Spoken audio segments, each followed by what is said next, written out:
CBS Radio Mystery Theater presents...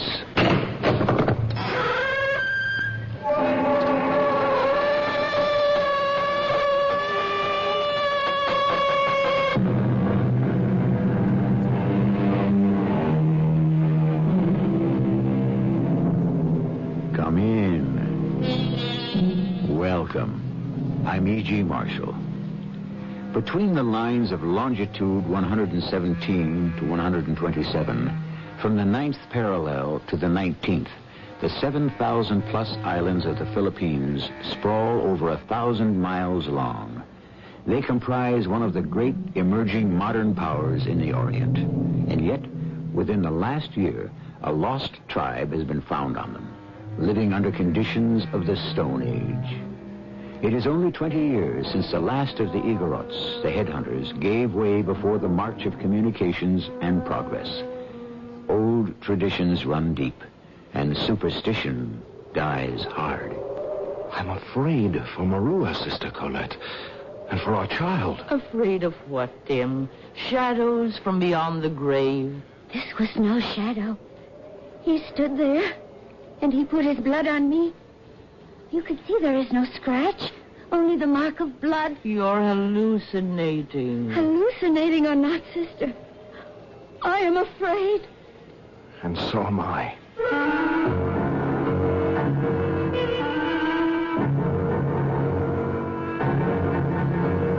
Our mystery drama, The Headhunters, was written especially for the Mystery Theater by Ian Martin and stars Mary Jane Higby and Tony Roberts. It is sponsored in part by Contact, the 12-hour cold capsule. I'll be back shortly with Act One. No one cooks but me, so no one's in the kitchen. No one sees the package. Mrs. Donna Doynek talks about buying food that's sure to please her family. When I buy Kraft macaroni and cheese, I know that it's something that we're going to be satisfied with. My family doesn't know what I put on the table. I mean, they see it in the bowl and they see it on their plate, and the only way they tell the difference is when they put it in their mouth. It just so happens that they've always been satisfied with Kraft. Kraft macaroni and cheese dinner. You know they're going to like it.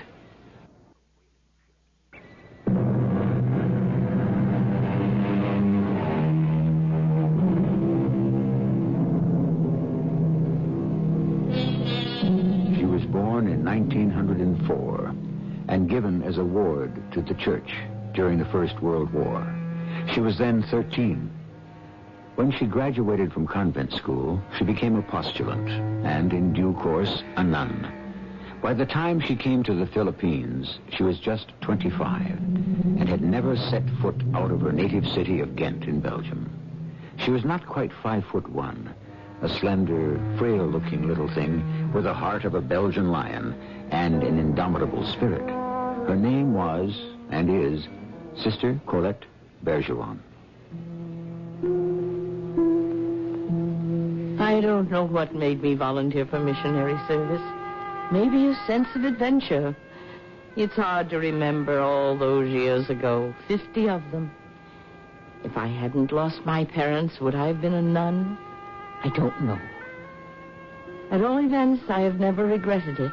But that's enough about me. This is about Tima Lanyansai. Well, as he calls himself now, Tim Lang.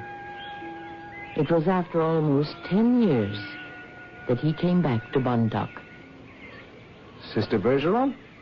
Don't you recognize me? Tima? Tima Lanyansai. I've shortened it a bit after 10 years in America. Tim Lang now. But Tim Yilanyansai it used to be. Oh, my little Tim. My prized pupil of Miazi. Oh, but you're not a boy anymore. I should hope not. I've graduated from college as an agricultural engineer. That's one reason I'm here. I came back to take a job with the government. You could not stay away from our island. Born and bred here in Bondoc, I guess the Philippines are in my blood. Besides, I was in love, and my wife is a true Filipino. Come, you will go with me to my quarters and we will have a cup of tea. And then you must tell me everything that has happened. As I took Tim to serve him his tea, my mind was coursing back 50 years To my first arrival on the islands, Bontoc was an isolated town, almost completely shut off from the outside world and ruled by Datu chiefs of the Igorot tribes, men who were headhunters. Tim was the direct descendant of one of these. Tully, who had been one of my first English pupils and on whom the Ifugaos, the most warlike of the mountain peoples, had exacted a terrible revenge. I tried to put this out of my mind as I talked to Tim, but in my bones I knew somehow that past history was inexorably going to be brought back. Hey, this is good, Sister Colette. Mountain herbs, you remember? Does it take me back? It makes me feel I've really come home. You are staying with your grandmother here? Just until they deliver us our mobile home. It's a little rugged and primitive, but luckily Mary's used to it. That's your wife? Yes. She's Ifagayo, born at Benawi and brought up there. You might remember her. She was your pupil in school for a couple of years. Her name was Marua Impanga. Don Doc Impanga's daughter? Granddaughter. Her father's name was Geiko, but both he and her mother are dead, like my parents. But her old grandfather is still alive. He makes a living now appearing with his tattoos in full regalia for tourists to take pictures of him. You have met him?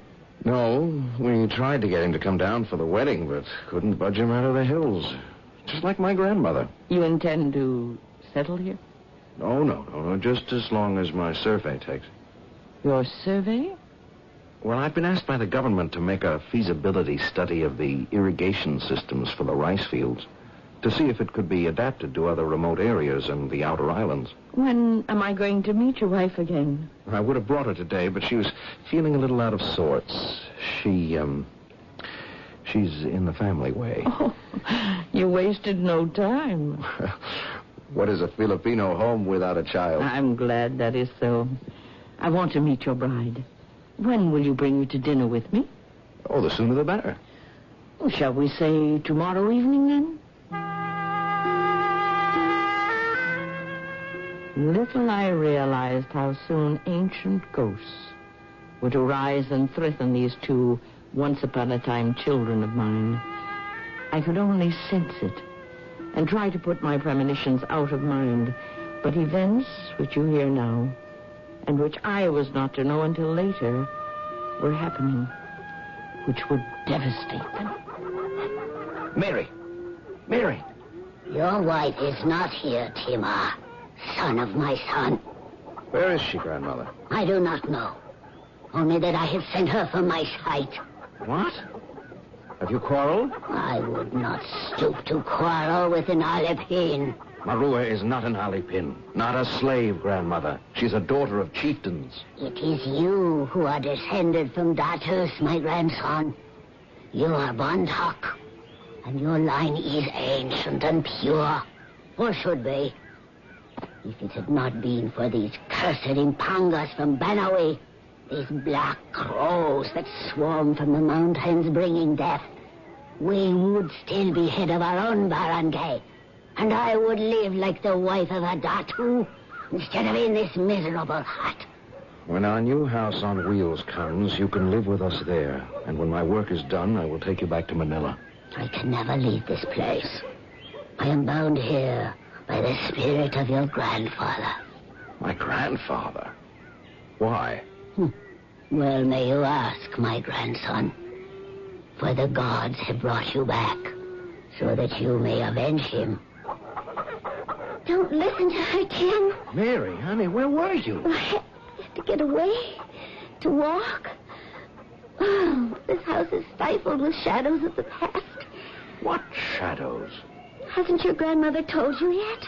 You would not allow me time to tell him his destiny. But I'm not going to listen to any of this old-fashioned nonsense. You are carrying his child. Have you thought of his safety? How dare you? Wait a minute. What's this all about? Well, you'd better hear it from me than from her. Do you want to come with me so I can tell you? Where? Anywhere. Anywhere but here. Oh, Tim, just walk with me for a while. Where they went was to me.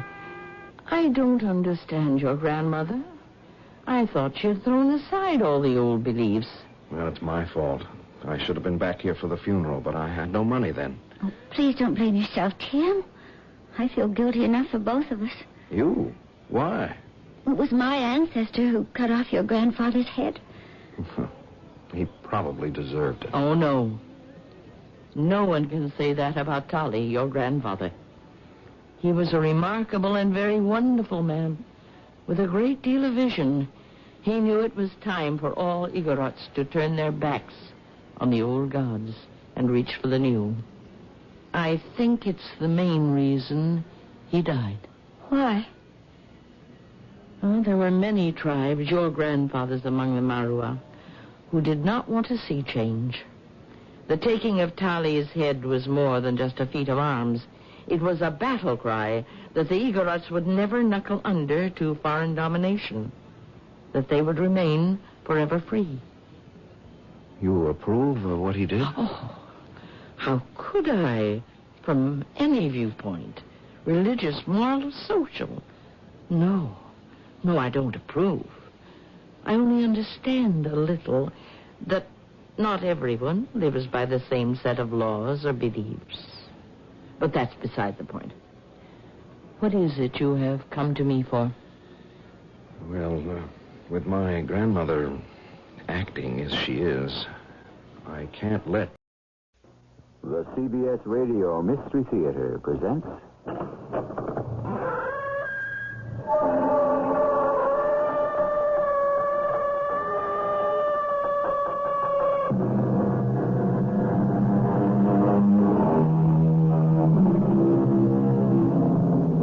Come in. Welcome. I'm E.G. Marshall. Over the years, many writers have made the South Pacific and the East Indies the settings for some of their best-known work. Herman Melville, Joseph Conrad, and Ian Forster, to name but three, wrote about the exotic and mysterious islands lying thousands of miles away across the deep waters of the Pacific Ocean. These islands may seem less remote now than they used to be, but the mixture of cultures, east and west, can still produce some bizarre incidents. Doc, I didn't murder Sir Dabney. I want to believe you, Clyde, but the evidence... He was my employer. Why would I kill him? Now that he's gone, I'm left with nothing. Is there any one piece of the evidence against you that you can refute? No. If you didn't kill him, Clyde, then how did he die?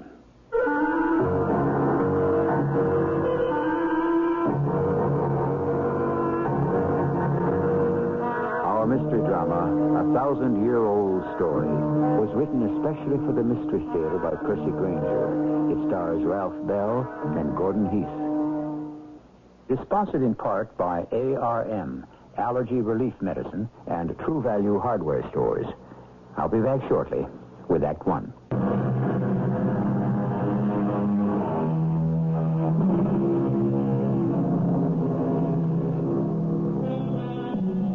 Close your eyes and imagine a South Seas island.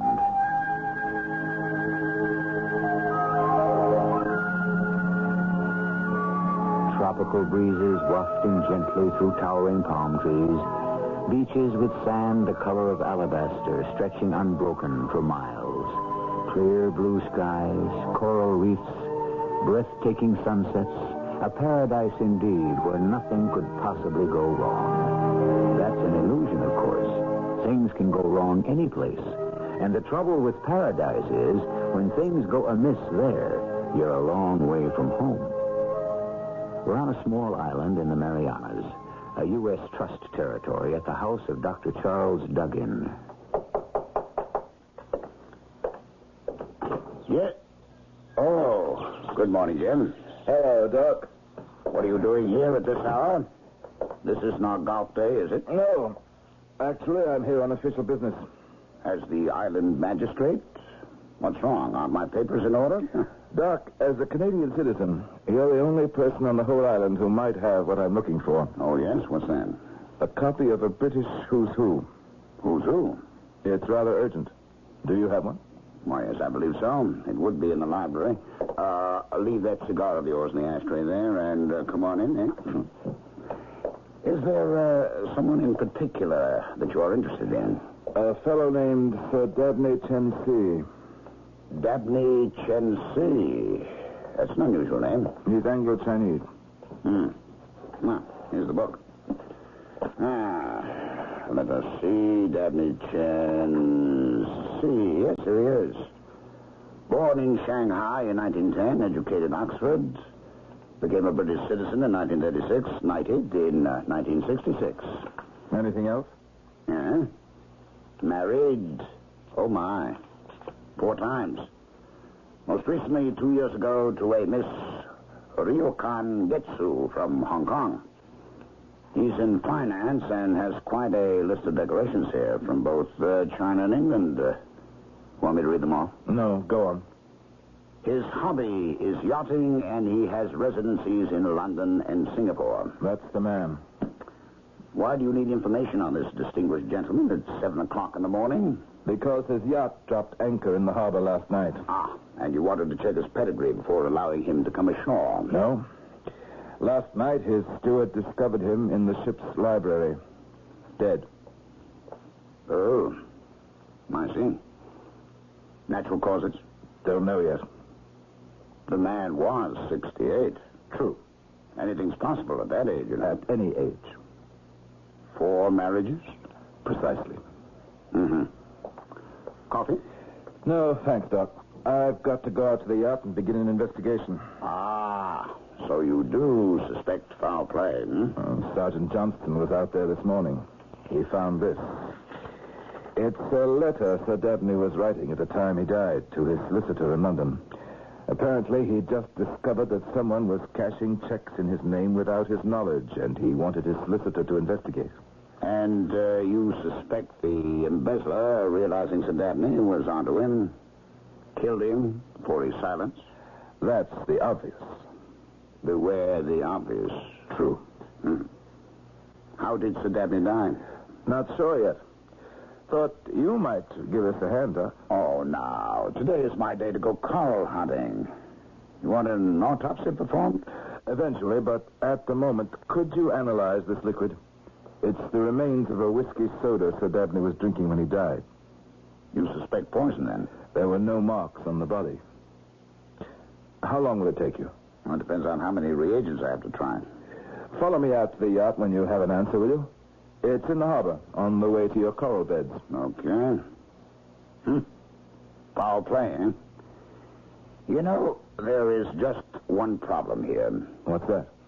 If the motive was to cover up this embezzlement, why wouldn't the murderer, if there is one, mind you, have destroyed this letter? How could he know that it was precisely that matter which Sir Dabney was writing to inquire about at the time of his death? Well, that's something of a coincidence, isn't it? Yes. Why?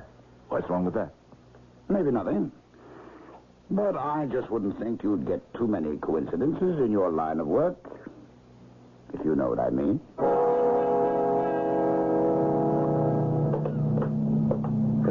Welcome aboard, Inspector. I'm the ship's captain, named Renner. Thank you, Captain. I'm Jim Trees, the local magistrate. Your man's already nosed around pretty good. I suppose you'd like to see the ship's study where Sir Dabney was found. Please. Nothing's been disturbed. After the body was taken ashore, the room was locked. Lady Dabney's in her room. She'll see if it's necessary, but of course she's upset. It will be necessary, I'm afraid, but not just yet. Mr. Chubb, that was Dabney's secretary, is just having breakfast. He's eating? Oh, yes. You seem to be treating this as a criminal case, Mr. Trees. Just a routine investigation. If you want my opinion, it would seem to be a case of a simple heart attack. Well, this is the study. You're sure nothing's been touched? Oh, no, sir. Why? The place seems pretty neat. Oh, that's the way Sir Dabney kept it. Will you run down what happened last night? Well, we anchored about 7. dinner was served to Lord and Lady Dabney and Mr. Chubb at 8. Mr. Chubb? Yes, Sir Dabney's private secretary. Oh, yes, the one who's eating. Yeah. Anyway, round 10, Sir Dabney came in here to do some work. 10:30, the steward brought him his nightly grog tray, the whiskey and soda your man took with him. Where did the tray sit? Oh, where it's still sitting on the table over there next to the window. Was the window open like this? Yes. It opens right out onto the deck? Yes, sir. So anyone passing... Go on, Captain. Well, that's about it. 11:30, the steward entered to remove the tray and found Sir Dabney there at his desk, dead. Pen in hand? Yes, sir. And this is the letter he was writing? I mean, this is his handwriting? Oh, yes, quite distinctive. No mistaking that. Should I... Come in. Jim? Ah, Doc. You have the results already? Yes, I found out... Captain Renner, would you excuse us? Oh, certainly.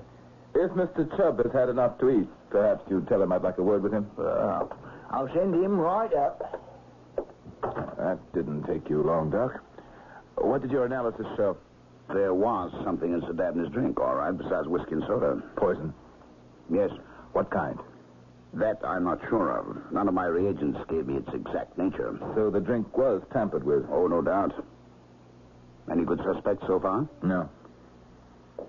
Yeah, it's a nice collection of books this fellow had.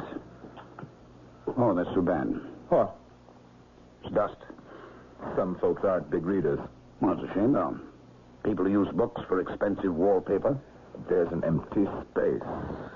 Oh, yes, so there is. A small one, though. Must have been a pretty slim volume. I have to start somewhere. You see the book lying about? No. That's the kind of detail that solves cases.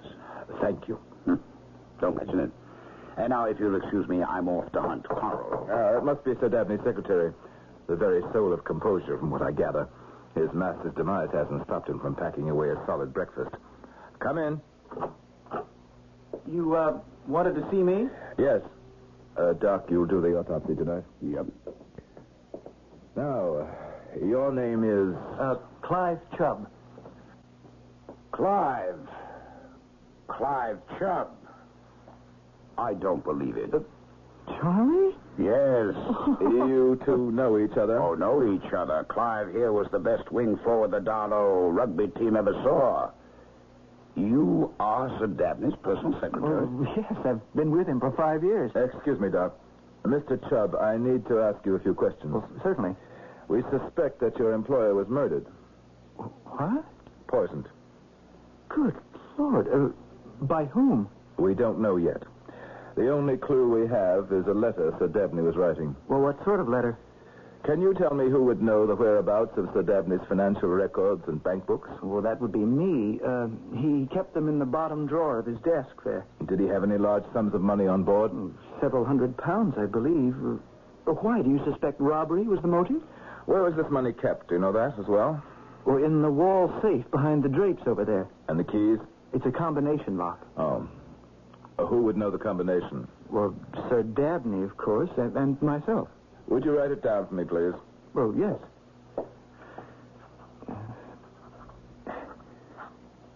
There. Thank you. Doc, you and Mr. Chubb can continue your reunion outside. I'd like to be alone in here for a few minutes. I'm sorry about what's happened. Poor Sir Dabney. He was an awfully decent man. Leaves me up at Dry Creek, I can tell you. I don't even know how I'm going to get back to Canada. Well, won't Lady Dabney help you? I think not. Why not?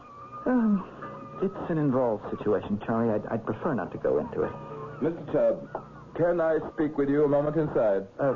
With me? Sure. Charlie, Jim? Sure, Doc. You can come too. Mr. Chubb, who else knew the combination to this safe? No one. Just you and Sir Dabney? Yes. Why? Because I found this inside the safe. Do you recognize it? It looks like a small vial of liquid. Doc? The label says Denathomal. Do you know what that is? Why, yes. It's a poison.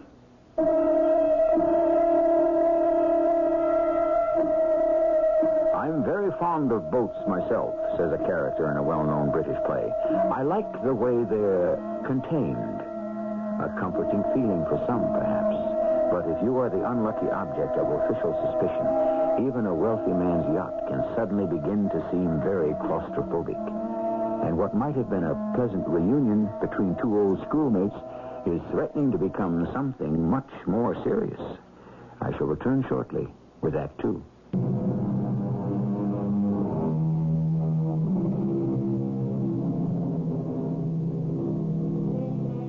Question. What is all around us, yet often obscure, free, yet of great value? The answer? Truth. Truth should be a simple enough thing. After all, it is merely that which is. Yet the truth of a matter can be deceptive.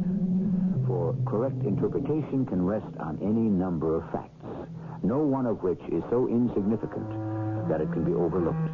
Keep this in mind as we continue to unravel the mystery surrounding the death of Sir Dabney Chen Si. We are back in the yacht's library, the scene of the crime. I'll ask you again, Mr. Chubb.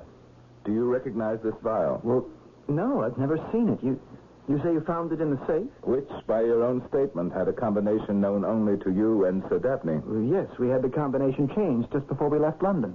Jim, I can vouch for Clive. Our old school has had its share of questionable alumni, but none of them have ever ended up on murderer's row, you know. I'm not out to hang anyone, Doc. Least of all your pal here. All I'm doing is developing evidence. I have no idea how that vial could have gotten into the safe. Where was it? This logbook from the safe. Do you recognize it? Yes, it's the record of ship's cash. Are these entries in your handwriting? Yes. One of my duties was to keep a record of money spent in the operation of the boat. Why? Because this vial of poison was in the spine of that book. Oh, really, Jim? This is all too perfect. Someone is obviously trying to frame him. Who? Do you have any thoughts on that, Mr. Chubb? No. Well, why on earth would Clive poison the old fellow and then tuck the evidence back in the safe? It was well hidden. I almost didn't see it. It made only the slightest bulge in the book. Well, how do you know that's even the stuff that did Sir Dabney in? I suppose we can check that out easily enough now, Doc? If it is pentothal that was in his drink, I can determine that with a little baking soda from the ship's galley. Well, we found the murder weapon. It was liquid from this vial that was used to do the old man in. Yes. No question. None. Pentothal is a superstimulant. It speeds up the action of the heart. And in someone of Sir Dabney's age, that almost certainly leads to cardiac arrest. In other words, a heart attack. Well, I'll have to wait until I perform the autopsy to know for sure that's how he died. But that's what I'd expect to find. Where is Clive now? I asked him to remain in his room. No one will be allowed off the ship now, of course. I have men searching the whole boat, questioning the crew. What is that you're looking at? A photograph of Lady Dabney. It was in her husband's desk. Beautiful, isn't she? Yes, very. What's Chubb's relationship with her? What do you mean? I heard him talking about her. What was he saying? I gather there is a strain between them. That's all. Is he a womanizer? I wouldn't think so. But no saint. Who is? I am. Yes, well, I imagine it would depend on circumstances, wouldn't it? The point is, Lady Dabney is extremely attractive. Oh, yes, exquisite. And Sir Dabney was 30 years her senior. At least. A terrific temptation. Possibly. And a motive. That is speculation. True. Have you spoken to her yet? No, I was waiting on the results of your test. I'll ask Captain Renner to make... Excuse me. What? Are you the inspector? Yes, Jim Trees. I am Lady Dabney. Oh. This is Dr. Charles Duggan. He has been assisting me in the investigation. My condolences, ma'am. I have been told by Captain Renner that there are policemen on board who are searching the ship. Is this true? Yes. Will you be so kind, please, as to tell me why? I'm afraid your husband's death was murder, Lady Dabney. He was poisoned. Are you quite sure of this? Yes. Then you must find the poisoner for me, and quickly, so that he too may die. With your permission, I would like to ask you some questions. Is this normal? Yes. Very well. Can you give me an account of your movements last night? Certainly. We had dinner, the three of us, about 8 o'clock. Afterwards, Clive and I remained together, while Dabney came in here to the library. You and Mr. Chubb were together? In the stateroom, yes. We were playing cards. At about 11 o'clock, I excused myself and retired. And Mr. Chubb? I presume he did the same. One last question, Lady Dabney, and forgive me for asking it. Of course. Were you and your husband always on the best of terms? Yes. We were very close. I can understand why you might assume that the age difference between us would be a problem, but it was not. No other man has been of any interest to me at all since I met Dabney. I'm aware men find me attractive, and when they flirt with me, I understand. Even Clive. Clive? You mean Mr. Chubb? It was harmless. Nothing. Anyway, it was months ago. Was he in love with you? You would have to ask him that. Did Sir Dabney know about this? I mentioned it to him, yes. And? He wanted to let him go. It's a standard male response. Why didn't he? I persuaded him not to. Clive was quite useful to him. He's very clever, you know. And once he saw I was not interested in responding to his overtures, he stopped. Did Mr. Chubb know you told Sir Dabney? No, of course not. But this is ancient history, Inspector. It was all over months ago. Since then, we've been all quite civilized with each other. Yes. You played cards. In the public stateroom. Thank you, Lady Dabney. That's all for now. Then you'll excuse me. Ask Captain Renner to join us if you see him, would you? Certainly. She's quite vain, isn't she? With good reason, I'd say. Well, Doc, what do you make of all that? The question is, what are you going to make of it? I'm not sure yet. Methinks the lady did protest too much. About her faithfulness to her husband? And it seemed to me she deliberately let Clive's name slip. I don't think so. She seemed genuinely upset when I tried to make something out of it. But if Chubb was attracted to her, it would compound his motive, wouldn't it? Ask him then. I doubt I'd get a straight answer. That's why I want to speak to the captain. She said it was harmless. It was over months ago. Doc, listen. Thanks for your help. What? I'll see you this evening for the autopsy. Say around 7. Oh, you want me to go? It's a police investigation from here on out. Anyway, weren't you going coral hunting? Yes, that was before I knew a friend of mine was going to be involved. I understand about the old school ties and all that, Doc, but... I am not abandoning Clive now. You wanted to see me? Oh, yes, Captain. Come in. Okay, Doc. You can stick around. But remember, you're an impartial witness. Captain Renner. Yes, sir. I have a question for you. It's delicate, but I hope you'll be frank. Oh, yes? It concerns the relationship between Lady Dabney and Mr. Chubb. Well, what about it? That's what I'm asking you. They was, friendly. Just give me your impressions, Captain. They spent a lot of time together, especially when the governor was working.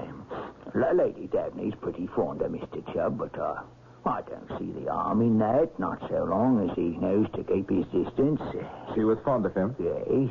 Would you say they are having an affair? Oh, I wouldn't go that far. On account of Mr. Chubb don't seem too keen. I think he fancies her, but feels he, felt a conflict of loyalties, if you know what I mean. Yes, Captain, I do. Thank you. Well, will that be all? May I ask a question? Sure, Doc. There's a slim volume missing from one of these shelves here in the study. You haven't by any chance seen it lying about, have you? Well, what's it look like? I don't know. What's it about? Well, I'm not sure. Oh, It's not much to go on, is it? No, I guess not. Can't say I've seen any books lying around. Well, I'll be on the bridge then if you need me. Now what? If what Captain Renner says is true about Chubb and Lady Dabney, then Lady Dabney was lying to me. And why would she lie except to keep herself in the clear? And if she did want him badly enough... She wouldn't have dispatched her husband in such a way as to throw the guilt on him. Unless, feeling rejected, she decided... To murder her own husband in order to take revenge on him? Doc, you amaze me. Well, she is Oriental. And a woman, to boot. What about the checks? The one Sir Dabney was in the process of asking his solicitor to investigate when he was killed. What need would she have to steal money from a husband who, as far as I can see, was more than willing to give her everything she wanted? I think if we find the person who cashed those checks, we'll have found our murderer. Checks? Are you aware that Sir Dabney was writing a letter to his solicitor? Mr. Carrington in London? You know the man's name? Well, of course I know his name. Are you aware what the letter was about? Well, no, I didn't know he was writing it. Apparently, a number of checks had been cashed for rather large sums. Checks he never authorized. Do you have the dates and numbers of the checks? Yes, in his bank book here. The checks in question are starred in red ink. February 2nd, March 7th. In the letter, he says, quote, "Will you please go round to the bank and question the clerk who paid out the money on the checks I shall list below to see if he can remember." End of quote. That's as far as he got before the poison took hold. Well, Mr. Chubb, should we finish the sentence? Should we cable London and find out what the clerk has to say? No. No, there's no need. I cashed those checks. I cashed them all. Clive. But they weren't forged. Sir Dabney signed them himself. I always cashed his checks. It was part of my job. I gave him the money. I never kept a penny of it. Then why would he question them? I don't know. Was Sir Dabney going senile, perhaps? Was he beginning to forget things? No, he was perfectly sound as far as I could tell. And between you and Lady Dabney? Pardon? What was going on there? Nothing. We've heard different things. There was nothing between us. We have two versions of the story, one from Lady Dabney herself and one from Captain Renner. They differ as to the instigator of the affair, but both agree that something was or is going on. Look, I swear, nothing is going on. You had no motive to kill Sir Dabney? Not for his money or his wife? No. Then who did? I don't know. Doc, Charlie, you know me. We grew up together. You've got to believe me because it's obvious your friend here doesn't.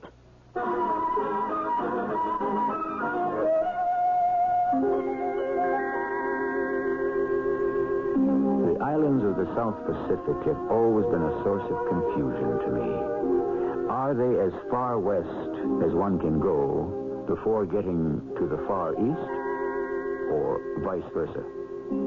But the problems of geographical orientation are of secondary interest to us at the moment. The problem of who killed Sir Dabney is considerably more pressing, especially to Clive Chubb. What do you think? Is he guilty or innocent? I'll return in a moment with our final act.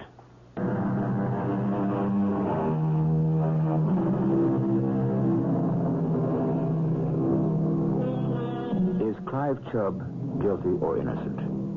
Perhaps you think this is an unfair question to ask when we still have an entire act to go. But what if I told you that all the facts necessary to deduce the truth have already been revealed? However, let me add that even if you should guess who killed Sir Dabney, you'd never guess the motive. As we rejoin our story, it is evening. We are back on shore at the island hospital. Finished with the autopsy, Doc? Yes, all done. What's the verdict? If there was any doubts before, there aren't any now. You've got a murder on your hands, Jim. Sir Dabney definitely died of a heart attack induced by the pentothal someone dropped in his drink. Here's a copy of the autopsy report for your files. Thanks. What's your next step? I'm afraid I'm going to have to put your friend under arrest first thing in the morning. Jim, you're making a mistake. What would you do in my shoes? I think it's Lady Dabney you should be going after. Look at the evidence. The evidence doesn't mean a thing. Women like that have their ways. I'm sorry, Doc. Look, it's been a long day. Let me just call out to the yacht to make sure all's quiet, and then I'll give you a lift home.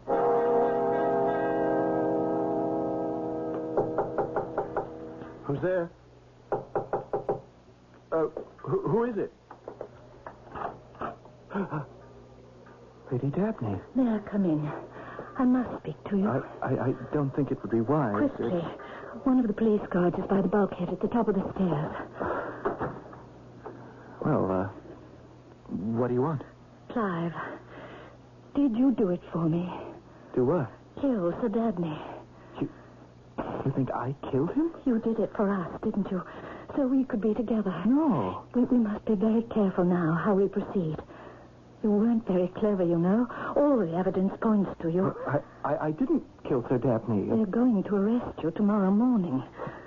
What? I overheard one of the policemen in the radio room just now. He was talking to that Inspector Trees. Arrest me? You're sure? Don't worry about the lawyers. I'll see to it that you're provided with the best. But you must pull yourself together. You've gone this far. We have to see it through. Lady Dabney, you've got to believe me. I'm innocent. Just remember, they have nothing but circumstantial evidence against you. And in a murder trial, that's not enough, especially with clever lawyers. I don't stand a chance. Will you trust me to look after you? Please. You can no longer deny your feelings for me now, can you? By killing Sir Dabney, you reveal the truth. I didn't kill him. It wasn't just for money, was it? It wasn't just to prevent him from discovering that you were robbing him. No, I never robbed him. I'll see to it that you have everything you want. After the trial is over, I'll keep you on as my personal secretary. The world will see it as a gesture of my confidence in your innocence. But you and I will know the truth, and we can be together forever. Don't you care that your husband is dead? Caring won't bring him back. Life is for the living, and that is us, Clive. It's you and I. Leave. What? Leave my cabin at once. You don't understand. I know what you did and why. You have paid me the boldest compliment a man can pay a woman, and I'm telling you, you have won me. I'm yours. I was in love with you from the moment I saw you. I'd have given anything for you to be free, but you're a monster. Now get out of here. You reject me? Well, then let them arrest you. Let them hang you. And when it comes time for your trial, if your own bumbling stupidity hasn't convicted you, my testimony will.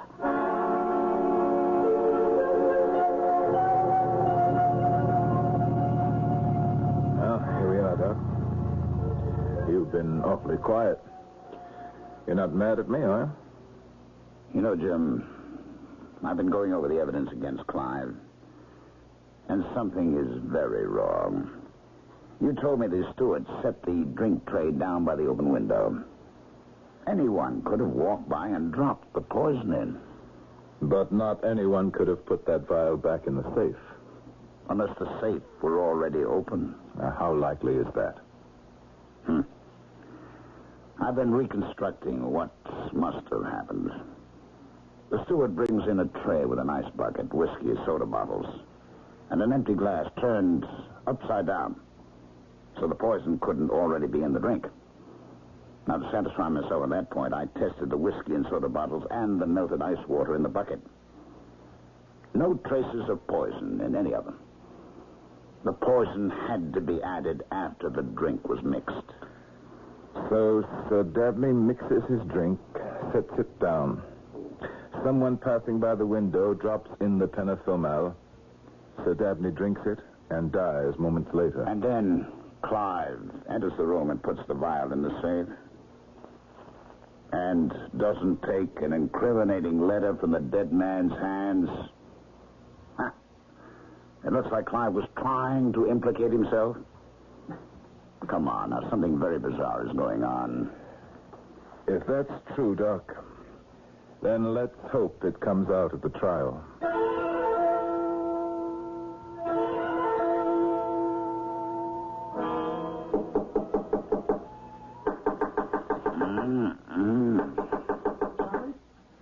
Charlie? Oh, who's there?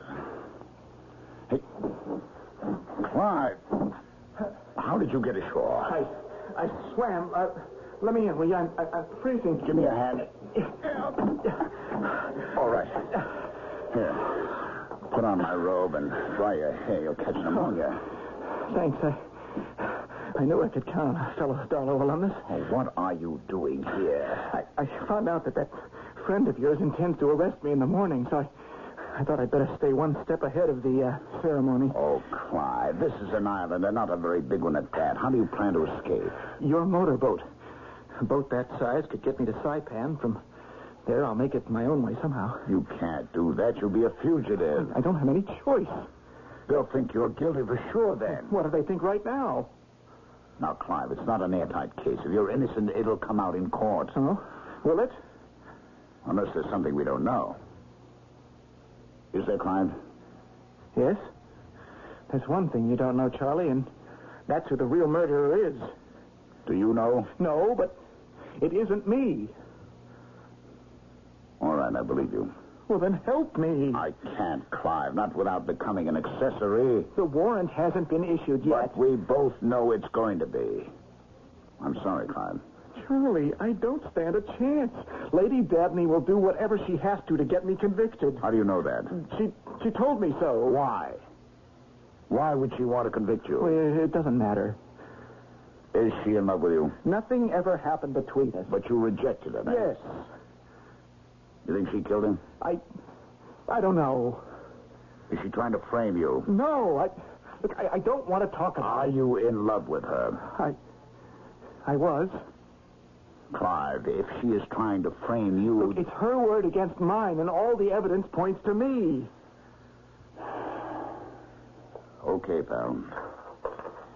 Here are the keys to my boat. It's more than the marina, a mile down the beach. I'll get you some dry clothes. Charlie?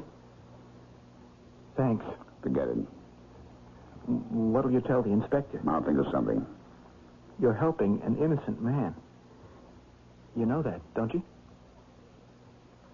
I know that, Clive. Come in. Ah, good morning, Jim. Where is he? Where is who? Clive Chubb. Oh? Has something happened? You know, Doc, frankly, I'm surprised at you. Better that than bored. I spoke to the night watchman at the marina.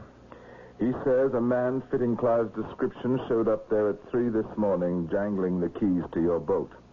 My keys? Oh, my goodness. My goodness, they're gone. Oh, and it gets worse, Doc. You're under arrest. Oh, come on, Jim. Just because I beat you in golf is no reason to pull rank. I'm serious. Word of Sir Dabney's murder has reached the outside world, and it's created quite a stir. He was a knight of the realm, one of England's leading financial men. His death is a matter of international consequence. I see. Well, if the whole world is watching, you'd certainly better do what you think best. But I have no idea how Clive got those keys. Let's go. Come in. Excuse me. Captain Renner, good morning. Well, I was told I'd find the inspector here. I'm here, Captain. What is it? Oh, seeing as how Mr. Chubb has escaped, Lady Dabney sent me ashore to get your permission to sail on to Singapore. Okay. I suppose there's no reason to keep you. Oh, I got the papers of detention here. I'll just sign the release. Oh, by the way, Doctor, you still interested in that book? The one that was missing from the library?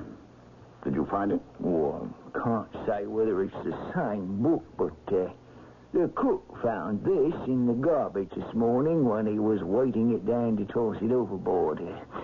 Yeah. 1,000-year-old stories. That's a distinctive title. What was it doing in the garbage? Well, I don't know. Well, there ain't some volume, if you ask me. Ancient legends from the Chinese. Are all those papers in order, Inspector? Yes, here you are. I'll radio out to my man and tell him to let you weigh anchor. Oh, thank you, sir. Can't imagine what happened to Mr. Chubb.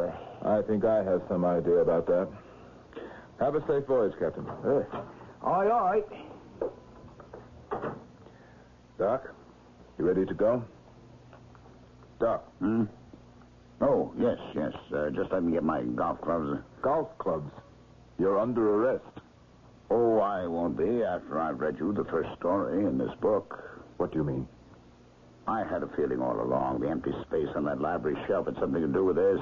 You think someone deliberately threw that book away? Oh, yes. Who? Sir Dabney. He threw it out because it contained the solution to his murder. What? How? It looks like this book is where he got the idea for it. Where he got the idea for his own murder? Listen to me. Yeah. The story of the old merchant. In ancient Cathay, there lived a wealthy old merchant, Yang Sun. He was married to a lovely young girl named Shen Fu, and he employed as accountant a gentleman named Shin Mi. The Dabneys and Mr. Chubb. Oh, yes. A neat parallel, isn't it? Now, the young wife fell in love with Shin Mi, who resisted her advances at first, but eventually yielded to them. The old merchant, suspecting that his secretary had betrayed him, sought to take revenge. But because the law of Cathay forbade murder, no matter what the provocation, and because Yang Sun felt that life without his wife's love was not worth living, he took his own life, but in such a way that suspicion would fall upon the man who had wronged him. Suicide. It all makes sense now. Clive was having an affair with Lady Dabney then. No. He was in love with her at first, but restrained himself out of loyalty to Sir Dabney. That's the one detail in which the case differs from the story. That's too bad. So the old man killed himself for nothing. I don't know. The fact is, Lady Dabney was enamored of Clive. So, your friend is innocent? Yes. And will you now be so kind as to tell me where we can find him? I don't know any more than you do, Jim. But if he did take my boat, and I were he, I imagine I'd head straight across the channel to Saipan. A rose by any other name would smell as sweet, but murder by any other name can make a big difference in the success of an investigation. In fact, as we have just seen, to persist in calling a suicide murder could mean the difference between life and death. Fortunately, the error in labeling was discovered in time, and an innocent man's life was saved. I shall return shortly.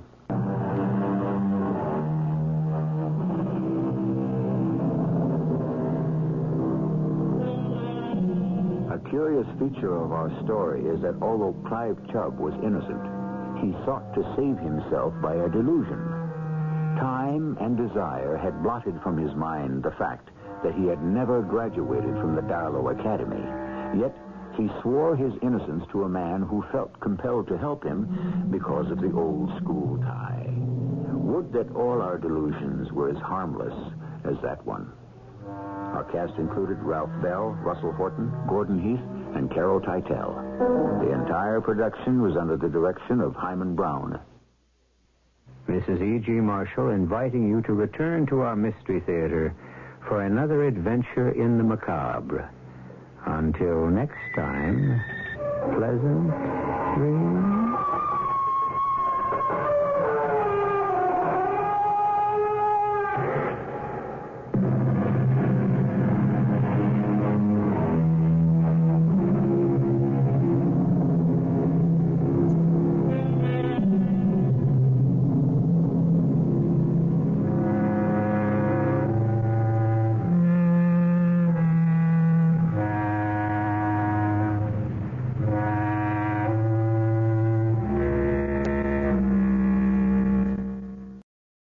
The CBS Radio Mystery Theater presents...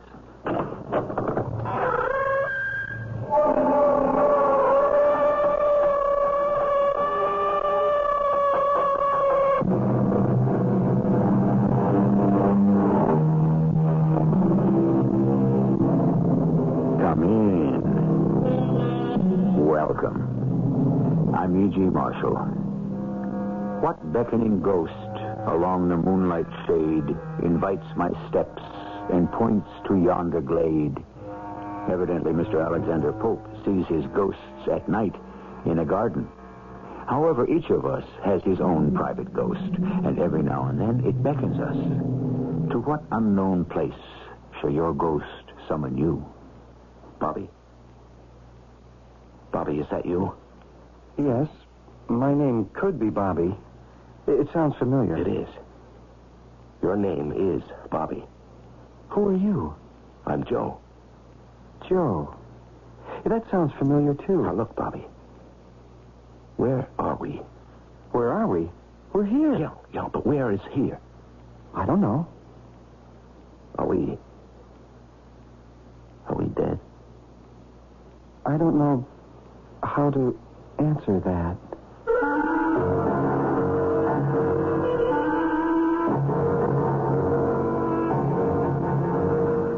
Our mystery drama, The Forever Alley, was written especially for the Mystery Theater by Sam Dan and stars Larry Haynes and Marion Seldes. It is sponsored in part by ARM, Allergy Relief Medicine. I'll be back shortly with Act One.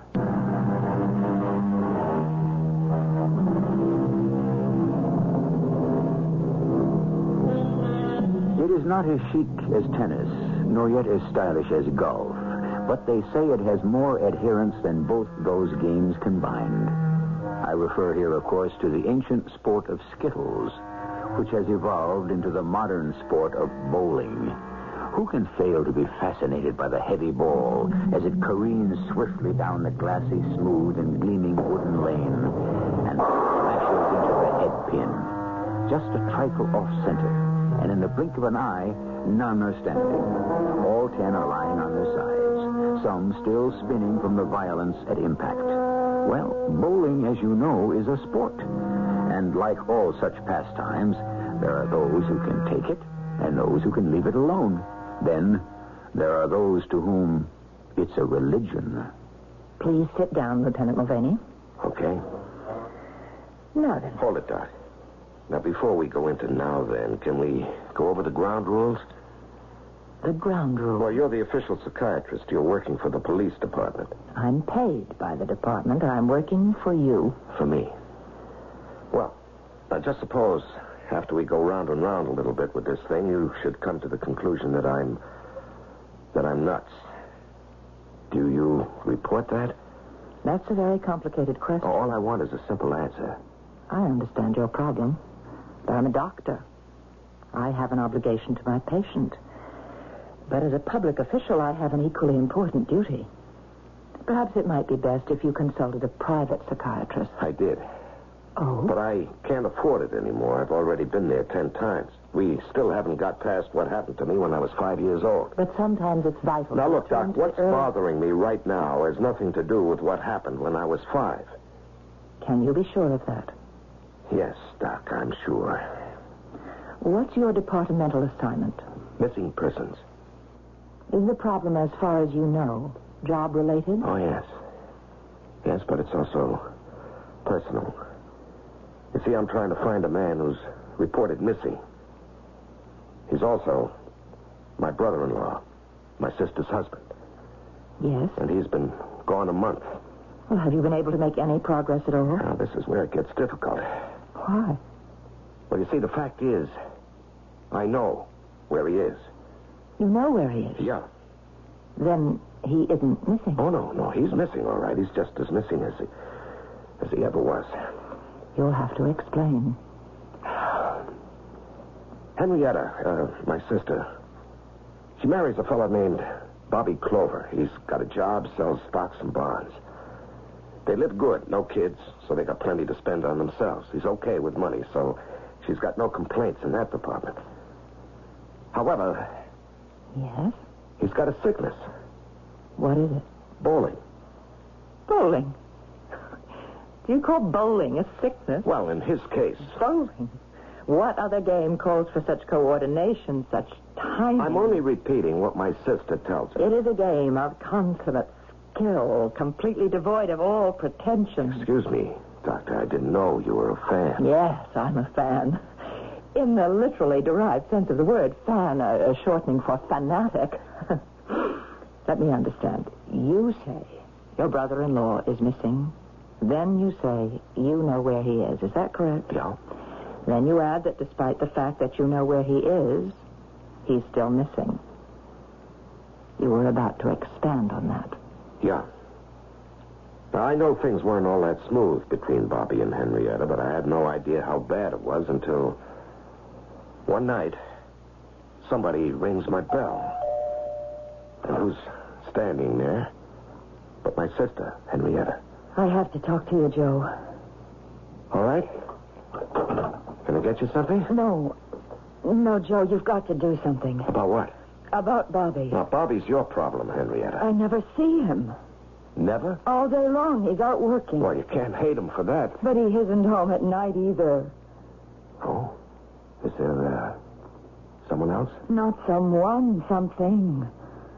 Something? Some women have to worry about a blonde.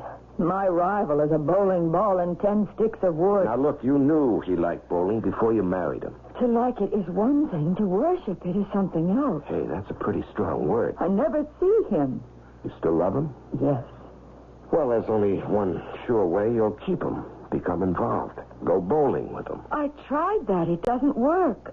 I only embarrass him half the time the ball rolls into the gutter. Well... And when it doesn't, it kind of teeters along the edge. And then maybe it knocks over one single solitary pin. Maybe, if I'm lucky, too. My highest score is 23. 23? And I cheated. Please, Joe, talk to him. All right. What do you want me to tell him? You always know the right thing to say at the right time. I have every confidence in you. And did you go to see your brother-in-law, Lieutenant? Yes, Doctor. And what did you say to him? I went to the lanes where he hangs out. It must have been 2 a.m. The place was practically empty. I think they were getting ready to close. He was the only customer left. He was all by himself. And he was still bowling. Bobby? Oh, Joe. What are you doing here? Looking for you. I didn't know you bowled. A little, now and then. Oh, you want to roll a few frames? I think it's too late for this place, but they've got some all-night alleys a little ways from here. No, some other time, Bobby. Oh. Well, what can I do for you? Want to stop off somewhere and have some coffee? Sure. And talk? Now, she asked you to see me, didn't she? Sure. But she's got a pretty good case, you have to admit that. I'm never home. She never sees me. We never spend time together. You don't get married to live this kind of life. Marriage is companionship. Marriage is doing things together. Marriage is sharing. Marriage is caring. Joe, I know what I'm doing isn't right. Well, if you know it isn't right, why do you keep on doing it? Because I can't help myself. Oh, come on, Bobby. I'm hooked. Do you understand? No. No. How could you understand? Here. You see this ball? This is what I live for. Watch me aim it. Watch me approach the line. Watch me release it and send it down the lane. Now, look. See it? It's a strike. You see him scatter? Look, that's what I live for. Sounds crazy, huh? Well... Right now, this is the only time I feel alive. Oh, sure, I can go through the motions. I can do my job, and I do it well. But everything else is just killing time. This right here, this is living. I just want to spend the rest of my life bowling. Yeah. What do you say we have that cup of coffee anyhow, huh? Sure. You got your car? I came down with some other guys, but they had to leave early. No, I'm parked right in front. Okay, let me change my shoes and stuff and settle my bill. I'll meet you outside. Yeah, okay. And that's when he disappeared, Doctor. Is he a good bowler? Your brother-in-law? Yeah, I suppose. Would you happen to know his average? No, I don't know. I think I heard him say something like 220. 220? Mm-hmm. That's tournament caliber, 220? If I could bowl 220, I'd shut up shop and... I'm about 180 myself. I think I'm getting better all the... Oh, yes, no. You said... That's when he disappeared. Please explain. Well, all he was going to do, as I said, was change his shoes, pay his bill, and meet me in the car. How long does that take? It doesn't take me more than 3 minutes. Yeah, sure. So, I go out the door, get into the car, even start up the motor. I turn on the radio, find one of those nice, easy music stations. I figure he's excited. It'll help calm him down. Maybe we can talk sensibly. So I'm sitting there and sitting there. It's a couple of minutes, then 5 minutes, 10 minutes. Then I see a guy. It turns out to be the manager. He comes out, starts to lock the door. Hey, hold it a second. Wait a minute. Now, you can't lock up. Who says I can't lock up? I gotta go home and go to sleep, too. Now, just wait a minute, huh? You want a bowl? You get here at a decent hour. First, you make a reservation. Sometimes we got leads. I don't want a bowl. Then what are you doing here? There's still somebody inside. No, there ain't nobody inside. I make sure I'm the last one out. My brother-in-law is still in there. I'm trying to tell you. My brother-in-law, Bobby Clover. Do you know Bobby Clover? Do I know Bobby Clover? Bobby Clover is sending my kids through college. Well, he's still in there. It's an exaggeration, but you just give me some more customers like Bobby Clover. I tell you, Bobby's still in there. He is, huh? Oh. Look, pal, you have maybe a little bit of a load on you? No, but I'll tell you what I do have. I made this badge. Oh? Well, you're a cop. Look, is Bobby in a jam? Come on, open up. Sure. Turn on the lights. Well, you can see. The joint's empty. Bobby? Where could he have gone? What do you mean, where could he have gone? This is it. Over there beside that glass wall, right behind it, we got the coffee shop. Those 2 doors are the restrooms. That door's my office. All right, let's look. Look where? Before I close, I always double-check everything out. Well, let's do it again. Well, you satisfied? There's nobody here. There's no way out except through the front doors, right? This is it? Yeah, wait a minute. I remember he said to me, I'll change shoes and settle up. Wait for me in the car. Now, there was nobody else in the place. Everyone had already gone. I remember you were sitting there at the counter reading a paper. Maybe did. And I went out. Now, what did you see? What did you hear? Bobby sings out, "Hey, Fred, what do I owe you? Let's settle up." So I told her the tab. And I see I don't have any more receipts left in the book. "Hey, Bobby," I say, "I gotta go in an office for a second and get a new receipt book." Yeah? Well, that's what I do. I go into the office. I pick up a receipt book, and I'm on my way out again when the phone rings. It's the wife. "Hey, Fred," she says, "bring me home a quart of chocolate ice cream." And I says, "Hey, Ruthie, how you gonna lose weight, huh?" How long were you on the phone? With Ruthie? That's my wife. It's 1, 2, 3, hello and goodbye. How long would you estimate? 30 seconds, maybe 45 seconds, a minute top. All right. And then? Well, then I pick up the receipt book and come out, and he's gone. Bobby's gone. How could he be gone? He's gone. G-O-N-E, gone. Look, didn't it strike you as strange? He said he wanted to settle up, and then when you came out, he was gone? So what? I figure he's in a hurry. He can wait till tomorrow. I assume he just left. Well, it's impossible for him to just walk out of this place without my seeing him. There's only one exit, right? Right. And I'm parked directly in front of your door. You are? So you tell me, how could he leave without my seeing him? How could he? Come on, answer my question. Hey, Lieutenant, what do you want from me? It's a question we hear quite often. And what can we want from poor Fred, the manager? At any rate, let us review. Do we have all the elements? There is only one way out of the bowling alley, and Lieutenant Joe Mulvaney had it covered. There's no place to hide in the bowling alley, and the place has been thoroughly searched. So, what are we to assume? Well, we can safely assume that we shall all meet here for the second act.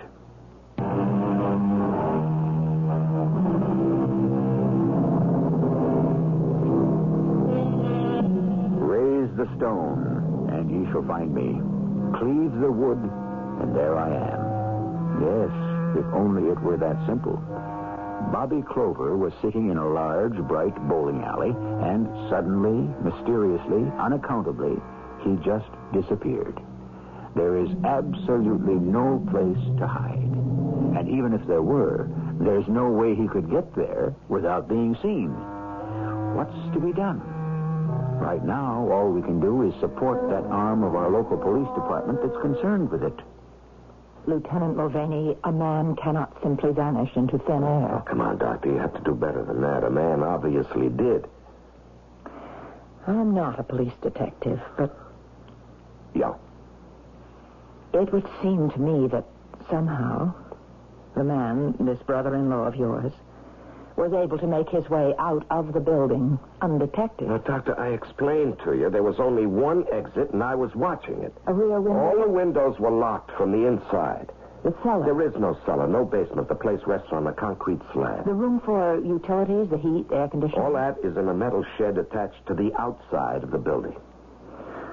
Very well, Lieutenant. Then there must be some secret door or panel or a passageway. No. We played that game, too. I got guys in from loft and burglary. You couldn't hide a mouse in the floor, the walls, the ceiling. These guys would spot it.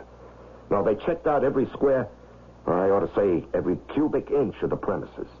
But suppose... I'm not trying to do your work for you, but suppose the manager, Fred, suppose he had wanted to murder your brother-in-law. No, homicide's already been there. First, he would need a motive, and they couldn't find one. Besides, why would Fred kill his best customer? We are exploring possibilities. Sure, we're also clutching at straws, Doctor, but go on with it. Now, say Fred killed him. How did Fred dispose of the body? Huh? Now, Bobby Clover is 6 feet tall, weighs 190. What do you do with him? There's no place to hide him, no way to make him disappear. I mean, you might think of ways to reduce Bobby's body to nothing, but they'd all require two things. A, Fred did not have time, and B, various kinds of equipment. Then there can be only one explanation. Yes, Doctor? He walked through the door. You failed to see him. All right, just for the sake of argument, we'll say that's possible. Where could he go? He was 10 miles from home. He didn't have a car. That's what he told you, but he may have had one parked now, nearby. Why? Why would he do Perhaps that? Perhaps he felt he had to disappear. All right, once again, why? Well, you're a missing persons detective. Why do people disappear? A variety of reasons. A situation at home or on the job becomes intolerable. No, I checked that out. Yes? I said to myself, Joe, it's a blow to your pride, but face it like a man. Somehow, he managed to sneak past you, all right? And once you faced it? I decided to forget that Bobby Clover was my sister's husband. Even that Henrietta was my sister. So, I went back to her house. Joe, come in. Do you have something to tell me? No, I'm here to find out if you have something to tell me. What do you mean? Henrietta, why would Bobby want to disappear? Oh, I don't know. How were things at home here? I told you. There was very little doing at home. He was hardly ever here. Now, look, Henrietta, I want to help you, but I'm not doing you any good unless I ask the right questions. It wasn't going well here, was it? I told you. He walked out on you. No. He had to. He wasn't kidnapped. He wasn't murdered. The guy leaves his wife. Why? He didn't leave me. He would never leave me. Then why isn't he here now? He's got another woman, hasn't he? Another woman? Why would he What would he do with another woman? He didn't even have time for me. All right, come on now. Tell me the truth. There was no other woman. Is that your pride talking? How could there be another woman? All day he's working. All night he's at the bowling alley. Maybe a wife has to hold still for that, but a girlfriend wouldn't tolerate it. Henrietta, I want to help you. Then don't ask stupid questions. A woman knows. She can sense when her husband's got someone on the string. I'd stake my life on it. He had the bowling. That was his other woman. Okay. If it isn't love, it has to be money. Money? Yeah, sometimes a man gets into debt. Not Bobby. Over his head, he can't see a way out. Bobby had no money troubles. He has all the money he needs. He gives me all I want. I'll even show you the bank books. He didn't behave like a man who was pressed for money. Oh, maybe we're not talking about the same kind of money, Henrietta. Now, Bobby has access to a lot of cash at the office. What are you trying to say? Maybe he was tempted. Joe, you're talking about my husband. What if he's in so deeply? Never. What are you trying to do to me? I'm trying to find Bobby. Are Mr. Clover's accounts in order? Yes, Mrs. Soames, that's what I asked you. And why would you think that they might not be in order? Well, you could answer that question with one word. Yes or no? The answer, Lieutenant, is yes. They are in perfect order. And now, sir, I trust that since that question was the object of your visit, there is nothing else. But have you answered the question, Mrs. Soames? Please explain yourself. A trusted employee of a brokerage firm appropriates a sum of money. The theft is discovered or about to be discovered, so that person leaves. Are you implying... No, I haven't finished. His employers are in a dilemma. If they report it to the police, if they prosecute, the thing becomes public. Unfortunately, that harms their image and hurts their reputation and could cost them more in the long run than the money they're out of pocket. So they bite the bullet and eat the loss.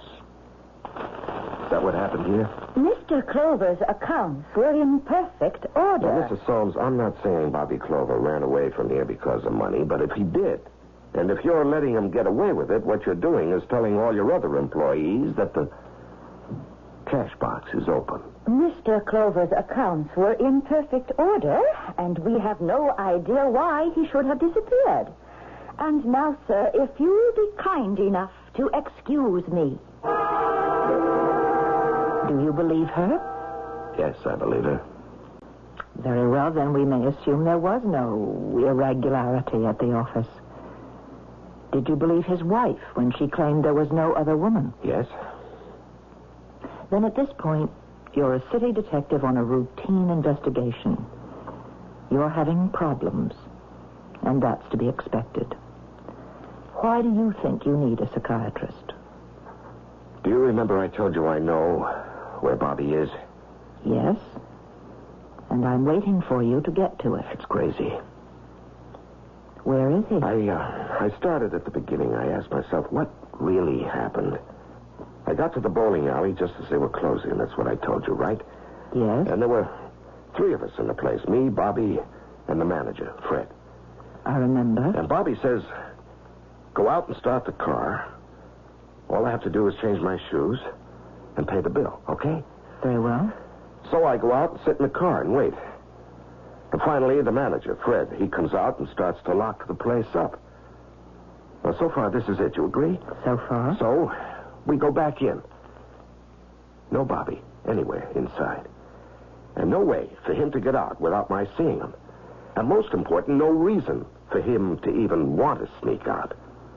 Do you follow this? I think so. All right. There can only be one answer. And what's that? He's still in there. But we've established beyond the shadow of a doubt that there's no place where he could be inside that bowling alley. You know, it's funny. You should have used that word. What word? Shadow. And why did you say that? Why did you just say the word shadow? Why do you make an issue of it? Because I've been given to understand that no word is ever used idly. Subconsciously, every word we say, even the most offhanded remark, is deliberate. And what does this have to do with the fact that I happen to use the word shadow? Because I know now that maybe shadow is what this whole thing is about. Shadow? Did you also figure it out? Figure out what, Lieutenant? Maybe you're not aware of it. Suppose you tell me what I'm supposed to have figured out. Well, since the answer has to be in that bowling alley, I went back there about 2 a.m. And Fred, the manager, is about to close up. So I say to him, Fred? Yeah? Is it okay if I look around? I'm closing up. Can you come back tomorrow? No, I want to be here when the place is empty. I promised the wife I'd come right home. Look, I can give you a spare key. All you gotta do is turn the lock as you leave, huh? I walk inside. I sit down on one of the benches behind the alleys. The empty lanes look just like a part of some huge underground cavern with tiny lights twinkling in the ceiling. And then I hear it. Someone is bowling. But where? Who? And then I see him. He's standing right in front of me. He's about to bowl again. Bobby! Hey, Bobby! Don't do that, Joe. Don't ever do that again. Yeah, but Bobby... You can't do that to a man when he's about to bowl. You can't yell and break his concentration. Listen, Bobby. No, you listen, Joe. Look at what you made me do. I hit the head pin too fast, and now I got a split. I got a 7-10 split. Okay, Bobby, I'm sorry. Well, you should be. Bobby, are you real? What do you mean, am I real? That night, what happened? Wait a minute. I got something more important to do. Oh, too much outside spin, so she goes into the gutter. I gotta work on that, Joe. Hey, Terry, we're down by 2. It can cost us a match. Bobby, who are you talking to? Oh, a guy by the name of Terry. He's my partner tonight. We're bowling against 2 guys who are really great. Bobby, listen to me. The truth is, I'm even better than either of those 2 guys. But Terry's a little weak, you know? I'd give anything for a new partner. Wait a minute. Joe? Is that why you're here? What are you saying? Is it what you wanted more than anything in the world? No. I'm just here because I'm looking for you. That means you can leave, huh? I guess so. Are you sure? Could you just get up from that bench and walk to the door? Could you? Try it. Sure. Look. I can do it. Oh. Do you mean you can't? No. I can't. Why not, Bobby? Because maybe I really don't want to.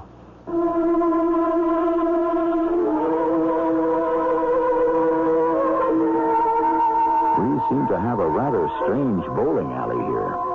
Or maybe it's only strange because it's closed for the night. Maybe all bowling alleys are strange when they're closed for the night. Which should open up a whole new line of conjecture. What happens on golf courses, in ballparks, concert halls, and theaters when they're closed for the night and theoretically empty? Well, we can't close until we bring you Act 3, and we shall shortly.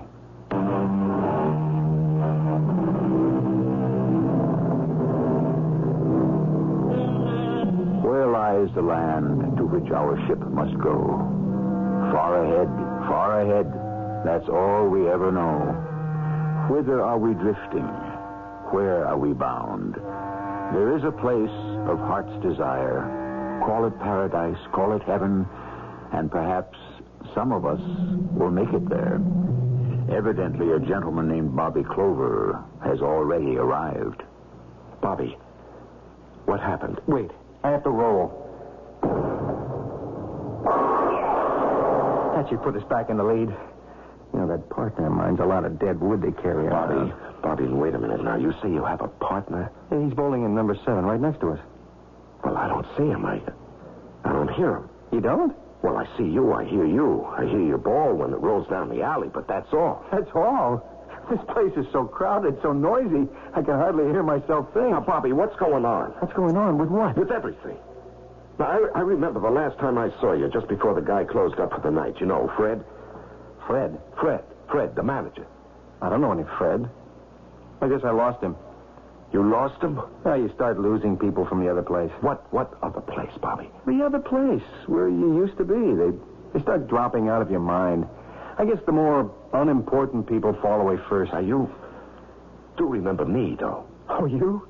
Joe? Oh, sure. Yeah, and, Henrietta? Henrietta. Yeah, I'll remember her longest of all. That sounds as if you're going to forget her. After a while, you have to forget everybody. Hey, Bobby, wait a minute. Am I dreaming? What's happening? I don't know if you'll be able to understand it, but you remember that night you came here and wanted to talk to me? Yeah. I was bowling, right? Right. And we talked about it. I said to you, this is what I live for. Yeah, I remember. And I said, what I really want, I could never have. And you asked, why not? And I answered, I said, I just want to spend the rest of my life bowling. Just bowling. Yeah, so? So I meant it. Did you ever get to say anything that just expressed everything that mattered to you? It's like you reduced your whole life to one complete statement. Did you? No. Well, I did. And no sooner had I done it when I felt something happen inside me. Like what? It was like a sudden warm current that runs through your blood. Maybe I kind of blacked out for a minute, but then suddenly I was bowling again. Here. Right here. And I've been bowling ever since. Bobby, I'm going to ask you what might sound like a crazy question. Are you dead? Well, to tell you the truth, Joe, I don't know. All I know is I'm doing what I always wanted to do. Bowl. You don't want to go home to Henrietta? Henrietta? Your wife. Oh, I know she's my wife, but I can't make her happy. Bobby, she loves you. She misses you. After a while, she'll forget me, and it'll be for the best. But you had a great job. You could go places. A job? Did I have a job? Now, you know you had a job. Yeah, I guess I did. I'm forgetting. Help me remember. Do you remember you worked for Morley and Soames? Oh, yeah. Right. Millicent Soames. Yeah, she took it over when her husband died. Frosty dame, too. Well, when I first came there, something bothered me. You see, we have some old dead files nobody ever looks through, and by mistake, I guess I put an envelope with $40,000 worth of bearer bonds in those dead files. $40,000? I was afraid that old lady Soames would think I stole them. I wanted to come back and tell her, but it was too late. Why? Why do you say it's too late? Everything fades away except what you really want to do. How does it happen? I'm able to see you, Bobby, and hear you. How was I able to find you? Because, well, I guess you wanted to find me more than anything else in the whole world.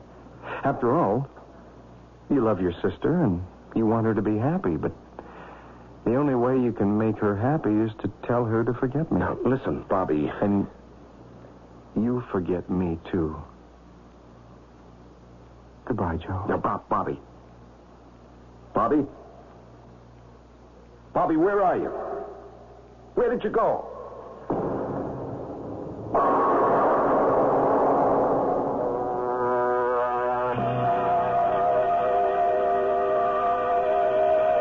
And then? He was gone, Doctor. I see. What do you see? You've told me a story that consists of several separate, distinct elements. First, you went to see your brother-in-law at your sister's urging. Yeah, that's true.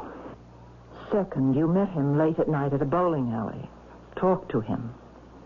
Fred, the manager's told us you were there. You mean you've been checking my story? Now, bear with me, please.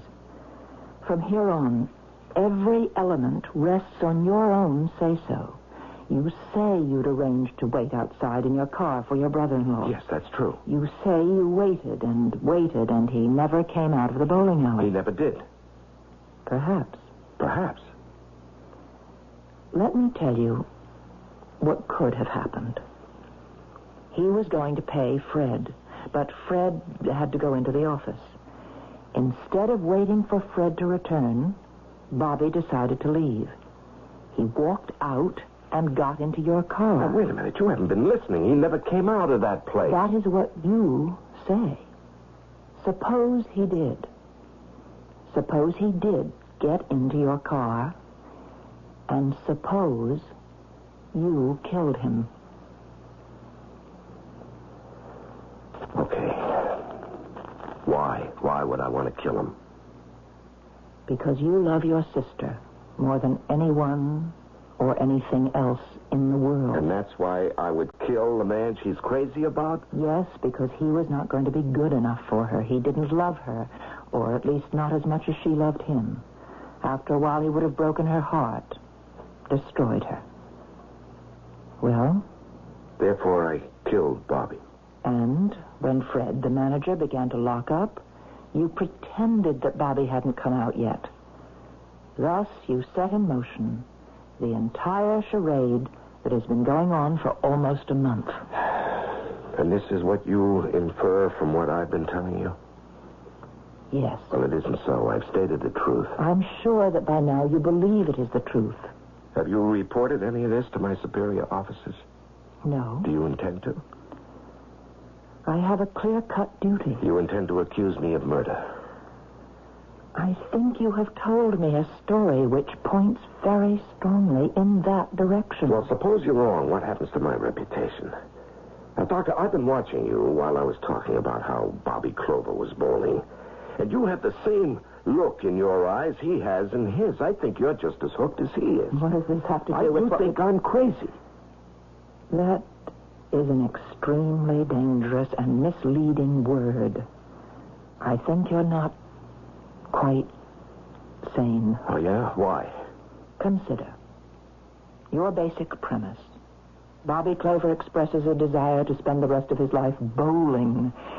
Therefore, suddenly, somehow, he's transplanted or transmuted into another world where he may indulge this passion forever. And that is why I'm nuts, huh? That's another unfortunate word. Yeah, but it tells a story. You know, I learned something from Bobby you didn't. And what was that? I knew how badly I wanted to find him, and I realized how badly he wanted to just bowl for the rest of his life. So I learned that if you want something badly enough, you get it. Oh, if that were true, there would be no frustration in the world. Well, wanting it badly means wanting it completely. It's the kind of want that exists in very few people. It's just too strong, too overpowering. Is that how you feel about bowling, Doctor? I said before I could see it in your eyes. It's my weakness. Yes. I love to bowl. I can lose myself. Are you game for a test? What sort of test? Let's go down to the bowling alley tonight. Oh? Why? I'll tell you when we get there.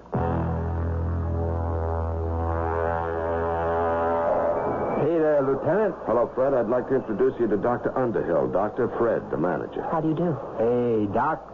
How are you? The doctor would like to bowl a few frames. Go right ahead. Hey, those are some shoes. And that ball. Doc, you one of the pros on the tour? I wish I were. Oh, you're on number 7. Best lane in the house. Thank you.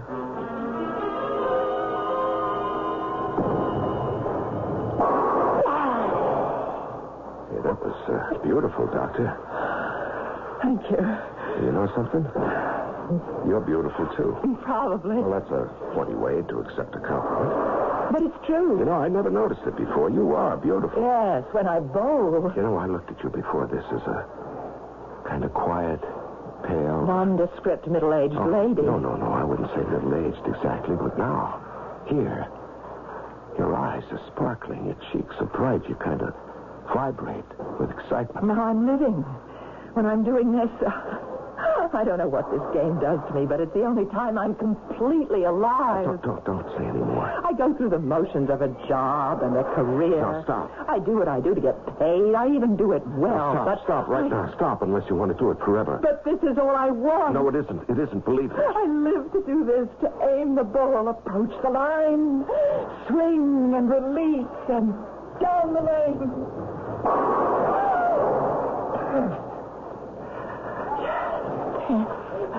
Just this. No. If I could only spend the rest of my life doing this. Oh, Doctor.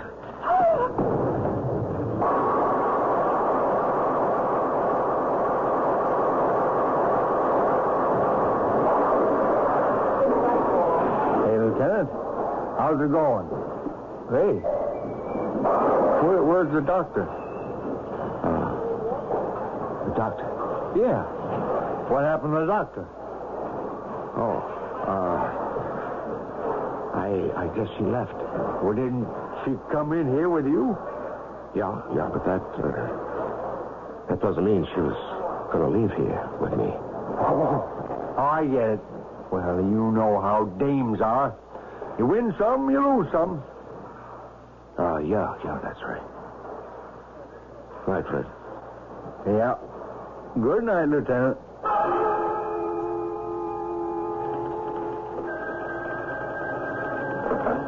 Missing persons, Lieutenant Mulvaney. Oh, yes, Inspector. Who? The police department psychiatrist. Yeah, I'm taking it down. Martha Underhill, age 46. Is missing. Yeah, I'm getting it. You say her hobby was bowling. Well, we'll certainly check all the alleys. Oh, yes, sir. Yes, sir, you can depend on me to make a most thorough and intensive search.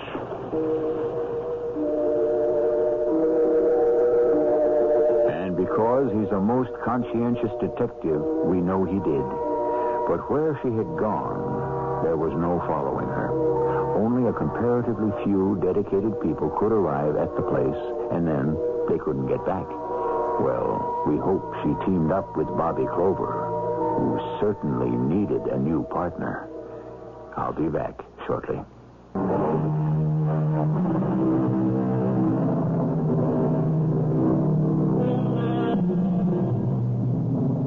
Is it possible that a person whose entire being can focus and concentrate on a desired result can actually harness a unique cosmic force and simply make it happen? Whether or not you approve of, or even believe in it, the fact remains that millions of people devoutly do. On the other hand, Lieutenant Mulvaney might have murdered his brother-in-law and then discovered that he would also have to kill the doctor to cover his tracks. Which version is true? It's not for us to say. Our job is to provide you with choices, options, and food for thought. Our cast included Larry Haynes, Marion Seldes, Catherine Byers, and Bob Caliban. The entire production was under the direction of Hyman Brown. This is E.G. Marshall inviting you to return to our Mystery Theater for another adventure in the macabre. Until next time, pleasant dreams.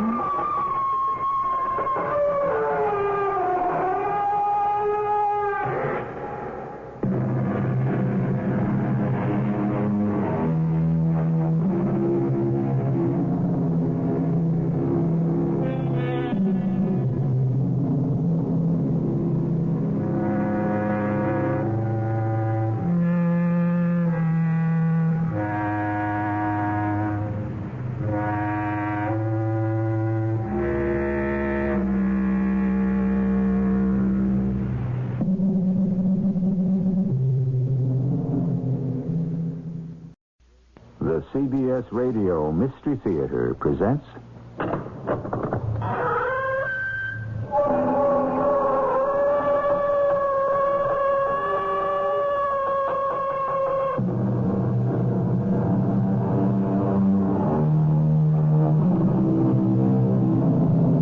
Come in. Welcome. I'm E.G. Marshall. Without a doubt, love is one of the most powerful of human emotions, yet the least explainable.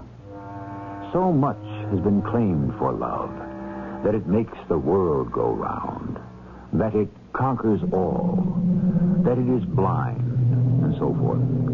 What if love were not merely an emotion, but a manifestation of the Spirit? What would this Spirit of love do if it were denied, rejected, and banished? That is the premise of the strange story we will shortly unfold.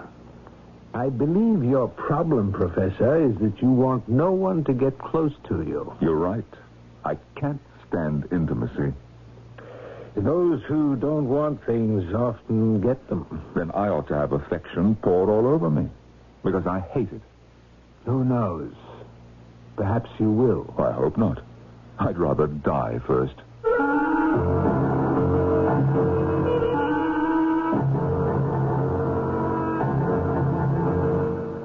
Our mystery drama, Shadow of Love, adapted from a story by Robert Hitchens, was written especially for the Mystery Theater by James Agate, Jr., and stars Robert Dryden and Norman Rose.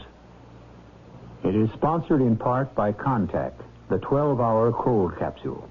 I'll be back shortly with Act One.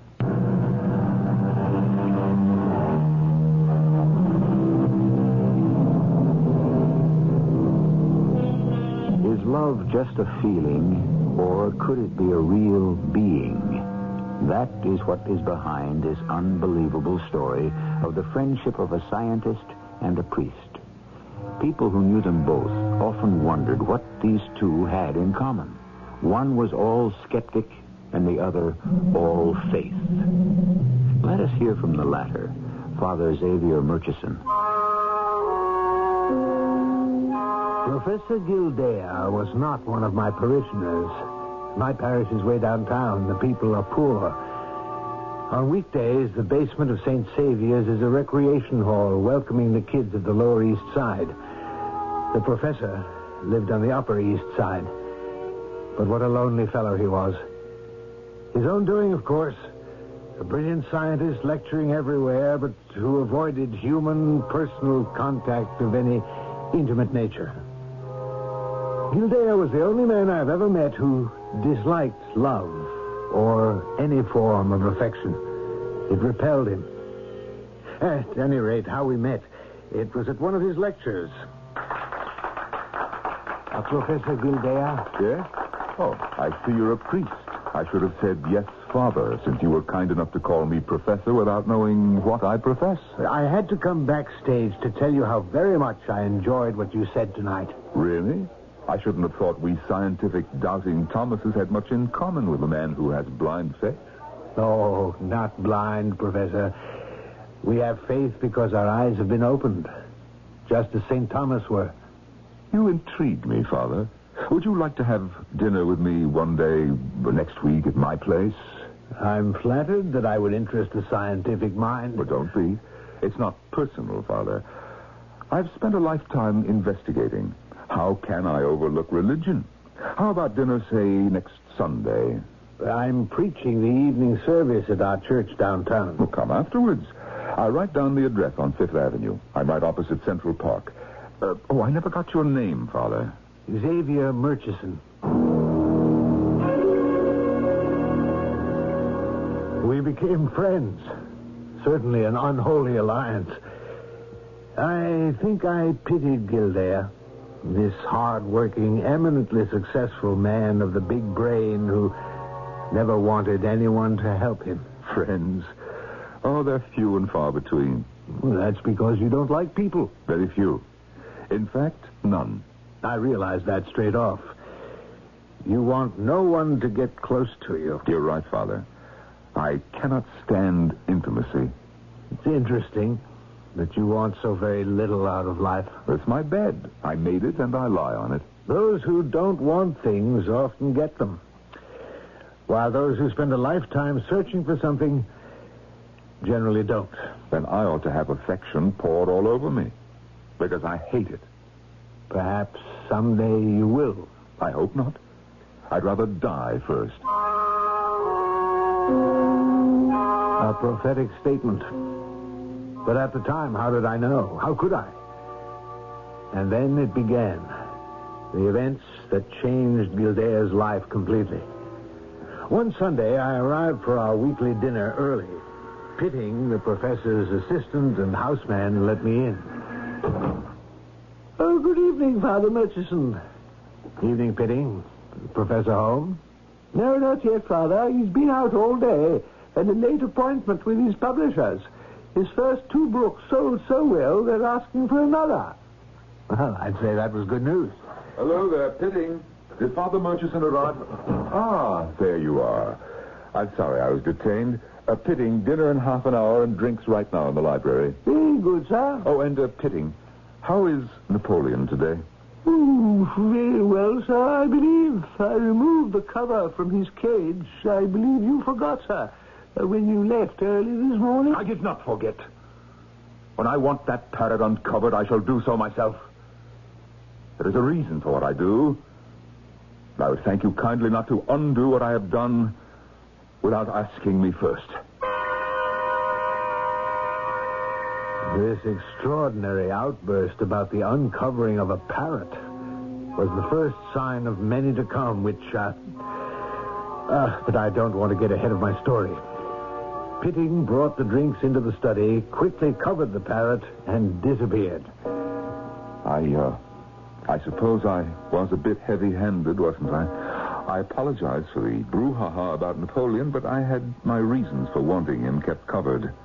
You've had this parrot a long time? I was making a study of the imitative powers of birds a while back, and I never got rid of him. But for reasons of my own, right now I want him shut up in darkness. Father, do you think that I'm an attractive man? Well, bless me, I don't know. I mean, do you think that there's anything about me which might draw a human being or an animal irresistibly to me? Whether you desire it or not? Definitely if I did not desire it. I imagine it would be very disagreeable to be liked, to be run after by anybody one objected to. Or by anything. Oh, that's horrible. What are you saying, Professor Gildea? Father Murchison, I have no one I can tell this to, so... Well, shall we say that you're elected? How much time do we have before dinner? Enough. Come with me out the front door. Now, as you can see, my house faces Central Park. My brownstone is just across Fifth Avenue opposite that path there into the park. Ah, I see a bench just behind the tree. I suppose you're out there often? Well, sometimes, not often. Generally, I stand at my door, take a few deep breaths, and then go on in to dinner and spend the evening working. I dare say if I lived here, I'd be out there morning, noon, and night. So peaceful. Yes. Well, a few nights ago, Thursday, I came out, as I do, and I stood here. On that bench, I saw a dark object sitting, its back to me. Couldn't tell if it was a man, woman, or child. You know, right away, I had a most peculiar feeling about it. I wanted to go and get close to it, but I couldn't move. I just stood here where I am now, my thoughts drawn to this person or thing on that bench. Thing? Well, why it took such hold over my imagination, I don't know. Finally, I forced myself to cross the street and walk up the path to the bench. And? Well, it wasn't there. I hadn't taken my eyes off it, but it had disappeared. I looked up and down the path everywhere. It was gone. And for some strange reason, I was hurt. Angry. I turned around, came back here, and found that I had left the door open. Not advisable in any neighborhood in the city at night. In that little time, it's not likely anybody could have come in here without you seeing them. Yes, interesting what you say, but you're wrong. There was someone here. Oh? Did you catch them? Well, that's just it. Now, I'm not a man of hysterical imagination. The moment I came in this door, I knew there was somebody here. Not my man Pitting, but the very same person or thing I had seen on that park bench. I just knew it. I was so positive, I walked right upstairs, expecting to find this visitor waiting for me. And no one there. I came down again, went into the kitchen. No one. I beg your pardon, Professor Gilder. Dinner is served. Thank you, Pitting. We'll be along directly.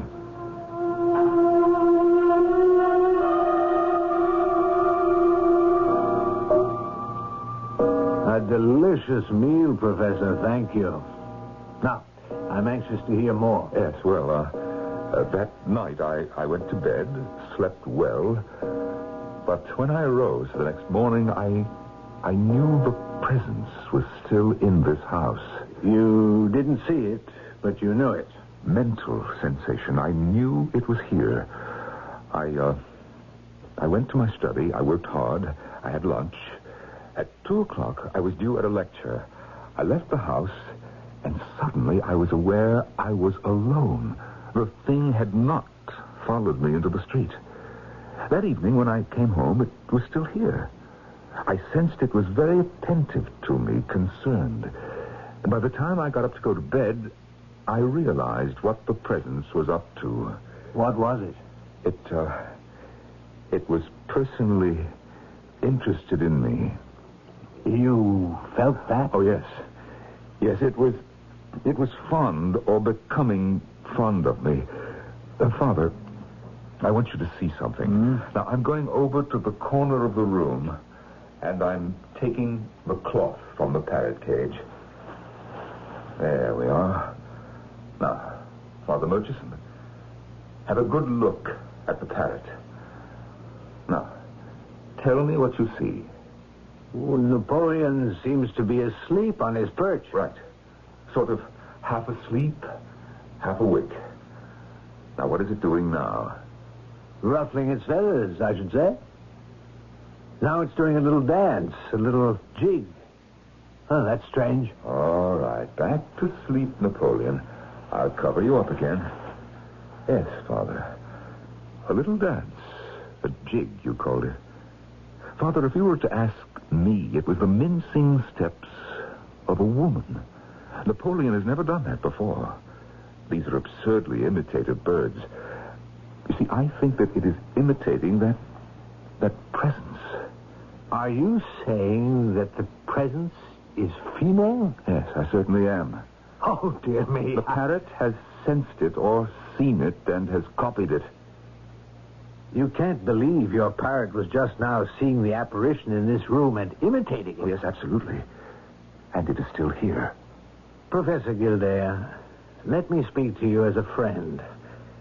To believe that a parrot, an entirely physical creature with limited perceptions, is able to see what you cannot see and imitate it is more than any sensible person can believe.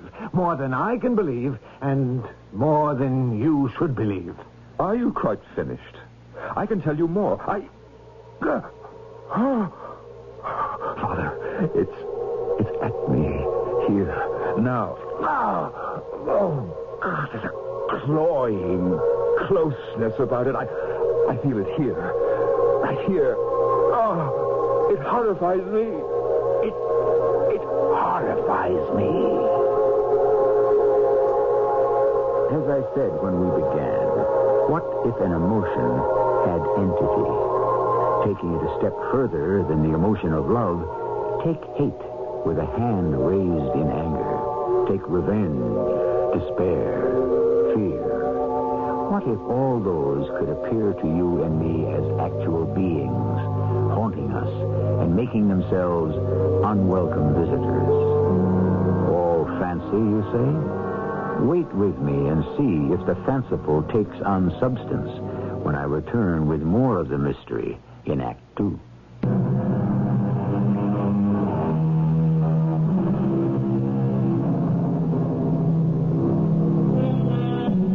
Professor Gilder, famed scientist, within 1 inch of receiving the highest accolades of the scientific community, had one great failing. He was either unwilling or unable to let any person come close to him. That extraordinary mortal, the self-sufficient man. Then, one day, a presence invaded his home. An invisible, loving creature. And after that, the professor was never the same again. His friend, the priest, Father Xavier Murchison, takes up the story.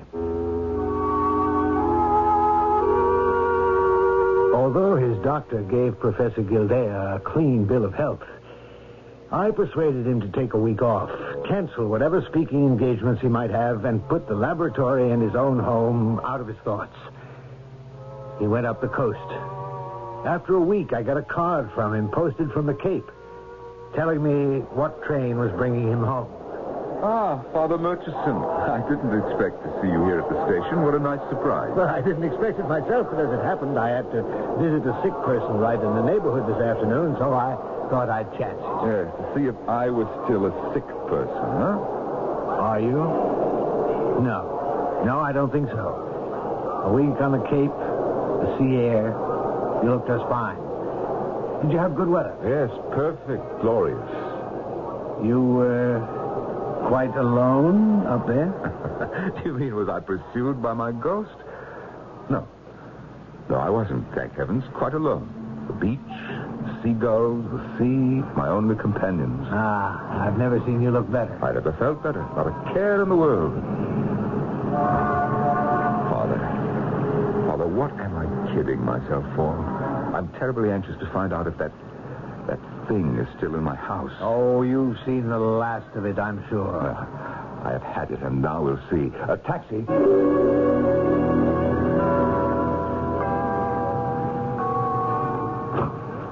Pitting, pay the cab and take my bag, will you? Father Murchison is staying for dinner. Let's go in, Father. Well, I was thinking, Professor, perhaps I'd better scoot back to St. Saviour's for a few hours and then return in time for dinner. I know that I'm being selfish. Well, we've climbed a flight to the study. Let's go in. I've always liked this room. Now, if I'm to remain here, I'd better call St. Saviour's. Well, there's a telephone in the hall. I'll pour small glasses for us both. Whiskey? When Pitting comes upstairs, I think I'd prefer a cup of tea. Well, as you wish.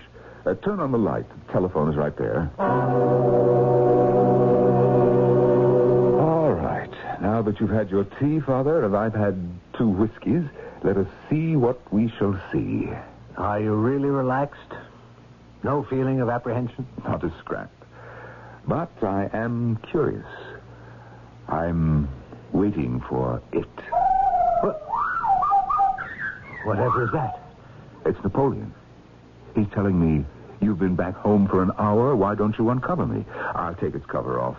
I never heard a parrot make a sound like that before. It was certainly a most unparrot-like sound. Yes, it is. It's not imitating some sound it's heard, is it? I'd like not to answer that question. Are we alone? What's that? Your visitor, this thing, is still here. Yes.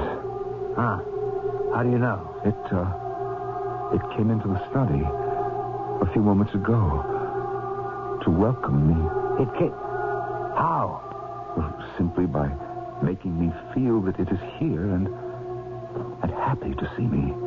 I'm amazed. Oh, Father, I wish I could make you believe that there is an intruder in this room. You know, there are doctors who specialize in these things. You might consider... Father, please. The scientific mind deals in proof positive. If within the next few weeks, no days, I cannot come up with the proof that some unknown being is actually here, I'll let you take me to any doctor you like.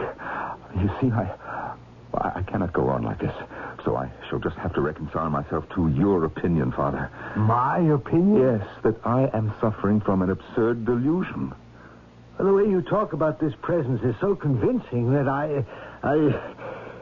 Still, in the doctrines that I subscribe to, a mysterious presence... A cloying, horrible, suffocating presence. I know of nothing, written or implied, to account for such a thing. So, naturally, my dear friend, I doubt everything, all of this, must be in your mind.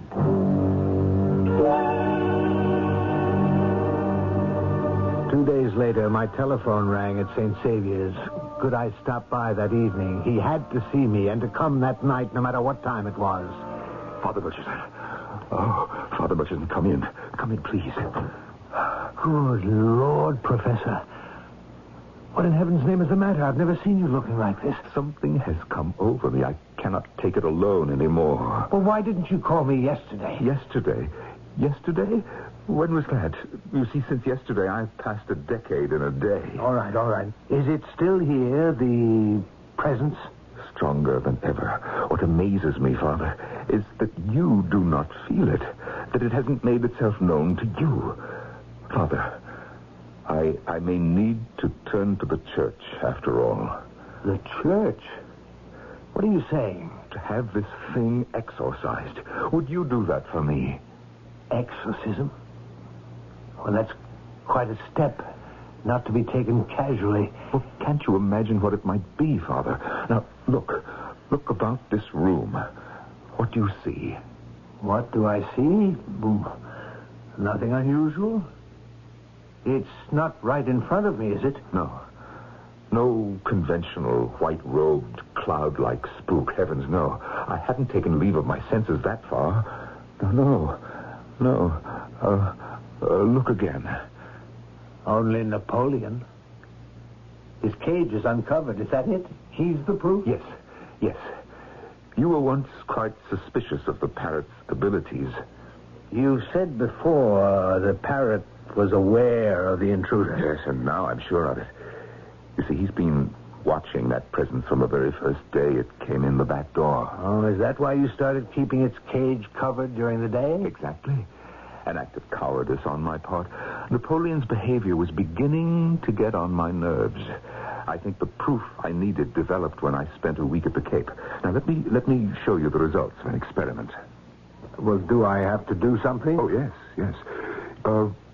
You and I are going to hide ourselves in this room, and both of us will watch Napoleon. You're covering his cage again? Yes. Now, when we're quite hidden from him, I'll pull this long string I've attached to the cloth and remove it. And the, whatever you call it, will reveal itself? I'll stake my reputation on it. How strongly have you felt its presence? In the last 2 days? Tremendously. It is always watching me. It is here now. And what is the most destroying to me is that the damned thing oozes love. It creeps over me. It crawls. Oh. Now, if you're ready, let's hide ourselves behind the drapes on either side of the window. I'll pull the string and uncover the parrot and watch. And then you tell me, am I mad or very sane? I am trying to be rational and calm about what I saw. The parrot moved along its perch and then suddenly turned towards the door. With its eyes, it followed something we could not see across the room, fluttering its wings with excitement. Whatever it was, it came nearer and nearer to the cage. The parrot then put its head through the bars, stretching it as if asking to be scratched. I can almost swear I saw a white finger pushing at the feathers on its head. Something was stroking the top of the parrot's head. And it started making that unearthly sound.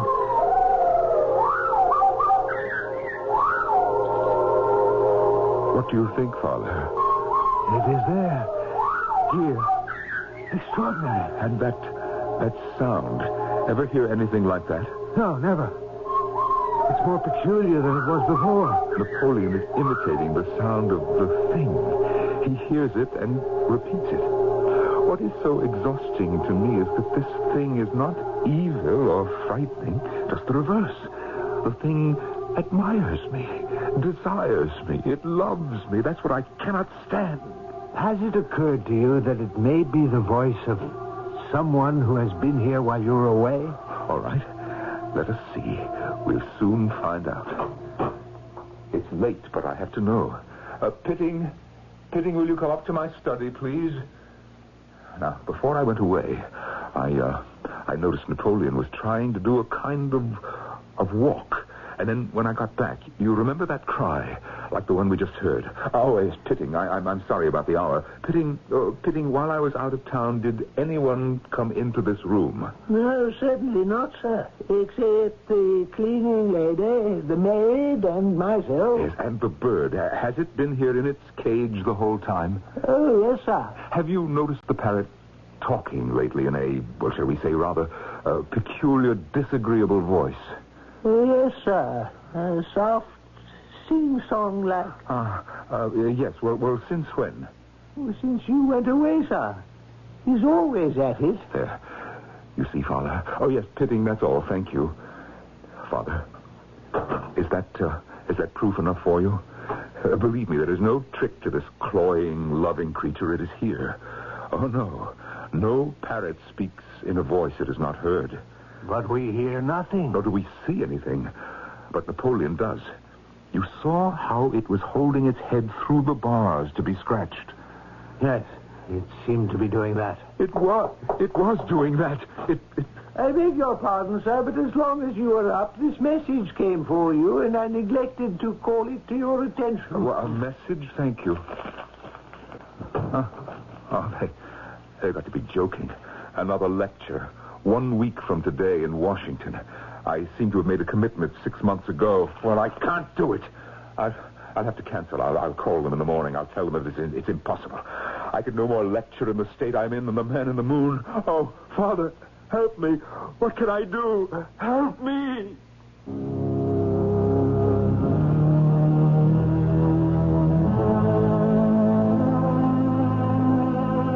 In ancient days, when an incarnate creature made itself known, a forked stick, a sprinkle of holy water, a stake driven through its heart, dispossessed the evil from its spirit. But how to rid a man of what he cannot see? Is this some devilish magnetic force drawing to the professor the very emotion of love he cannot bear? More on this when I return shortly with Act 3.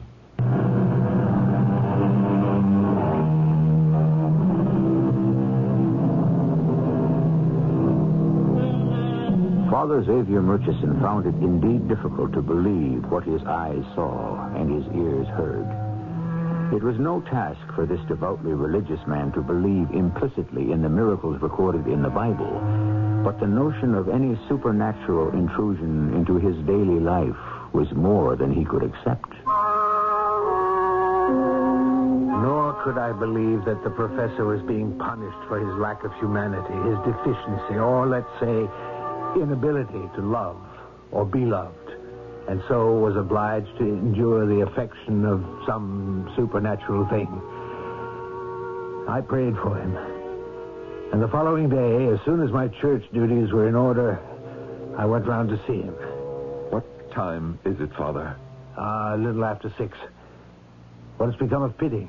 He has left my service. What? Left you? He doesn't work here anymore? Left at noon. May I ask why? It was all part of this dreadful business. Last night, I felt it. I actually felt it. The thing. As I was going up to bed, I felt something moving along by my side, and then it nestled up against me. Good Lord. It seemed just like a real human being, but I couldn't see it. 3 times I felt this gentle and yet determined push against me, as if to coax me and to attract my attention. I could hardly breathe. At the top of the landing, it did it again, squeezing me with loathsome, sickening tenderness against my side. Oh, help! I stood there, screaming, and finally Pitting appeared. You called, sir? Where were you? You heard me call. Couldn't you get here any quicker? I came, sir, as quickly as I could. Is anything the matter? Everything's the matter. You see, I'm being pursued. Can't you see it? Can't you understand? Take it away from me. Get this thing away from me. Oh, what, sir? Get what away from you? You insensitive machine. Can't you see it? I can't breathe. What is it you wish me to do, sir? Oh, Pitting. Oh, I'm sorry, Pitting. I'm sorry. Forget what I said about about being a machine. You see, I didn't mean it. I'm upset. It's nerves. It's all nerves. You see, this thing. Will that be all, sir? No, don't go. Stay with me. Don't leave me alone. You see, Pitting, I'm being tormented. Please, I beg you, Pitting, don't go. I need you. Professor, I beg to remind you, I was engaged as a houseman and a butler, and to sometimes assist you in your laboratory, but not to sit up all night with you or anyone else. And while we are having this little conversation, sir, may I say that I wish to leave your service at the earliest possible opportunity. So, that's how Pitting left. And last night, Professor, what did you do? I sat up. All night? All night. In your bedroom? Yes. With the door wide open. I wanted it to go. With the door open, I hoped it would. And it didn't? No, it never left me for a moment. But it didn't touch me again. When it was light, I sat down, tried to think, organize myself. Perhaps I should give that lecture in Washington after all.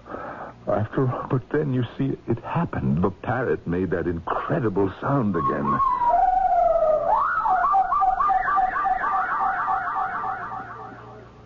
Where is it? I don't see the cage. I got it out of here. You see, I took it to a pet shop. I didn't even want the money. I said to the man, Here, take this beast. You can have it. Oh, my dear Father, when I left that pet shop, I felt so good I laughed aloud. You should have heard me. I went shrieking down the street. A millstone had been lifted from my shoulders. But you see, when I got back to the house, I went upstairs, and it was still here. It's here. Now, it will always be here. Tell me, what am I to do? I mean, as a friend, as a priest, help me. Gildea, I cannot pretend to doubt the reality of your misery in this house. You must go away, right away. When is that Washington lecture? In 5 days. All right. Go to Washington tonight or tomorrow morning. No later than that. Go to your usual hotel there until after the lecture. So far as you know, this thing has never followed you out of the house. Oh, no. No, never. I was free of it at the Cape. Then go. Leave. That'll be 5 days, 6 days. And after the lecture, let's see if this will end.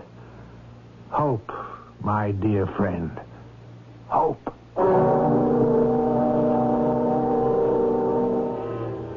I don't know what they thought of me at St. Saviour's. In the past weeks, I seem to have spent more time on the Upper East Side than in my parish. Fortunately, my associates are quite understanding, which indeed I pressed them to be when I asked for 2 days in order to go to Washington to Professor Gildea's lecture. Identifying and dating artifacts is essential to the archaeologist. The old carbon-15 test is ineffective beyond 50,000 years. But the newer techniques... Oh, go away. Will you go away? What we use now is the potassium-argon process, which is most... Oh, please go away. Leave me alone. It measures the decay of radioactivity in a mineral, and it is far the most effective after 50 million years. No, I can't go on. It's after me. It was a dreadful sight. To see this great professor suddenly stop his lecture, look around him like a cornered animal, and strike out with his hands, warding off something. Then he ran to the edge of the stage as if pursued, and didn't know which way to turn. Mercifully, at that point he fainted. A doctor gave him a sedative, and I didn't leave his side until he was safely back at home, in his house, in his bed. Murchison, is that you? Yes, it certainly is. I'm glad you're awake. What day is it? Tuesday. I brought you back home last night. You've been sitting here since last night? Well, it was the least I could do. It was all a mistake. I should never have advised you to go to Washington. You weren't fit. No, I was perfectly fit. But I was accompanied by that abominable thing. It no longer leaves me, even for a moment. It won't stay anywhere unless I am there. You see, Father, it loves me. That's what it is. It loves me persistently. Wait. It's here now, right now, as I talk to you. It's on the edge of this bed, nestling up to me, touching me. Can't you feel that it is here? No, I can't. I kept asking myself over and over, why? Why? What have I done? I've been thinking about that also, and I can find only one answer. You have an answer? There is a reason for this? Perhaps it's a punishment. For what, for heaven's sake?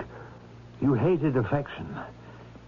You put human feeling aside with contempt. You had no love for anyone, and you didn't want to receive love from anyone. So, perhaps it's a punishment. Do you honestly believe that? And it's hard to believe, but... I am being punished. It may be so. But what can I do? Try to endure it. Endure this thing, this loathsome presence? Yes. Try to welcome it. Possibly then the persecution will stop. I know it means me no harm. I know it seeks me out of affection. It was led to me by some extraordinary attraction which I hold over it. I know that. But to a man of my nature, that is a horror. If it would hate me, I could bear that. If it would attack me, I'd become a man again. I could fight against it. But this gentleness, this brainless, sickly physical presence, I cannot stomach it. What does it want of me? Love, Professor Gilday. I haven't any love to give it. Oh, Father Murchison, I'm dying of this. Why dying. giving affection so hard for you? You didn't hear a word I said, did you? Listen to me. Give it your love, and it may go. It is not possible. Yes, it is. Having received what it came for, it will go. I cannot believe that, Father. You talk like a priest. Suffer your persecutors. Turn the other cheek. I speak to you as a friend. It may be some strange form of lesson. Oh. I have had lessons, painful ones, and I'll have many more. Now, instead of resisting this presence, welcome it. Please, try. I can't. Hatred, I can give it that. Hatred, for I hate it. I loathe it.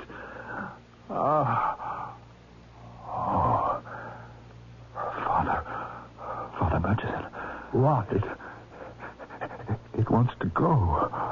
Wants to go. Open the door. This door of my bedroom. I feel it wants to go the way it came. It wants to leave me. Go downstairs. Open the door for it. I ran down the stairs and opened the door. Was it my imagination, or did some shape hurry past me across the avenue, turn up the path into the park? Was that it? There? A dark form, seated on that park bench? Had it finally finished its work, fulfilled its desire, and now returned to its former existence? I ran back upstairs to tell Gildea the news. You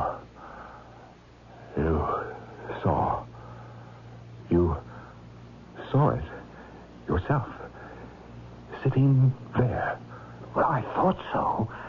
Well, not exactly. I mean, I couldn't make it out, not in detail. But you actually saw it yourself, didn't you? It wasn't my imagination, was it? Was it? There was something on that bench. Thank the Lord. It has left me. Father, I feel so strange. Empty.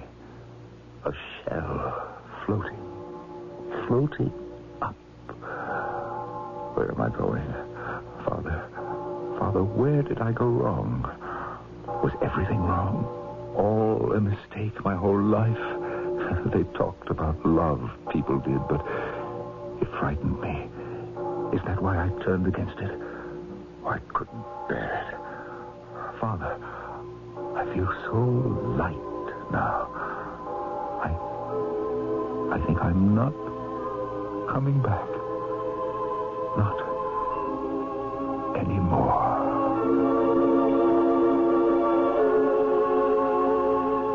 Even as I sat there, he passed away. I made the sign of the cross and gave him absolution. His face that had been so careworn, crossed with lines of fear and hatred, softened. It was the face of a child, hoping for love. A doctor was called. The cause of death? Well, I would say heart failure. Yes, failure of the heart. He wasn't an old man, Doctor. Age has very little to do with it. Would you say it might have been prevented? Possibly, if he had watched himself. Uh-huh. Taken better care? He should have lived quite differently. I think you're right, Doctor. He should have lived quite differently. Father, that's about all I can do. Thank you. I'm afraid it's all any of us can do now. He's in the hands of Providence.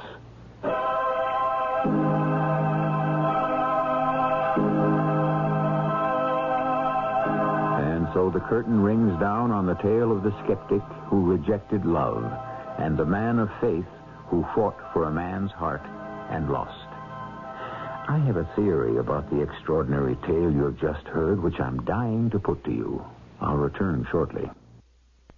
This is E.G. Marshall inviting you to return to our Mystery Theater for another adventure in the macabre.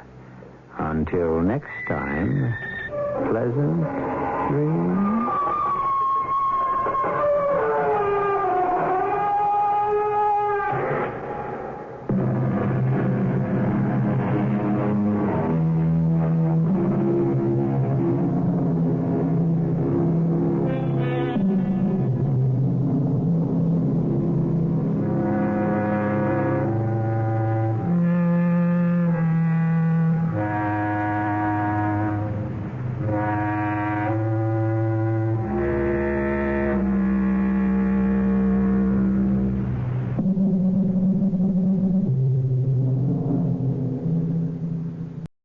The CBS Radio Mystery Theater presents...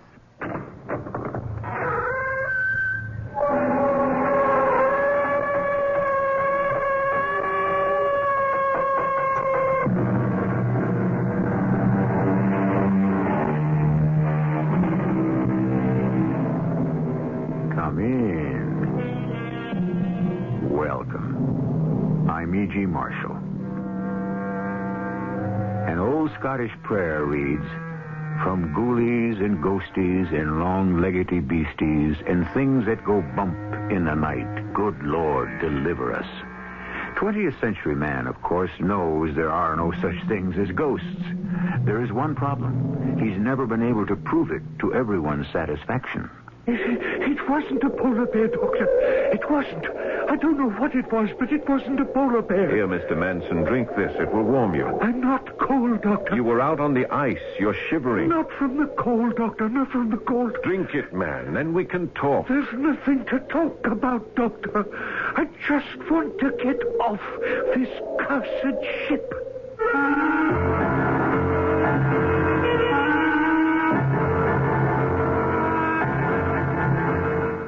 Our mystery drama, The Captain of the Pole Star, was adapted especially for the Mystery Theater by Murray Burnett and stars Paul Hecht. It is sponsored in part by True Value Hardware Stores. I'll be back shortly with Act One.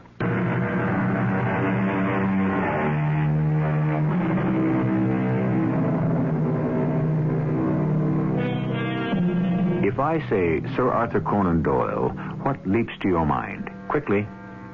Of course, Sherlock Holmes. Everyone's aware that Doyle wrote stories in which Holmes did not appear, but unfortunately, they were engulfed by the tidal wave of Holmes' popularity. It's a pity, because Doyle was a great storyteller and a master in creating suspense and terror.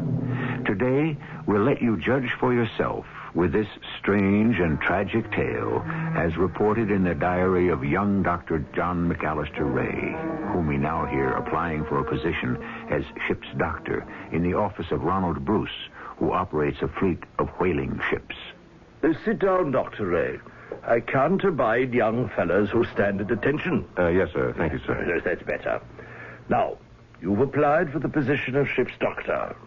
You think a whaling voyage is something like a holiday you young medics get on the P&O ships to the Far East. All fancy dress and beautiful, lonely young women. Now, excuse me, sir, but I don't think that's quite fair. If you've read my application, you'll see that I'm interested in research on... the effect of extreme cold on human conditions. Oh, yes, I'm sorry, sir. I didn't realize you'd read it. Don't apologize. I like young men with spunk. Can't be a good doctor unless you've got some courage. And you'll need a lot up where these whalers go. Yes, you're not married, but are you attached? Well, as a matter of fact, I am engaged. And what does she think of your being away for a matter of some long months? Well, I didn't see any point in telling her, sir, until the job became an actuality. It's cautious, too. I like that. I suppose I'd better get right down to it. We do have an opening for a doctor on the Pole Star. Oh, you do? Yes. The fact of the matter is, we don't know yet who is going to skipper the Pole Star. Well, it would appear to be more a matter of concern to you than to me. As well, yes, on the surface. For the last 4 years, the captain of the Pole Star has been David Craigie. And we've been very satisfied with him. He's a fine sailor and always brings home a full ship. Well, I don't understand the problems. Craigie hasn't appeared. So you could surely get in touch with him and ask... You don't understand. Craigie on the ship is one thing. Ashore is something else. He has peculiarities. One of them being that as soon as he's finished a voyage, he gets his pay and takes off for parts unknown. We don't know where he is. I see. Well, I'm giving Craigie until tomorrow. I still am of the opinion Captain Craigie will be here. And I must warn you about Craigie's peculiarities if you should sail with him. Peculiarities? Yes. It would be on my conscience if I neglected to explain that although Craigie is our best captain and a fine man, is subject to moods. Fits of depression? Well, I don't know the medical terms, but I must tell you he has them. He's also a very private man. In fact, his cabin is off limits to all members of the crew. He keeps it locked throughout the voyage. Not even the steward is allowed in to clean up. The captain does for himself. I see. Now, if this sort of behavior might give you problems, I wouldn't want you to sign on. Well, I've always respected privacy, sir. Ah, fine. On your word, my secretary will give you some papers to sign, and we'll expect you aboard the Pole Star on the 19th at 8 a.m. sharp.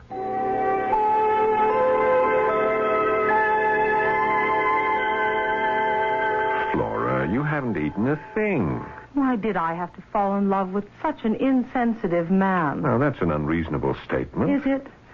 Here we have our first dinner. I mean, the first dinner I cook for you, and I'm all happy and excited, and so are you. But not about the dinner, no. You're happy because you're going away and leave me for 4 months. Well, I'm sorry, but I thought you understood. I don't have the money to open my own practice. With the money I'll be able to save from my pay on the Pole Star and with the bonus that's practically assured if Captain Craigie shows up. John, we've been engaged for only 5 weeks, and you're actually happy about the idea of being separated for 4 months. Well, I'm not happy about the separation, but I am looking to the future for us. I just don't want you to leave me. Darling, this isn't like you. We've discussed the problem that comes with being a doctor's wife and all the separations it might entail, and now all of a sudden... I know. But call it woman's silliness or whatever you like. There's something about this voyage that frightens me. Something I feel, something bad. Flora, darling, believe me, if you could tell me one thing, one solid fact that has brought this feeling on you, I won't go. I love you, Flora, but you do see the logic in what I'm saying. That's why I'm so unhappy. Because I have no logic, only intuition. And, John, I'm afraid, terribly afraid.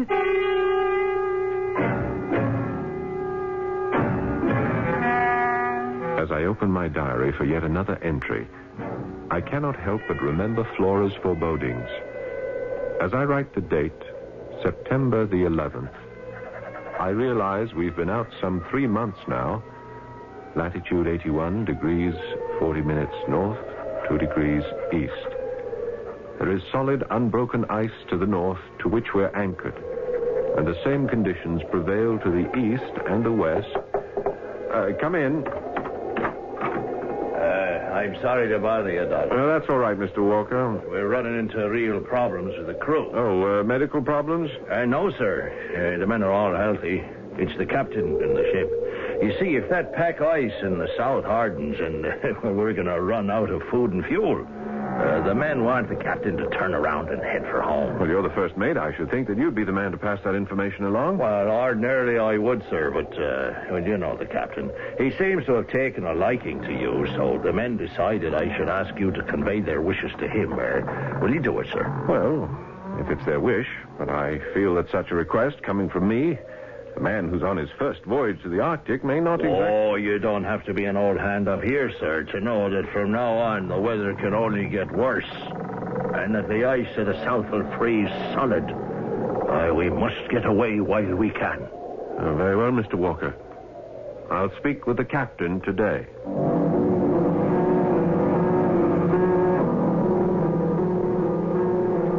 After noting in my diary that the northwest corner of Spitzbergen was visible on the starboard quarter, I went up on deck and found the captain leaning against the rail, staring over the ice to the north. Good morning, Doctor. Good morning, Captain. Finished with your diary for today? Not quite, sir. I'll have to record the results of this conversation with you. Do you write down all our conversations? No, sir, but... this is different than our usual small talk. Could it have anything to do with the visit of Mr. Walker to your cabin earlier? You don't miss much, do you, Captain? A good skipper runs a tight ship. Well, as a matter of fact, I may be out of line here, sir, but I promised Mr. Walker I'd speak to you, so here goes. The men are unhappy about staying here. They want to go home. Oh, do they now? Yes, sir. They feel that to stay here longer is endangering their lives because it's only a short time before the ice to the south seals us in. I'm aware of that possibility, Doctor. Then you... There are whales to the north, Doctor. A whole school of them. I've seen them blowing.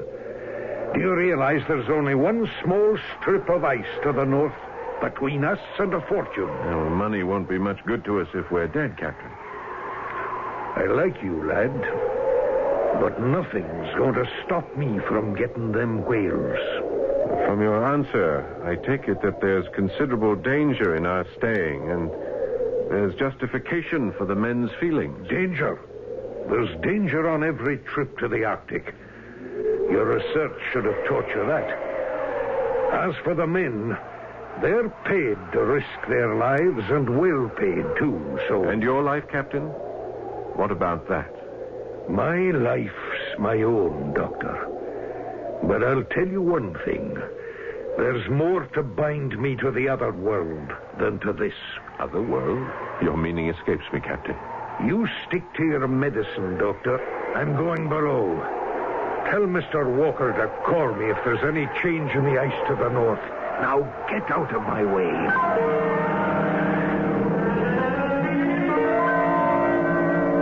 Informed the first mate of the captain's decision, wrote it up in my diary, and turned in early. But I slept badly that night. Between fits of wakefulness, I dreamed. And they were strange dreams. Or rather, the same dream. I dreamed I heard voices from the captain's cabin 2 doors away from mine. I could only make out snatches of what I thought I heard. Nay, lass, nay. Why do you keep me? Selfish. Your love. Different. Selfish. You dare call me selfish. You know what I would try. Always trying. You cannot. You must not. I want you. Don't say it, lass. For love's sake, don't say it.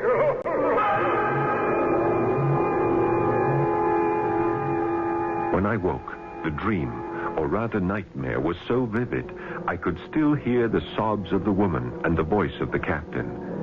I began to wonder, was it a nightmare? No. I dismissed the thought until breakfast. Captain, may I have permission to take a foraging party out on the ice at noon? No, Mr. Walker, you may not. But we might be able to pick up some polar bear meat or other animals, and that would... And you might also lose a man or two in the ice holes. I feel the wind's going to shift, and we'll be able to break through to the north and get to the whales. Sir, the men are restless, and any kind of activity... Then put them to work on the brass, Mr. Walker. Well, it isn't only that, Captain. It's... Well, mister? It's nothing, sir. I guess it's just superstitious sailors who claim to hear strange cries and mewlings at night. You have your orders, Mr. Walker. I'm going topside and look for that wind shift. Doctor? Yes, Mr. Walker? Does the captain... Well, I mean, in your opinion, is he... is the captain in full possession of his senses? Now, that's a sobering thought. In a world today where dictatorship is fashionable, no one has ever questioned the absolute authority of a captain when his ship's at sea. However, suppose this man who controls the destiny of his ship and crew is mad. That problem is one that will be faced in our second act.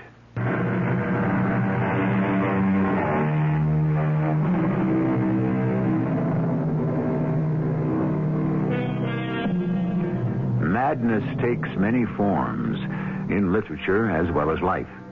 People may argue that in Moby Dick, Captain Ahab's frenzied pursuit of the legendary white whale was a form of insanity.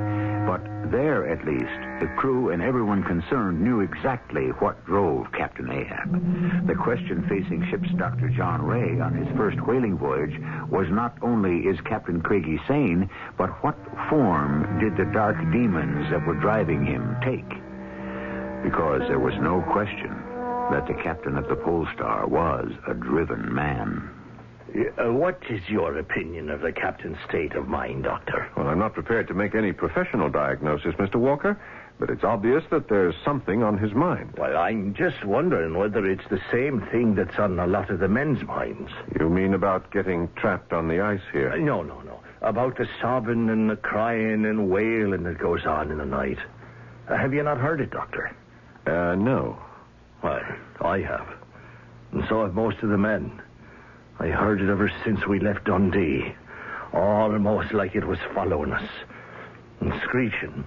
And begging to be taken aboard. You think these noises have something to do with the captain's state of mind? Well, it is likely. I mean, he's human just like the rest of us. Have you spoken with him about this matter? No, Mr. Walker, because I think there's a perfectly natural explanation for the sounds you describe. The creaking of a ship, the sloshing of water in the scuppers, the rubbing of the hull against the ice, any one of those would explain... Doctor, now, I've followed the sea all my life. This is your first voyage. I'm a hard-headed man, and I tell you, no ship ever made the noises I heard. And what do you think they are? I don't care to say. All right, then I'll say it for you. You evidently feel that these noises are ghosts or something from the spirit world or caused by some other supernatural force.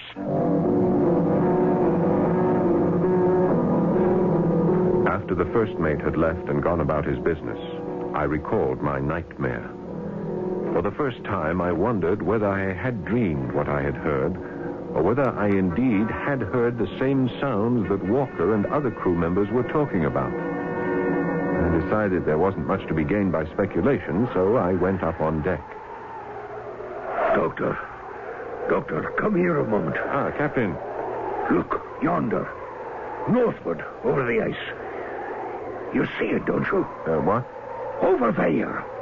Just now coming out between the hammocks. You must see it. I'm very sorry, Captain. There's nothing there. Blast you for a blind idiot. Use your eyes. There. Moving off now to the west. There. Now, easy now, Captain. My goodness, you're shaking. You're not yourself. Look at the perspiration streaming down your face. Let me take you below. Look, man. You see her now, don't you? There, right there. Flying from me, by God.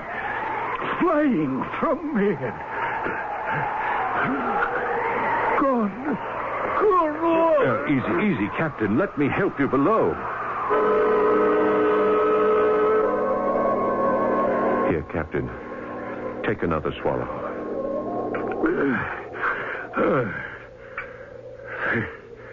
Thank you, Doctor. Yeah, you had quite a shock. Now, I think you should go to your cabin and lie down for a while. You saw her, didn't you, Doctor? I'm sorry, Captain. I saw nothing. Nothing? You don't think I'm mad, do you, Doctor? Tell me now, man to man. Well, I think, Captain, you're disturbed about something. Right. But, Doctor, what do your medical texts say about madness? In what context? Or what do they say about symptoms? Bad dreams. Are they a sign of madness? Well, not always. They can be. Any other symptoms? Let me hear some of them. Well, hearing voices is significant. And other symptoms? Severe headaches. Nary a headache since we left Dundee. And before that? No head pains, Doctor. Any other symptoms you know of? Delusions. What's a delusion? Seeing things that aren't there. Now we come to it, Doctor, don't we? Who the blazes is that? Mr. Walker, Captain. Well, come in, then. What's the commotion, mister? It's the cook, sir. He needs the doctor. Well, what happened? Well, he burned himself pretty badly. Well, let me get my bag. We'll get right down there. I treated the cook's hand, which was scalded, but not as badly as I'd feared.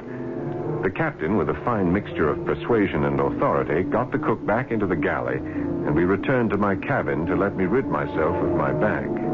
Captain, if something is worrying you, and you've admitted as much, I can't help you unless you tell me just what it is that's bothering you. Easily said for you. But if I were to tell you what I've never told a living soul, it would do neither of us any good. Well, it certainly can't if you won't tell me. Nay, what's bothering me is between me and... well, it will pass.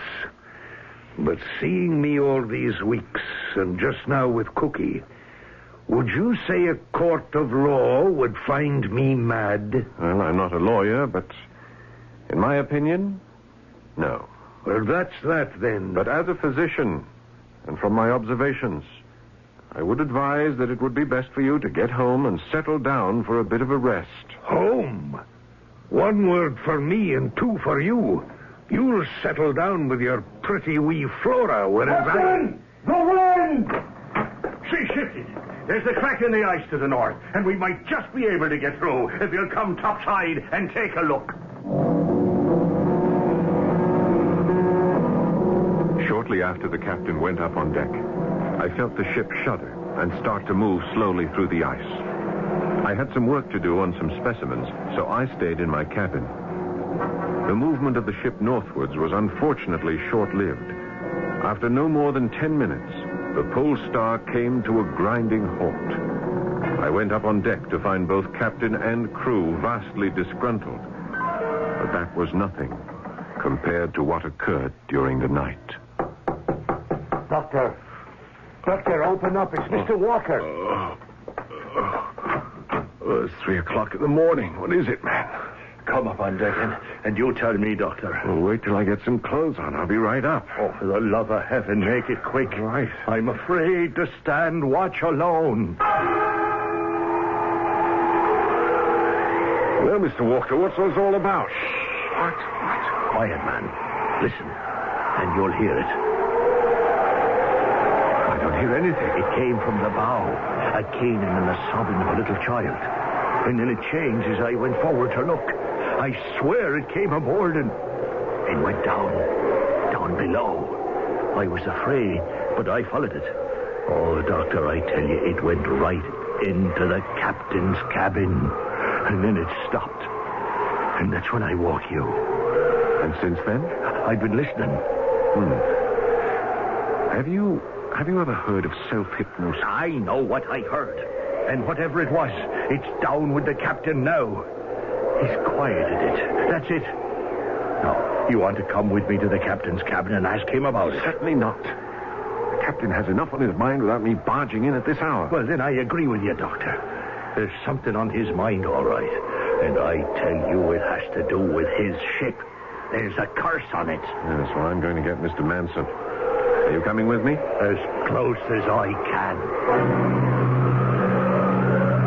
Looking back now, I realize I should have insisted that Walker be put in sick bay, but I simply didn't foresee what was going to happen. I hadn't been back in my cabin a half hour before Manson got me up to help with Walker. When we reached the deck, I could see the figure of Walker lying crumpled on the ice just off the starboard bow. I asked Manson what had happened. We were standing at the rail. He was listening. I, too, and suddenly he shouted, "There! Manson, the lights! Right there off the bow! Do you see them?" I see something. I don't think they're lights. Of course they are. And watch. You see the way they dance? Like they're beckoning. Come on, man. Let's find out what this is and put a stop to it once and for all. Hey, wait. Mr. Walker, easy. Wait up. Those aren't lights at all. Just a reflection off the ice of the northern lights. I can see it plainly now. Don't be a fool, man. You can't see them clear like I can. Here, I'll reach over and... Careful, watch out! Doctor, the next thing I knew, he was over the side and falling to the ice. I didn't think I should move him, so I ran up and got you. Well, good thinking. Now give me a hand. We'll get him back on board.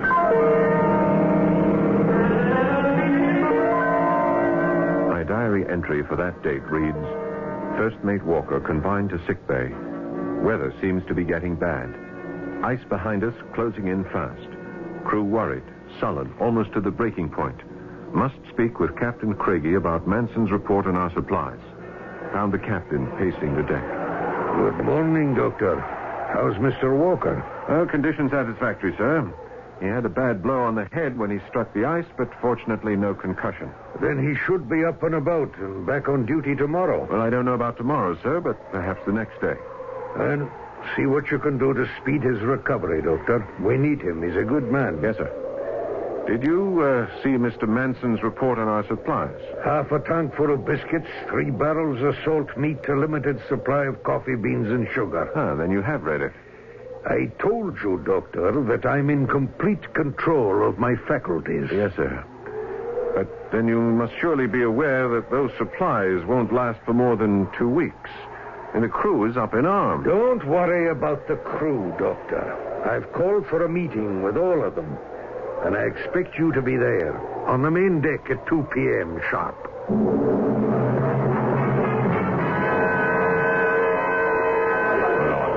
All right, lads, all right. Now listen well to what I have to say. Now, I got you into this fix And I'm not denying it looks like there may be some hard days ahead. But you shouldn't be bitter. Just remember how much oil we've brought back from other voyages. And the money you've put in your pockets. Oh, yes, that's true, Captain. Yes. We've tried a risk or two before and we succeeded. But if we fail now, there's still no cause for panic. Yonder's the coast of Spitzbergen. And if the worst comes to the worst, and the ice closes in behind us, we can make land across it and stay alive until spring. But it won't come to that. Take my word for it. It'll be half rations for everyone for the time being. But keep your heads and hearts, and I promise that you'll pull through and come out rich. The quality of leadership is the most intangible of all character traits. In all history, every leader was able to persuade his followers, whether they were crewmen or people of a whole nation, that they could trust him. All too often, that trust was misplaced. But was it to be so with the captain of the Pole Star?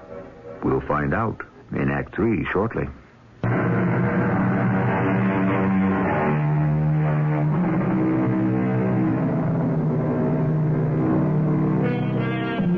Webster's dictionary defines euphoria as a feeling of well-being or elation, especially one that is groundless or inappropriate to the situation. Some people live in this state all their lives. Others spend their lives in despair. It's really a difficult matter to attain a happy medium. But as for the crew of the Pole Star, they were definitely euphoric. Captain Craigie's speech had an amazing effect upon everyone aboard the Pole Star. Forgotten was the shortage of rations, the ominous increase in the wind, the dropping temperatures, and the ice all around us.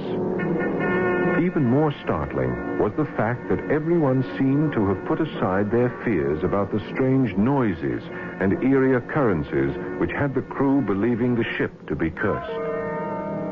And then shortly before noon the following day, Captain Craigie succeeded in amazing me.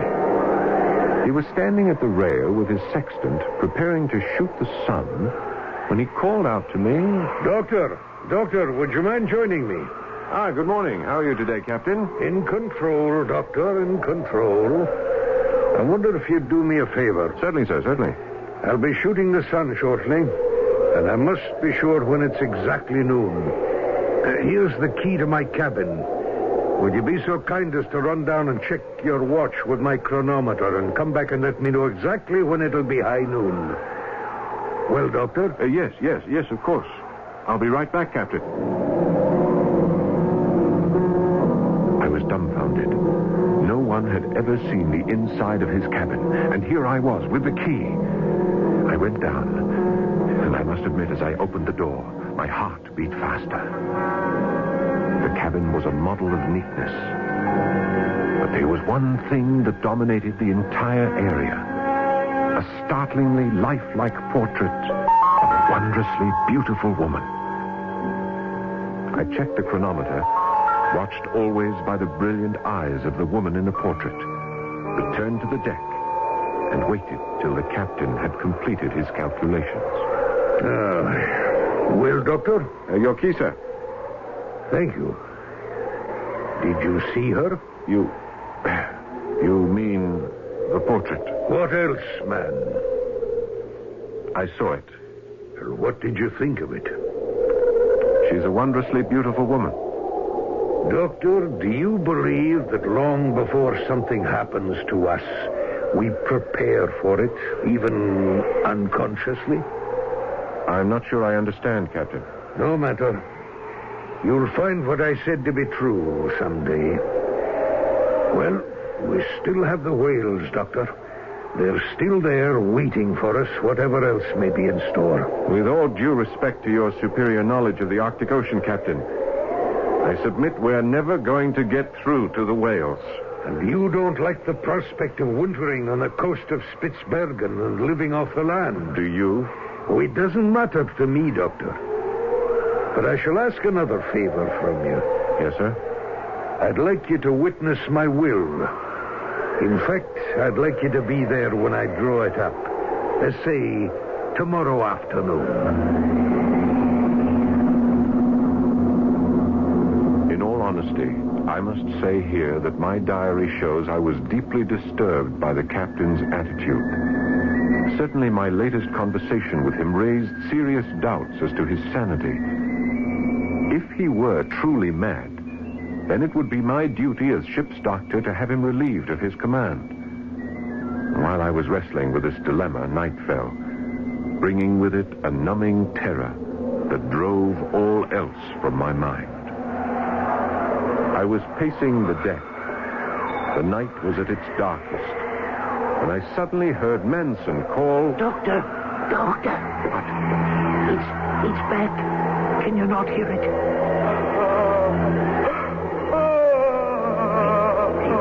Don't tell me that's from the ship. No, Mr. Manson, I shan't. But let's find out together just what it is. It came from the bow again, I think. Yes, I think so, too. Come on. Hello? Hello? Whoever you are. Can we help you? Can you hear me? What's the trouble? Doctor, look. There on the ice. Moving away from us. See? Yes. That white shape. Yes, I see it, but I think it's a polar bear. A polar bear? No polar bear ever made sounds like that. How do you know? It could be wounded or ill. Now look, doesn't that walk like a bear? I don't know, but maybe you're right. Where are you going? To get a rifle. If it's a bear, I can kill it. It'll certainly help our meat supply. Well, I don't see anything now that we're out here on this ice. Do you, Manson? The moon went behind a cloud. Yes. Maybe when it comes out again. But I can tell you now, I'm worried about the weather. It looks to be making up for a blow. Well, we won't go too far from the ship. There, I think I see it. Where? Over to your right, about 200 yards ahead. Oh, I got it. You better stay back, Doctor. If it's a bear, it can be dangerous. I have the rifle on. I can see it almost clear now. It's moving slowly. I'll have it in my sight soon. Manson, is it a... No! Lord in heaven! No!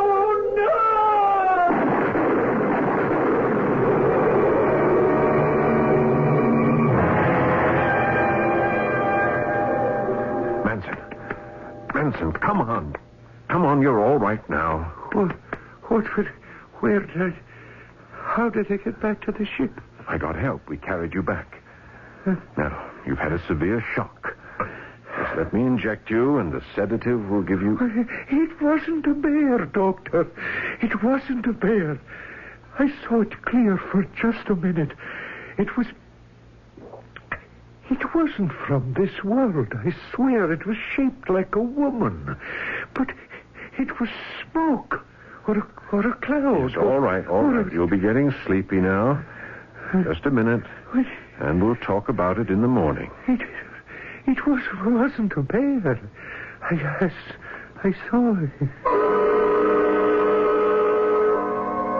I kept my appointment with Captain Craigie at 2:30. We met in the main cabin and sat at the table on which we ate.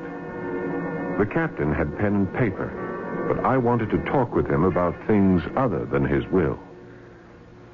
Captain, I don't know how else to say this, so I'm going to come right out with it. I think you must get rid of that portrait.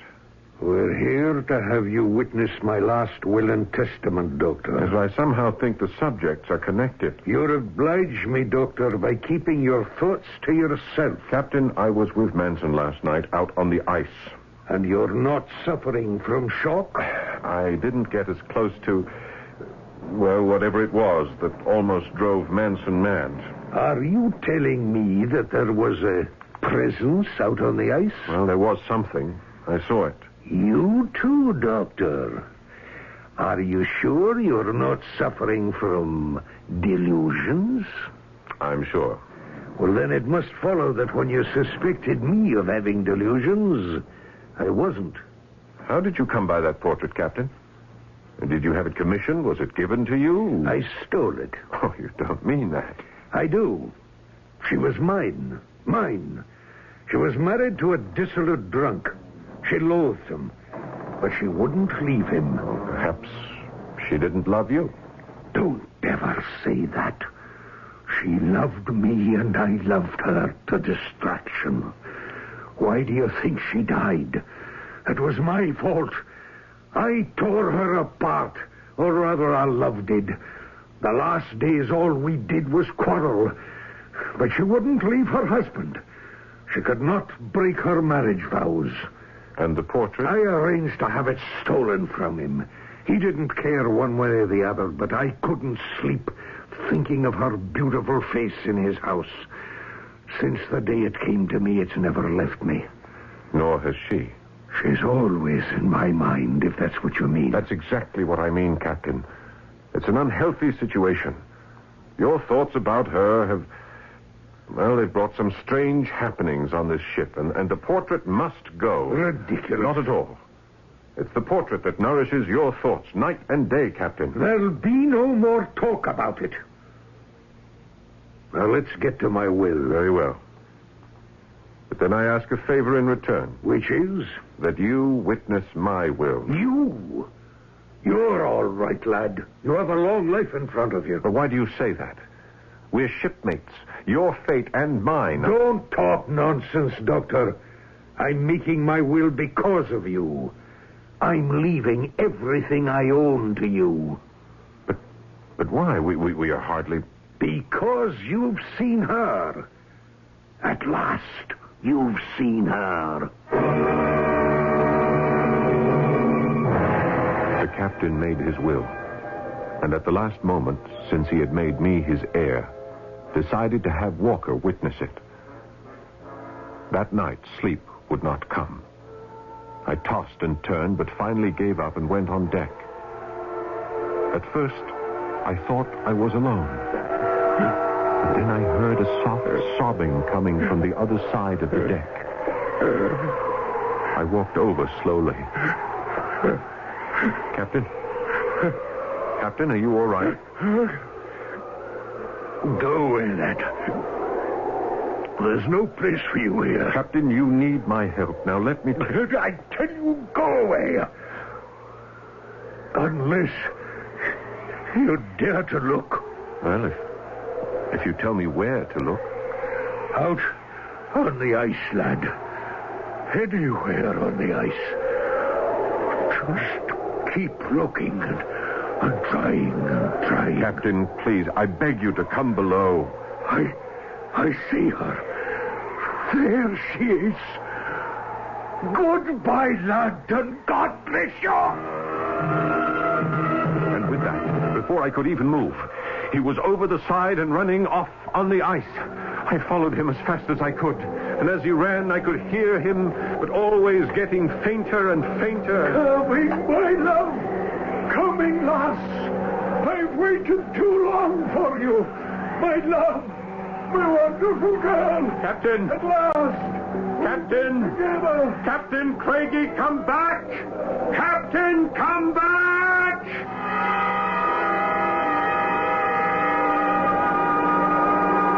I'd lost him. Further search on the dark ice was useless. The next morning, Mr. Walker and I set out to trace him. Here. He fell here. Look. The snow hasn't wiped out all traces. That's right, and he got up, but which way did he go? Now, let's keep straight. All right. There's no reason for him to veer. Or was there, Doctor? Well, don't ask me. I didn't see anything in the dark. That's what he did, eh, Doctor? Yes, I thought he did. Well, come on, let's go on. There, look, straight ahead. Well, come on, man. Oh, no. There's no hurry, Doctor. If that shape is the captain, he's long dead. A man doesn't last long out here lying down. That's the captain right enough. From the looks of him, he's been dead for some hours. You see that blanket of ice crystals and snow that's covering him? Yes, I see. He's gone. The wind blew it away. Doctor, did you... I mean, didn't it look like when the wind hit it, it was blown up in the shape of a woman and sort of floated off? Did you notice that, Doctor? Nonsense, Mr. Walker. It was simply a snowdrift. Now, let's get the body back aboard ship.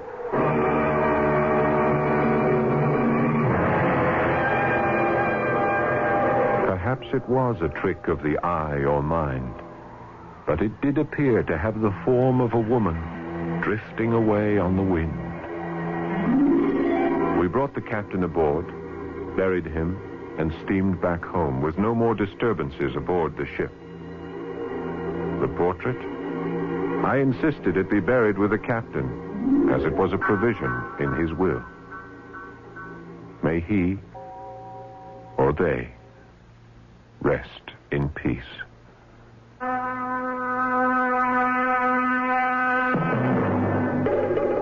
Certainly today, the great nations of the world are exploring the possibilities of telekinesis and ESP for their own uses.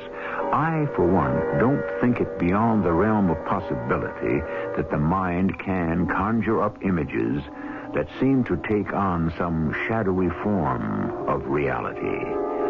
But then, they're not really ghosts, are they? I'll be back shortly.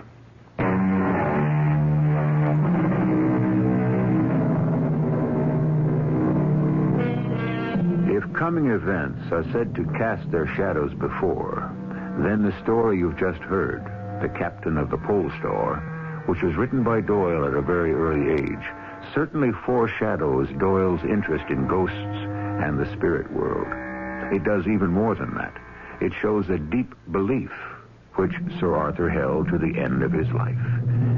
And I can only believe, if he can hear this, how pleased he must be.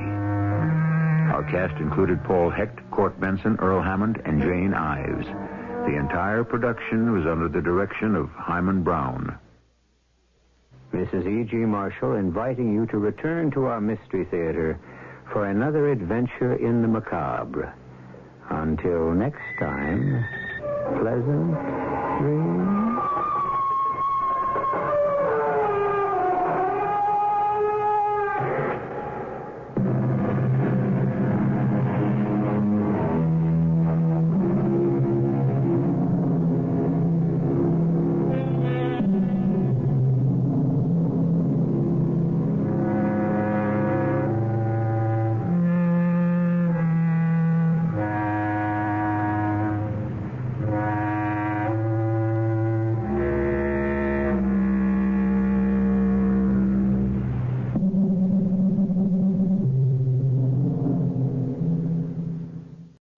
The CBS Radio Mystery Theater presents...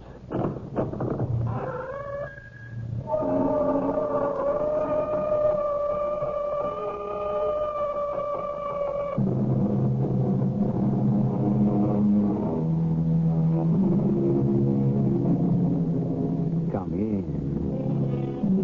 Welcome. I'm E.G. Marshall. There's almost no one who doesn't thrill to a horse race. I don't mean the idea of winning.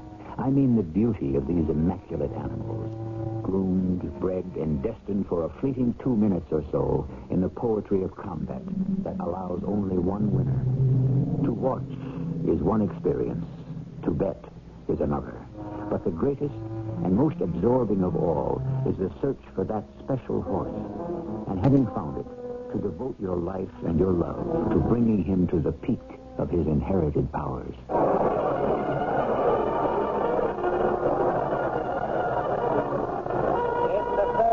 Of the Triple Crown that's on the line today, and the odds-on favorite is Malachi, the Wonder Horse, written by C.B. Oaks in more than one sense, the Wonder Jockey. More of that later. Can this Cinderella horse bring off the inconceivable? Will the race end with Malachi wearing the garlands of the Triple Crown? Well, in something around 2 minutes, we should know the answer as they're off.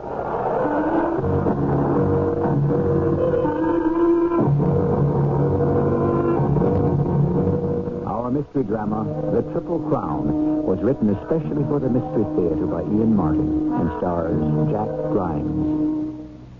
It is sponsored in part by Contact, the 12-hour cold capsule. I'll be back shortly with Act One.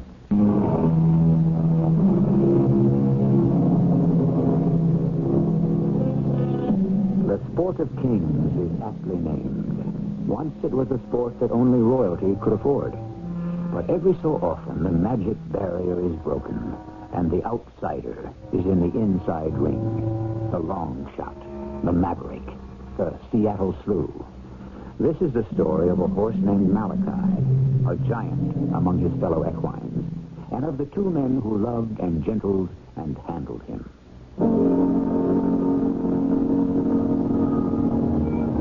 The lad was standing by a split-rail fence. He was a boy of indeterminate age, small, well-muscled, a little above my own height. I'm 5 feet even myself at full stretch. His eyes were eager and his whole body was athrill with wanting to be more than he was stuck with being. I felt this boy and me was destined for some long future. Hey there, Sonny. You live hereabouts? Oh, sure. This is my father's farm. And don't call me Sonny. Now, don't be after getting your back up. I meant no harm. What would you like to be called? My name, Stevie Oakes. And my name is Patrick Aloysius Devlin at your service. And Paddy to my friend. Now, you're not making much of a friend of me. I'm on the edge of getting to be 20, and just because I'm small is no cause to make fun of me. Now, there's a bully boy flying off for you and ready to stick up for his rights. How tall are you there, boy? Well, I'm 5'1" and 5'8". You want to make any more of it? What would I make of it? Hold on there just a moment, and I'll show you. Now, if you look smart, you can tell that you tower over me by maybe 1 whole inch or more.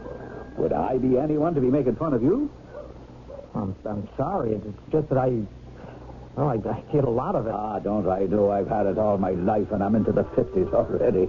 But sure, I never cared. But this is just how I wanted to be. You did? Why? So I could be a jockey and spend the half of my life on a horse's back without me giving him any real weight at all to trouble him. Well, you're a professional jockey? For real? Oh, I was that, boy. Do you see these wrists? 50 years ago, I could break a 2x4 with my bare hands. I'm sorry. Are you planning to move here to Timpkins Bend, Mr. Devlin? Paddy, to my friend. All right, Paddy. Well, now, Stephen, my lad, moving here would depend on circumstances, you see. Why don't you come on back in the office and let the two of us have a little business talk and see how I might work things out. He followed me from the front of the car to the back door, his eyes goggling at the Kelly green paint and all the glass windows on the length of her and all. And round the back, I opened the big rear door with a flourish. Will you step into my private sanctorum? Just use the trailer hitch as a step up. Okay. Is this a mobile home? Yes, it is that. And then again, no. It was not exactly for the former tenants. They were transients, you might say. It's a hearse. A hearse? But home it is to me. I live in it right through the winter. Without heat? Well, I got sleeping bags and a cot. Why don't I make us a wee cup of tea?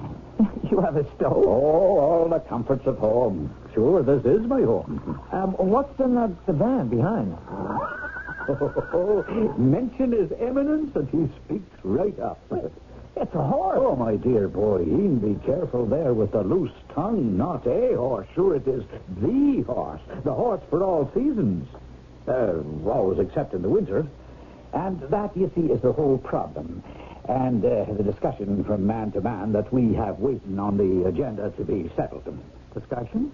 Us? Well, what about? There goes the tea then, the darling tea. First, we'll away with that, and then we can look to the business matters. Spot of cream in it and sugar? Why, I don't drink it much. Any way you want to serve it.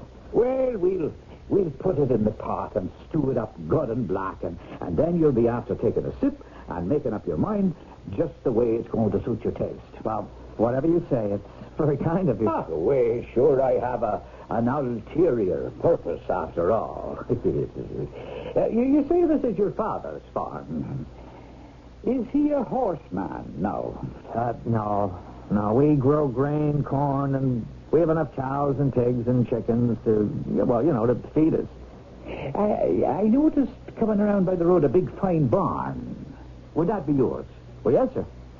Would it be having a stall now, a good size, that might fit a big horse? Oh, yes, there's 3 or 4. And do you think your da could be using a handyman for the winter season? Well, I reckon not, Mr.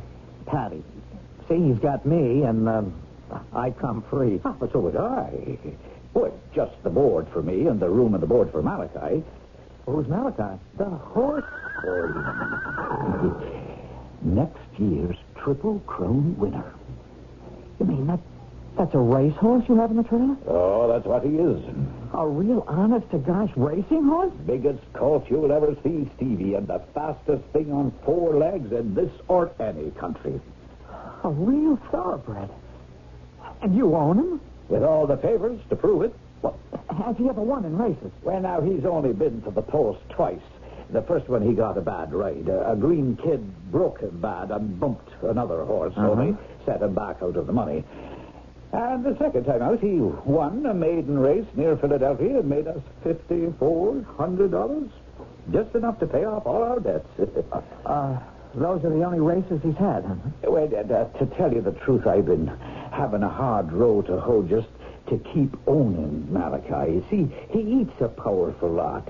He cost me pretty near $20 a day, and I wasn't making that much just exercising horses and grooming. I couldn't afford the entry fees, he's a great horse. He's the only one I brought up all the way from a colt. I wouldn't want to lose him. He's all the family I have. Would you like to see him? I let down the runway and backed Malachi out. He came gentle as a lamb, Lord bless the big beloved Spalpeen. Oh, he was a sight to see. A deep chestnut with a great black mane that stood 17 hands at the withers and weighed 1,200 pounds, and him still growing. He's saying hello to you, Stevie. Oh, Patty. He's the most beautiful thing I've ever seen in my life. Hello, Malachi.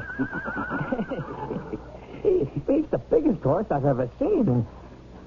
Man, does he look strong. Oh, you could put this horse in the Indianapolis 500 and he'd go the distance like it was 5 furlongs. He's that strong. That's why he's named after Malachi. Well, who was Malachi? What? Did you never hear tell of Malachi? Oh, why, he was the strongest man in all Ireland. Malachi was so strong, you see, he could pass his hand up over the back of his neck, catch himself by the seat of his pants, and hold himself in the air for 40 minutes altogether. But now I know you're putting me on. Still and all, would I love to be up on him. Oh, can you ride, boy? Well, I exercised Mr. Squire's horses. He's the rich man who used to live next door. Oh, but does he not live there anymore? Well, not since he sold his stable and moved back to New York. Now, there wouldn't, all the same, be an exercise track there. Oh, sure. A great big one, all cindered and flat. Stevie, my lad, I said the moment I laid eyes on you, we were heading for a long future. Oh, I had the second sight, all right. Oh, this'll be a grand place, Malachi. A darling place with all the comforts of home. Come on, Stevie. Let's away off now and talk your father into seeing it my way. I kept the hackamore on Malachi and decided to take him along. The farmhouse was a short walk away, but long enough for me to have my spirits dampened considerably by Stevie, who obviously was a bit scared of his father, who turned out not to be his real father at all, but his mother's second husband. And one look at Mr. Oakes, and I could see good reason why he might put the fear of God in anyone. Steve, where the Sam Hill have you been? You got chores to do, and I want you out in the fields with me after dinner haying. Where you been hiding out? Well, I wasn't hiding out, Pa. I was talking with Mr. Devlin. You mean this skinny little hobo here? You the one with the green rattletrap out there by my fence with... Name of Jehoshaphat. What's that monster there? That's Malachi. He's a racehorse. That ain't no racehorse. Slow as molasses, Alwart. Hitch him up to a plow, I bet he could turn as straight a furrow as a tractor. Just about as fast. I know, begging your pardon, Mr. Oakes. This is no workhorse. This is royal line all the way. Malachi is out of Katsini Hurahan by Brian Boru. And I have the papers to prove it. Well, Patty says he'll win the Triple Crown next year. The pig's eye. Where would a little tramp like this get the money to enter a race like that? I'd run him in a few stakes come the spring, and with the purses we win, there'll be enough for the entry fee. Why aren't you running him now? Well, I was out of money, do you see? I couldn't get into Florida or California, so I'm looking for some winter quarters. Well, if he's so great, why couldn't he have won enough money to see you through? Well, 3 different times I had him ready to run, but the old banshee on the broom interfered. What does that mean? The fate. Get out of here.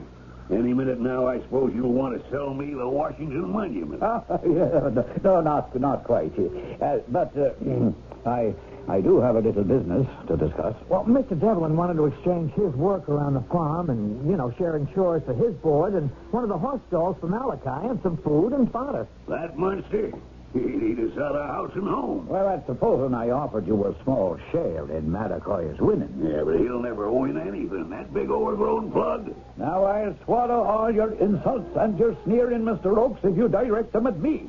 But you keep your tongue off Malachi. Why, you little pips. No, don't hit him. No. It's fighting you want. Mr. Devlin. Mr. Devlin, are you hurt? Let me help you out. Never mind me, boy. Watch out for Malachi. Get his bridle. I'll get up, Devlin, and keep that loco horse off of me. Hold him, CB. He's into them. Down, Malachi. Down. Easy, boy. Easy. All right, Malachi. Attaboy. Attaboy. Patty, are you hurt? Oh, and sure, it's only my old hip thrown out of line again. We can get it back in place. But it'll be a long week before I can move myself again. It looks very much, Mr. Oakes, whether you like it or not. You've got a couple of non-paying guests. Unless you want me to turn Malachi loose to convince you.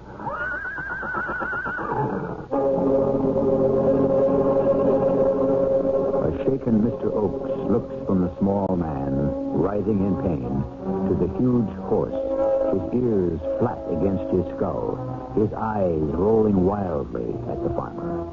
It's a moment of decision he doesn't relish, but it's one he's got to make.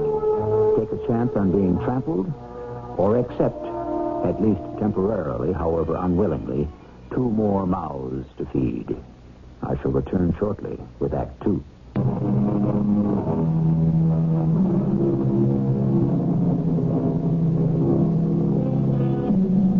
The Kelly Green hearse, almost down to its last gallon of gas, has been maneuvered into the Oaks barn. It is parked near a roomy stall, newly hosed down and freshly lined with crisp new straw.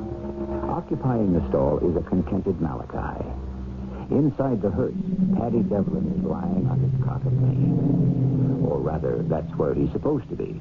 Actually, checking carefully that he is alone, except for Malachi, he clambers out into the barn. All of a sudden, he is caught as Stevie comes into the barn. Patty, what are you doing walking about? I wasn't walking. I was dragging myself out to make sure my poor horse was being taken care of. Oh, I told you not to worry. After all the trouble we had resetting that dislocated hip. I don't see how you could put any weight on it. Oh, that, well, that's mind over matter. Oh. Well, I brought you some dinner. I'll help you back to bed and then bring you the tray. Is your father about? Oh, he and Ma are checking some accounts. Oh, well, then maybe I'll just rest myself a little on this old milk stool here, and we could pull up a bale of hay for a table. You're sure you can sit all right? Oh, when I put pain behind me, it doesn't trouble me in the place I have to sit. That's fine. Well, I'll bring a barrel over. You can use that to eat off of. Oh, lovely, lovely that is. There it is. Now I'll get the tray. I hope the food is still hot. Ah, hot or cold, it smells like the broth of the gods. Oh, there it's also a delight to the taste buds. Well, I was a little worried you mightn't feel like eating. Not feel like eating?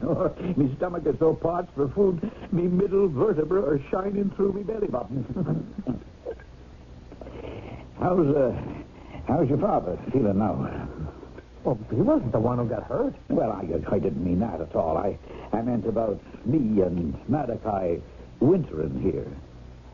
Oh, I don't know. He was feeling kind of guilty. He, shoved you and you fell down and got hurt. I think all he had in mind was till your hip was better. Well, you could ask him yourself. He just came out of the house on the way here. Oh, there you are. What's there? Oh, me hip. Help me quick into the hearse, Stevie lad, and on to me bed. I have you. Easy. There's no holding back. No, you better not to hurry now. That's a matter of opinion. In with me now. All right. There you go. Are you all right? Well, maybe you could bring in the tray and put away the stool and the barrel. So my father wouldn't know you're moving around. Now, what has that got to do with it? Patty, I think you're an old faker. Is that the way to talk to your elders? I'm talking to a friend. You have no more dislocated your hip than I did. Well, I could have. And if I didn't, your da would never have been after letting me and the horse stay. And that's what I needed and wanted. Hey, where are you? I'm in here, Pa, in the green wagon, giving Patty, Mr. Devlin, his dinner. Well, you better haul tail out of there, boy. I told you I need your help in the fields. Yes, Pa. How are you feeling, Devlin? Oh, the pain is terrible cruel. But with the grace of Mary, I grin and bear it. Well, if it's all that bad, maybe you'd better be in a hospital. Oh, no. What I mean is, I wouldn't consider your having to bear all that cost at all. Me? Well, you did knock me down. Yeah. Well, all right. You and that ugly big horse can stay here a few days till you get over your fall, but that's it. Then, on you go. Oh, Pa, couldn't they be here for the winter? What's your interest in this? Well, with Mr. Devlin laid up, someone's got to exercise Malachi, and, well, that'd be the best Christmas present I could get with Mr. Squire gone with his horses. You haven't got time to go right. You got farm chores to do. I could do them first, same as I did last winter, and then take care of Malachi on my own time. You ain't gonna have no time. There's too much to do. Well, that's why maybe you could use an extra hand. As soon as I'm back on my feet again. And I heal fast. Well, that's good. Of course, the moment you do, I want you and that hay burner out of here. I can see how much he eats, and it's more than I intend to afford. Come on, Stevie, we got work to do. The moment they were gone, I'm out of the hearse as light as Phil the Fruiter's ghost and off to peek out the barn and make sure. I have a bad hip. That's why I'm not a jockey anymore. But at the moment, it was no worse than usual. It was all a little fiddle-faddle to keep body and soul together for me and Malachi. Ah, yes, I hear you, darling, and a pleasure it is to hear you whicker with the sound of a full belly again. I'm glad to say that mine is rumbling just as happily. But it's only temporary. How do we make it permanent enough for our needs? Oh, so you'd like a little walk after dinner to digest your meal, wouldn't you, Malachi? Now, how am I going to do that in the middle of the day when I'm not supposed to be able to walk at all? Still in all, we're going to have to keep you exercised and stay in shape. But if I do it, then we no longer have the welcome mat out here, and the boy, Stevie, he's the answer, is he not? Like the rain. But how to do it? Maybe if I could have a little chat with the mother, it might do it. And as fate would have it, that's just what I was about to have. I was just dozing away, dreaming that Malachi was taking the Preakness by 11 and a half lengths, when I heard the sound of her voice. Mr. Devlin? Yes? I wouldn't want to bother you, but I just wanted to make sure you were all right and take away the dishes and the tray. Oh, that's very kind of you. I could try to pass them on to you. Oh, it's no trouble. My land, you have this set up real comfortable. I could never have imagined a hearse. Oh, well, sure, it had passed its time for being suitable for the dead. It's the only way I could have afforded decent living quarters and all, with the horse to support. Oh, I saw him on the way into the barn. He's a magnificent animal. He's an animal who can make the fortunes of all of us, every one. What do you mean? I suppose you don't know the racing game, how horses are bred to run and win. I know that horses race and money is exchanged, but that's about it. Well, now, this, you see, is a kind of a special horse. Well, how do you know? I have the second sight. You can see into the future? When the magic is upon me. There is a horse here in your barn like no other horse ever existed. And you have a boy, your son, who is part of his destiny. I don't understand. Well, you have to, or all of us are up, down, Derry. Here's me, and I have spent my life training horses. Here's Malachi, the horse that can prove it all out. And here's your son, that I could train and make a jockey to ride him to victory. If I were to stay here, I could make a man out of Stevie 7 foot tall, no matter what he measures in inches. How? He has the love of horses and the size, the risks, the desire. Give me a winter with him and Malachi under him, and he'll be wearing winning silks for the rest of his life. You're a strange man. But for some equally strange reason, I trust you. It's my farm after all, so I want you to stay. If you promise to do all you said for Stevie. Mrs. Oakes, I promise you on my heart. Well, I was ready to seize any advantage, and maybe that was the straw that swung things my way. For with Mrs. Oakes' help, it looked like Malachi and me were safe for the winter until... 110 3/5. That's Preakness time, let alone the Derby and the Belmont. Do you hear me? What'd you say? Bring him back here where a man can talk to you private. We're coming, Patty. Thank the good Lord I found a boy like myself to ride him home to glory. Oh, wasn't he beautiful? What was the time? 110 3/5. Oh, he'll win them all, Patty. You're going to be a millionaire. Oh, no, he ain't. Pa. Mr. Oakes, where did you come from? Oh, I've been watching what's been going on all through the winter. Biding my time. But where I come from right now is the courthouse. Got a little piece of paper here. What paper? A show cause, they call it. Show cause? What, for what? Why, for all the money you owe me for board and fees. Why shouldn't I possess that horse of yours? Looks to me like maybe I'm going to be the millionaire around here. Well, there you have it. That's what makes horse races. The difference of opinion. Technically, legally, who does own Malachi? Can he be possessed for a debt? And if he can, will he prove to be worth it? Is he really a wonder horse, or is he just a dream in which two undersized men hope to prove themselves, if not larger than life, at least as large? I shall return shortly with Act 3.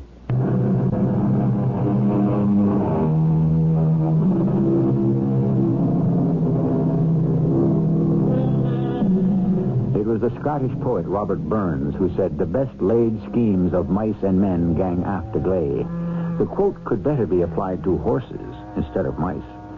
Particularly the rest of it, which goes, "And leave us naught but grief and pain for promised joy." With the coming of spring, the time had come to enter Malachi in a race. There were only two problems. Who was his legal owner, and who would pay the entry fee? Pending these decisions, Stevie still rode him around the exercise track in the gray light of morning, and Patty still held the watch on him. How was the last quarter, Patty? 21-40. Beautiful. No horse in the world can touch him. If he runs. Well, why shouldn't he? Well, first of all, there's the entry fee. And second, who owns him? Ah, he knows where he belongs. Oh, he may think he does, but he doesn't know the ways of men. Maybe I should just give up and turn him over to your father. He's not my father. Look, just one race, and you could pay him all you owe after Malachi wins. Oh, it's no use, laddie Buck. I haven't the money to raise him or feed him or even, I suppose, the right to own him. And why should I deny you your chance? Me? Well, I've taught you all I know, Boyeen, and you're ready to ride. The rest, you have to learn by yourself. I'd only ride Malachi under your colors, Patty. Ah, there's a good lad and well spoken. But it makes no sense. If I have no colors under which to ride, you won't be much of a jockey. Come on, Patty, there must be some way out of this. The courts haven't decided yet that you have to give up Malachi. What else can they decide? The only assets I have are a broken-down Kelly Green hearse, a trailer, and the greatest unrecognized racehorse ever broke from a starting gate. Yeah, but it's so unfair. You've worked for my stepfather all winter. There was no contract. But, by the Lord, nobody's taken him away. What are you going to do? Now, this is just between us, Stevie. Right. Your stepfather is a greedy, growling man, and right or wrong, I'll never knuckle under to him. Someday I'll pay him the money that I owe. But I won't let him grind me down or steal my horse. Now, any night now, when the moon is dark and I find my time, I'll be off and away and let Mr. Morton Oakes go looking for me. But Malachi is going to race. He'll be in Mexico or Canada, and let him come after me then with his writs and his lawyers. So what about me? You? Son, you're a rider. You get to the tracks with some letters that I'll give you, and you'll find the mount and an agent. You don't have to worry. Oh, yes, I do. I want to get away from here, too, but I don't want any horse after I've been up on the best. I want to ride Malachi, and I want to bring you the Triple Crown. Well, dreams are what keep us going. But they don't always come true. And you're coughing again. You still have that cold. Oh, sure, I think it's... What do we call it in the world today? Psycho something. Psychosomatic? Yes, that's it. All in the mind. Everything is all in the mind. But you really are going to run away. Oh, the first chance I get. For all I can see, 'tis the only chance for me. And I would have run, except for one thing I never counted on with my Celtic constitution. I came down with some kind of thing in the lungs that laid me flat on my back and near put the hearse back to its original function. But before that happened, something else did, which seemed like the answer to a prayer. Oh, Mrs. Oakes, is that you? Would you excuse my attire? Oh, it's no time for small talk or courtesies, Mr. Devlin. I've been talking to Stevie. Oh? And the fact of the matter is that I understand there's a stake race at Darsville that pays $12,000 to the winner. Well, that's right. It also costs $750 to register. $750? Well, I have over $600 here, and I'm sure this diamond pin of my mother's would cover the extra $100. Oh, you want to put up the money for Malachi to run? Yes. Does your husband know about this? No. And I don't want him to. This is for my son. It's my money. My present husband doesn't know about. Outside of the farm, it's all Stevie's father had left. Well, now, Mrs. Oakes, I can't be taking this money from you. I have no guarantee the horse will win. Oh, I thought you believed in him. Well, I do, but... Oh, you have a bad cold there. Oh, it is nothing. The wind's in the wrong quarter, is all. But how about this money? Take it, enter Malachi. Let Stevie ride him. But if he loses... Well, how much worse off can we be? Besides, he can't lose. Mrs. Oakes, let me tell you something. No, Mr. Devlin. Let me tell you. You came into our lives, Stevie's and mine, when we were at the end of all hope. You brought us a chance to rise above what we are, to escape a trap we're in. Well, the trouble is, ma'am, that's all it is when it all rides on only one race. A chance. Well, isn't it worth it for all of us? I paid the fee. We entered the horse, and Stevie was boiling with excitement. Oh, his mother had sowed his silks Kelly green for Ireland and light pink for Virginia dogwood. The field was nothing. Malachi should come home in a romp. The only trouble was, I came down with the sickness of the lungs, and Oakes found out about it, and Stevie ran into something he wasn't quite able to handle. A rough ride. And now they're coming around the back turn and into the stretch. Frontier Prince is in the lead, but bunched around him is the field. And the new horse Malachi is making his bid. He tried to go to the rail earlier and then swung out wide. His jockey is giving him a good ride, but he's inexperienced. And on this muddy track, it's difficult going for all, horses and men. And there goes Malachi, streaking through between Porter Mayfield and my own Dandy. He's running loose and easy, but with breathtaking speed. Oh, no. It looks like they're locked stirrups. My own Dandy and Malachi are forced off stride. They're slithering in the mud. Yes, it looks as if Malachi is down.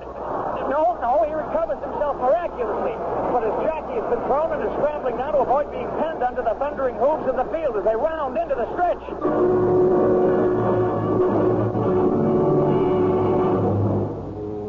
What do you say when you lose a race? There are 1,000 excuses, and not one of them worth a tinker's damn. You lost. That's all that counts. And your creditors are the last ones to have a drop of sympathy at all. What are you up to now, Devlin? Oh, just seeing the horse gets his exercise. So what? To be also ran again? No, Mr. Oakes, that was fate, bad luck. I hope so. Since any day now, it'll be my horse. I'm glad the court agrees with me. You had a heck of a nerve running him without my say-so. You'll never do it again. You could be right. You want to hold the stopwatch on him? Why should I, when I got a flunky to do it for me? I rented him at Bradbury next week. You better get him ready. Bradbury? That's a bunch of scrag. That's right. I want to see if the plug is worth anything before I get into real money. You better have him ready. What's he clock on the back stretch? I wouldn't want to tell you, Stevie. What's the difference? Oh, Patty, come on now. Come on, what? He's not our horse anymore. Don't you want to fight for him? With what? I haven't anything left to fight for or with. What makes me feel worst of all is I took your mom's money. How am I ever going to pay her back? What is it, Malachi? Oh. My name is Squire. I believe this happens to be my property. Are you enjoying the use of it? Mr. Squire, it's my fault, sir. I just thought since the track wasn't being used... Why not, Stevie? And from what I saw just now, for what better use? It was only a rough gauge by my wristwatch, but I did clock that magnificent big monster in 57 odd for 4 furlongs. 56.8 to be exact. Fantastic. Where do you plan to race him? Well, Mr. Devlin thinks he could win the Triple Crown. He's a 2-year-old. I knew there was a reason I had to get back to Virginia. Is there any way I can be a part of this? Well, I'd be proud to have you share in it if you buy my jockey as well as my horse. But first of all, I have to pay off a few debts. I'd be happy to discuss those. And later, our future. I should say yours. I'm at an age where the only satisfaction I have is seeing other people attain all the dreams I missed.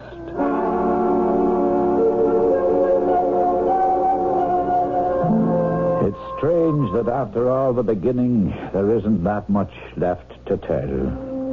We entered the Derby that year, backed by Mr. Squire's money. It was supposed to be a 2-horse race between Napoleon's Dream and Fancy That. But Malachi wanted going away. By the Preakness, all debts were paid off, and I owned my horse outright. We took the Preakness by 2 lengths. Stevie was aboard all the time, of course. The only trouble was this cold in my chest that I couldn't shake. And by the time the bearment came up, it was so bad they had to put me in the hospital. I don't know what I'm going to do without you. Who's up in the saddle? You, not me. Everything I know, you gave me. A few tricks. The way to use your hands. Nothing, boy. The rest had to be born in you. I'll never know how you got us where we are. We're not there yet, boy. There's still number 3. I promise you, if I can bring it to you, it'll be with every breath in my body. Well, now, don't forget poor old Malachi. He's the special wonder. Patty, I'd better leave you now. No, it's all right, Stevie. And I'll be watching you on the TV screen. You bring him home, do you hear? Patty, I think you'd better leave him now, Mr. Oakes. Nurse, he's all right. Of course, he's just tired. Well, he is going to get well, isn't he? I know who you are. You go win the Belmont for him on that marvelous Malachi, and what else can he feel but 100%?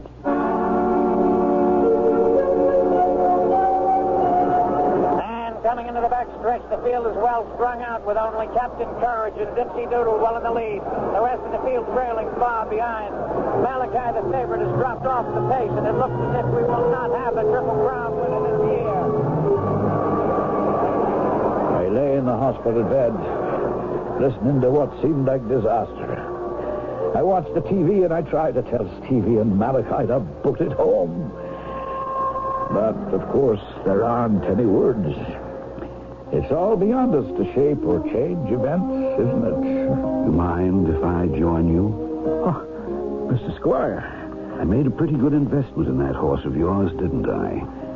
You know, I should have let you in for more than 10%. It doesn't matter. As a businessman, I can't figure out how you could have let me off that cheap. I told you it didn't matter. Well, it's only I want the boy. I want Stevie to have it all.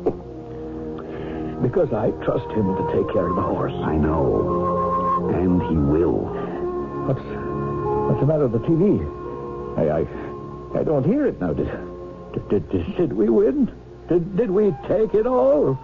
We did. You did, Paddy. And Malachi, the Triple Crown. Oh, that's great. That's truly great. And what about the boy? Stevie, he owns it all. Not only the Triple Crown, but the horse, too. Isn't that the way you wanted it? Oh, sure. But it's a seldom thing in life it could turn out that way. How did it? Why don't we just say that the angels were on your side, Paddy? I'll buy that. I'm near enough one myself. It's coughing all. Not long for this world. I wish I'd met you sooner, Mr. Squire. You met me just in time. Welcome to the other side, Paddy Devlin.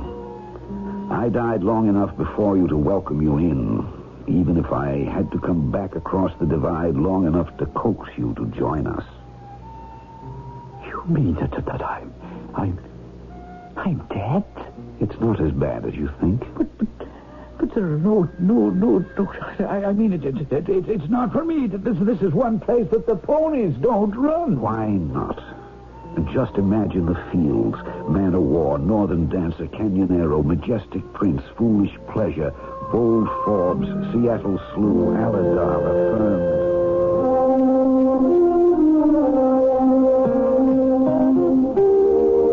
Horse racing, the sport of kings, a very special delight and interest.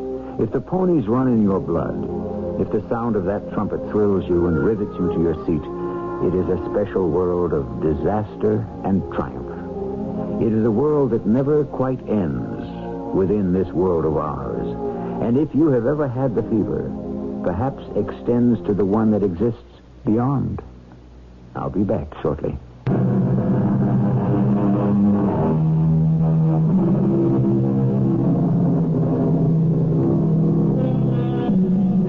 Oaks is a legend now, of course. He rides only one mount, Malachi, who has taken his place as the greatest money winner of all time, all of which went to Stephen Oaks and his mother as co-owners. What's that? Morton Oaks? I don't know. The last anyone heard, he was still trying to bring suit in a hopeless cause. In horse racing, there are only two kinds, and sometimes the loser deserves all that's coming to him. Our cast included Jack Grimes, Ian Martin, Jackson Beck, and Joan Arliss. The entire production was under the direction of Hyman Brown. Mrs. E.G. Marshall inviting you to return to our Mystery Theater for another adventure in the macabre. Until next time, pleasant dreams.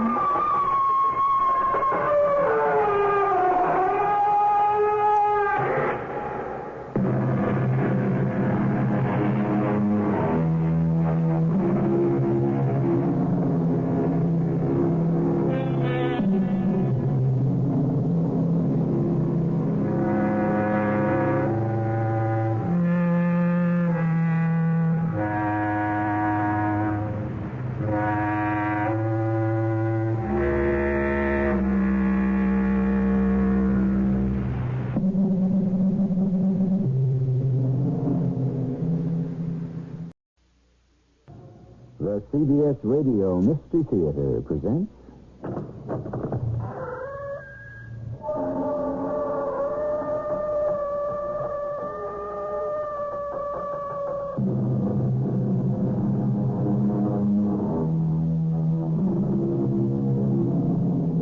Come in.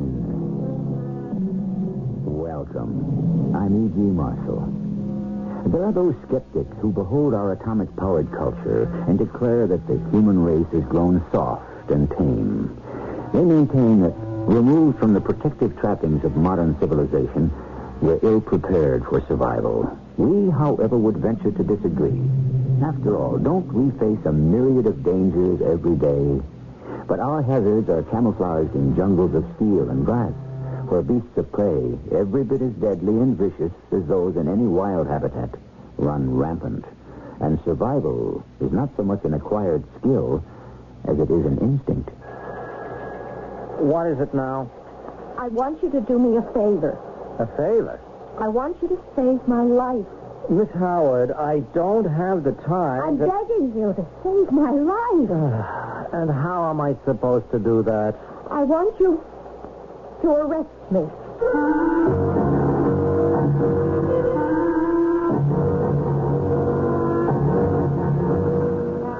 Our mystery drama, The Man in Black, was written especially for the Mystery Theater by Victoria Dan and stars Kim Hunter. I'll be back shortly with Act One.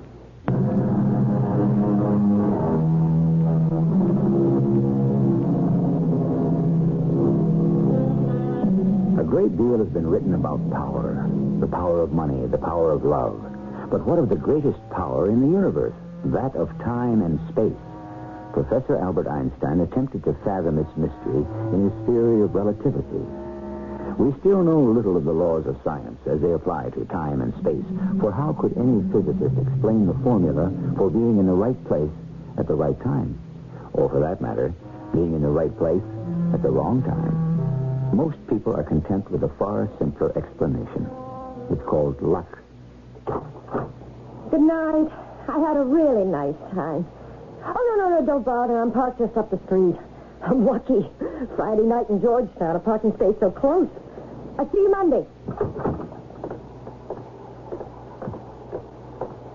Oh, where did I put my keys? Here we are. Oh, here we go to buy a new chain. Oh, damn, it broke all over the sidewalk. I'll never find the keys in this light. Who's that? Me. Who's there? Who is it? Who's there? Help. Who are you? What do you want? Help me. Oh, look, please, I don't have any money. All I have... I do not want any money. All I have is a driver's license and some credit cards. Stand up. I cannot stand. But please, let go of my arms.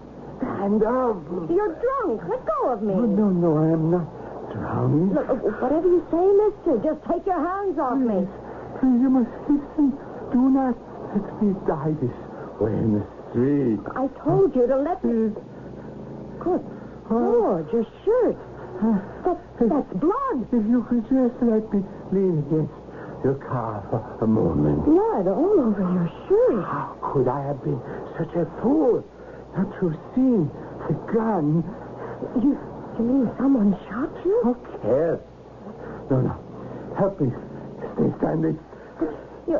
You're very heavy. I cannot support your weight. I have some friends in the house down the street. They got a phone. No, wait. I can call an ambulance. No. You need Too a late. doctor. Too late for a doctor. We've got to stop the bleeding. Too late. A man knows when he is dying. You're not dying. Please, you must listen to me. Let me go for help. The words of a dying man. You mustn't talk. He's there. There in the shadows. Try not to get excited. There's nobody here but you and me. My killer. Assassin. He stays to watch me die. Whoever you're talking about, they're long gone. I promise you. The man in black. Yes. He stays in the shadows. I can't hold you up any longer. You must lie down. No, not like this. I must. Easy. There you go. He must not escape me. My murder. The man in black. Man. Mister. In black. Mister. Mister? You're breathing. He's dead. Good Lord, he's dead.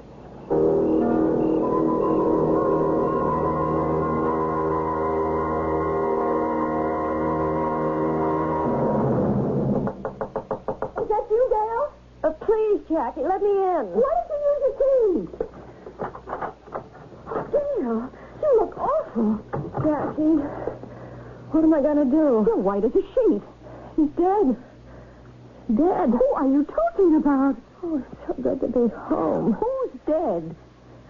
I saw a murder, Jackie. Oh, come on. Not the actual murder, but afterwards. A man shot. Blood all over his shirt, and he died. Right there in front of me. Now, calm down. That's the first thing. How can I be calm? A man was just murdered. Well, where was this, Dale? In Georgetown, just after I left the party. Well, what did the police say? The police? The police were there, no? I don't know. But somebody did call the police. I was the only one there. And you didn't call the police? No. Oh, for heaven's sake, Dale, why not? I can't. You have to call them. Why? Because you have to, that's all. Would you like me to call for you? No, Jackie, I don't want to call them. You're probably the only witness to a murder. I know. You have an obligation to call the police. You might be able to help. No. What is it? Are you afraid? No. For what, then? I just don't want to get involved. You are involved. No, I'm not. So, what if the police are able to track you down? Well, they couldn't. Oh, no, my keys. Some of my keys are still back there in the street. Well, if they trace those keys to you, Dale, they'll want to know why you withheld evidence. I'm not withholding evidence. I didn't actually see the murder take place. How do you know that? You left the scene of a murder. Do you know what that makes you? No. An accessory after the fact. But I didn't. As far as they're concerned, you might even be a suspect. A suspect? Dale, you've got to call the police. Oh, you're right, but I'm just... Besides, you're a good citizen. Yes, I'm a good citizen. But call them. All right. Miss Gail Howard? Yes, I phoned before. They told me I had to come down and make a statement. Well, my name is Lieutenant Graham. Won't you please have a seat? But I already gave the information to that sergeant over there. Yes, ma'am, I am aware of that. Now, it says here at approximately 1:30 a.m. you left the residence of Mrs. Francine Dunhill at 253 R Street and proceeded to walk the half block to your car, at which point you claim to have been accosted by a man who had apparently been shot. Yes, that's what happened. And after a brief exchange, during which time you claim the alleged victim identified his assailant as a man in black. Claim? I don't claim anything. I state it as a fact. Yes, ma'am. You then state that immediately following the victim's death, you got into your car and drove away. Yeah, I went home. But, Miss Howard, in your deposition to the sergeant, you state that you had been unable to find your car keys. Well, they're scattered all over the sidewalk where my keychain broke. It's one of those cheap plastic things. It was too dark to locate your keys. Is that right? Yeah. Well, how then, Miss Howard, did you manage to start your car? I keep a spare set in a place under the fender. That was approximately 1:30 a.m. It is now almost 4. Those keys should still be somewhere on the street. Now, wouldn't you say? Yes, of course. Miss Howard, why did you leave the scene of a murder? I had to call for help. So you went home? Yes. You left Georgetown, drove across Key Bridge into Arlington, Virginia, when you had friends living in a house barely half a block from the scene? Yes. Well, why didn't you use their phone? I don't know. You don't know? That's why you waited nearly an hour before you called the police? All right, I panicked. You panicked? I was frightened. Confused. Yet you had the presence of mind to drive clear across the Potomac, didn't you? I told you, I was scared. I'd never seen a dead body before. Well, I understand that, ma'am. So that when I saw that he was dead, I guess I froze. I just had to get away from... that still doesn't explain... excuse me, please. Graham. What about? I see. You sure? Yeah. All right. Thanks. Miss Howard? Yes? As soon as you called, we sent some men down to check your story out. Did they find out who he was? The man who was murdered. Miss Howard, now you seem to be a truthful woman. Of course. A woman who certainly would have no motive in fabricating a story such as the one you just told me. Well, I certainly wouldn't. Therefore, I must admit to being somewhat puzzled. Puzzled? Yes. Why are you here, Miss Howard? Why am I... I'm here to report a murder. Well, what would you say if I told you that was impossible? What do you mean? That phone call. It was from one of my men. Now, they've been combing the entire square block for over an hour. It seems there's one item essential to the murder that they haven't been able to locate. What is that? The body. What? There is no body. Oh, wait a minute. It could have been moved, couldn't it? Could have, only it wasn't. And do you know why, ma'am? I don't know. It was never there in the first place. What are you saying? There was no trace that a body had ever been on the ground where you claimed it was. But surely... And if this man were bleeding as badly as you claim, we would expect to have found some traces of blood. Yes, on the sidewalk. None, Miss Howard. That's impossible. I saw it with my own eyes. Well, I seriously question whether you saw anything at all. This is incredible. Yes, I agree. I know what I saw, Lieutenant. There was blood. That is really something. Half a dozen men with floodlights couldn't see as well as one girl in the darkness. Lieutenant, I know what I saw. Do you, Miss Howard? What is that supposed to mean?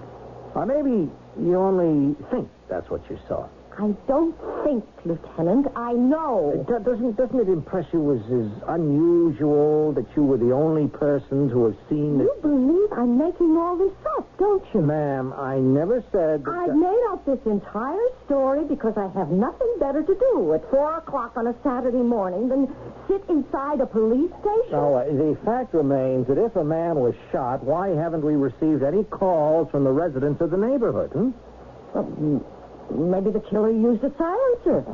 Did you actually see the shooting? No.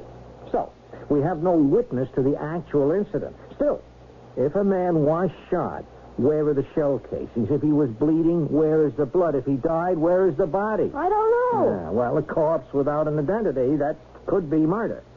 A missing person, but no corpse, well, that could be murder, too. But without an identity or a corpse, we don't have anything.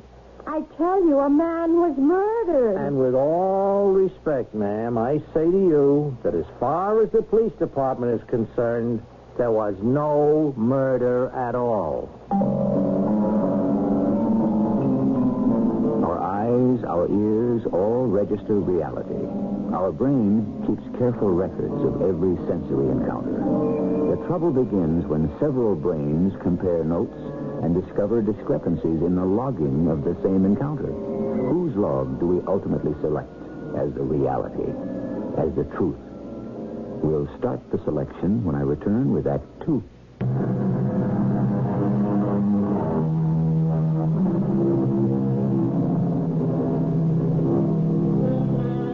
In ancient times, had your neighbor claimed to have seen a dragon, it's very likely you would have believed him. Nowadays, of course, we're far less gullible. We demand evidence. We insist upon proof. Sometimes, however, this can be rather difficult. Occasionally, we must ask our friends, our neighbors, or perhaps even total strangers, to take us on faith. And while there might not be any dragons, there are other beasts every bit as unbelievable and terrifying. Lieutenant Graham, I swear to you, there was a body. I saw it. And I am telling you, Miss Howard, that half a dozen of the best trained men in the department combed that street for the better part of 2 hours and couldn't come up with a shred of evidence to support your story. Now, has it occurred to you that you could be the victim of a practical joke? Ridiculous. What I saw was real. Well, then there is also another possibility. Your statement says you attended an anniversary party tonight. Now, would it be a logical assumption that alcoholic beverages were served? There was a champagne punch. Well, champagne is rather potent. Lieutenant, are you suggesting... How much did you drink, ma'am? 2 or 3 glasses. Certainly not enough to... Well, it's a fact that people all have different body chemistries, different tolerances. For some individuals, it takes only a sip of a drink to put them right under the table, or perhaps see things that aren't really there. Are you saying that I was hallucinating? No. With all due respect, Miss Howard, you might have imagined... You are accusing me of hallucinating. I'm not accusing you of anything. I merely ask that in lieu of any evidence to support your story, you at least consider it as a possible explanation. Thank you for dropping by. Lieutenant, a man was murdered. If anything should surface, we'll get in touch with you. How can I convince you that... Miss Howard, I have serious work to do. But... Goodbye, Miss Howard. Hallucinations. That's what that so-called lieutenant thought. Oh, forget it. How could I forget it? A man is dead. You've got to get some rest. You don't believe me either, do you? I believe you. You don't just have to say you do. Look, I believe you. I believe you because you're my friend, and I don't need a reason. Then tell me something, Jackie. What on earth is going on? Hasn't it occurred to you yet? What? When is a murder not a murder? Maybe you saw something nobody was supposed to see. Oh, really? Does the average killer clean up after himself? Oh, no. It sounds like somebody went to an awful lot of trouble. You're right. And why, if the police thought you were just hallucinating or the victim of a hoax, why did they send you in to see a lieutenant? You already gave the information to someone else, didn't you? Oh, it seems to me they made an unusual fuss about a murder that never happened. You think they're covering something up? Isn't that obvious? Oh, this is crazy. Why? Because things like this don't happen in real life. There are international conspiracies, secret government agents, spies, assassins. You watch too much television. And certainly they would operate in Washington, D.C., which is the nerve center of the entire world. Now, didn't you say the man spoke with an accent? And that makes him a foreign agent? And why else would he use the word assassin? I don't know. And what about this man in black? Man in black. Or have you already forgotten about him? No, I haven't forgotten. Of course, the question here is he a good guy or a bad guy? And that depends on whose side the dead man was on. Oh, isn't it all a bit too obvious to be believable? Oh, why do people always believe the obscure before the obvious?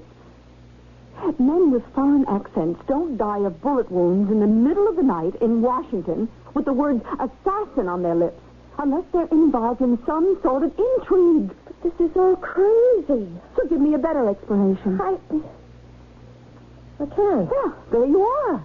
Okay, let's say I'm crazy enough to have to believe you. The explanation makes the only sense. The only practical answer I can come up with. Still, I have to know for sure. Don't, Dale. Don't get mixed up in this anymore. You walked in on something that was none of your business. Leave it alone. I can't. It is my business. How's that? I'm a good citizen. And a good citizen is informed. Great. And involved. Wonderful. And, yes, there's another reason. Oh, what? Someone, somewhere, is walking around with my car keys.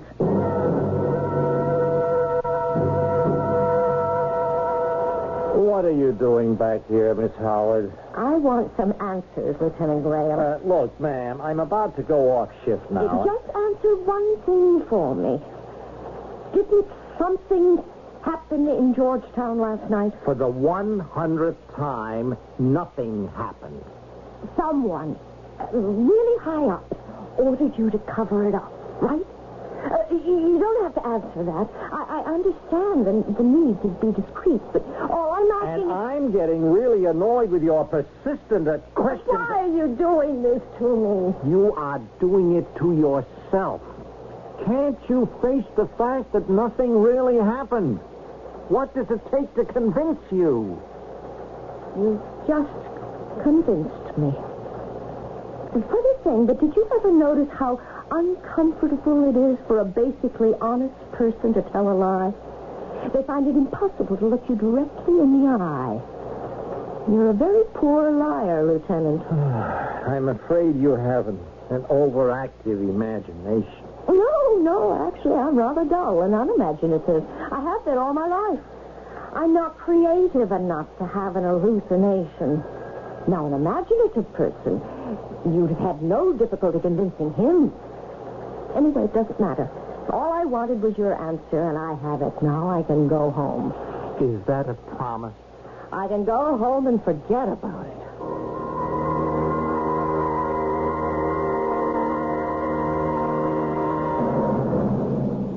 Oh, no, I don't believe it. On top of everything else, a parking ticket.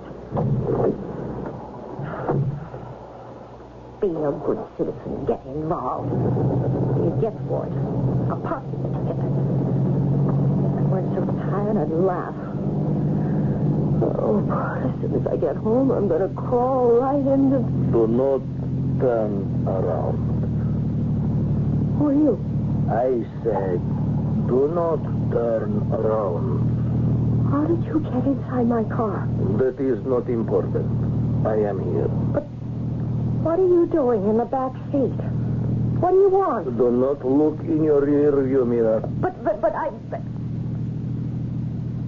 you have a gun.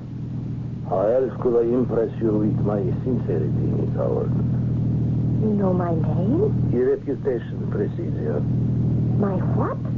Well, perhaps I used the wrong expression. Let us say I know argue. Who are you? What do you want? Well, surely you already know. Are you going to kill me? Kill you? No. Why are you holding a gun? For protection. Protection from what? You are a very dangerous person, Miss Howard. Me? Oh, yes, you're out of your mind. A person that holds the power of life and death in her hands is very dangerous. Oh, you got the wrong number. I'm nobody. Power of life and death. I'm just a secretary. I work for some lawyers on K Street. They call me by my first name, and I call them sir. Every minute I'm late gets taken off my vacation time. I even make the coffee. It's right out of Charles Dickens. I'm nobody. So last evening, Miss Howard, you most certainly are somebody. Last night? What do you know about last night? Everything. I knew something did happen. It wasn't in my mind. Who tells you it is in your mind? The police? Someone was murdered. You were there last night, weren't you? No. You're the man, the one who shot him? No. You're him, the man in black. Miss Howard, in this habit you have of jumping to absurd conclusions. Ahead there, get into the right lane, please. The Beltway? Where are we going? Just drive. But where? Typically American invention, this road called the Beltway. You can ride around the city forever in circles, going nowhere. What did he look like? Who? The man in the black. I don't know. You really did not see him? I wish somebody would tell me what this is all about. And who are you, anyway? If you have to sneak inside my car and hold a gun on me, you're not the police. And I know you're not even an American. Hardly. Are you some kind of a spy? That would explain everything. Of course the police had to deny the story. Some government wheels probably told them to keep their hands off. But Jackie was right. I must have blundered into a first-class cloak and dagger assassination. Mr. Smith. Smith? One name is pretty much the same as another. This idea of sides, Miss Howard, there are no sides. Are you or are you not an enemy agent? How can I possibly explain the complexity of... I need your help, Miss Howard. My help? Yes. The man who died last night, his name was Dimitrian, one of our best operatives in this country. I tell you all this because it is common knowledge. So you are an enemy agent. And you're asking me to help you? I want his murderer. What does it have to do with me? You were there.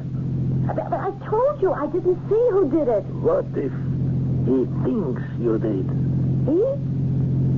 You mean this man in black? What if he thinks you managed to get a look at him? This man, this assassin in black. One, perhaps two people in your government know his identity, his face. That is his power, his life. You are a danger to that life. Me? Yes. Anyone who can identify him is a threat to his existence.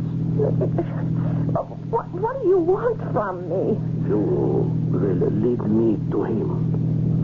What? The word is out, Miss Howard.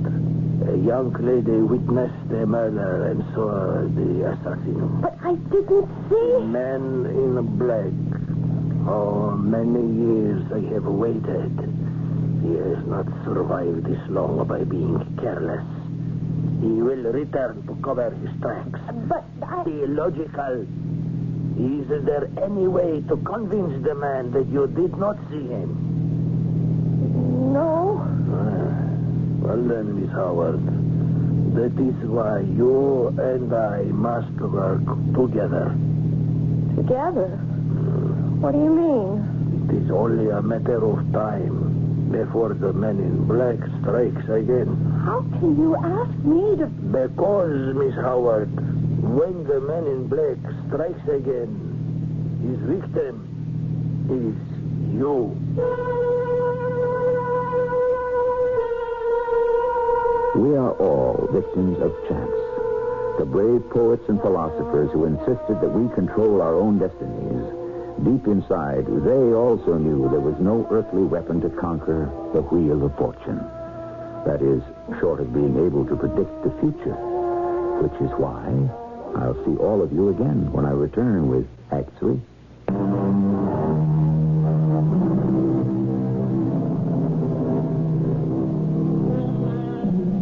Howard is one of those individuals who believes the key to survival is to remain unimportant, insignificant, and uninvolved.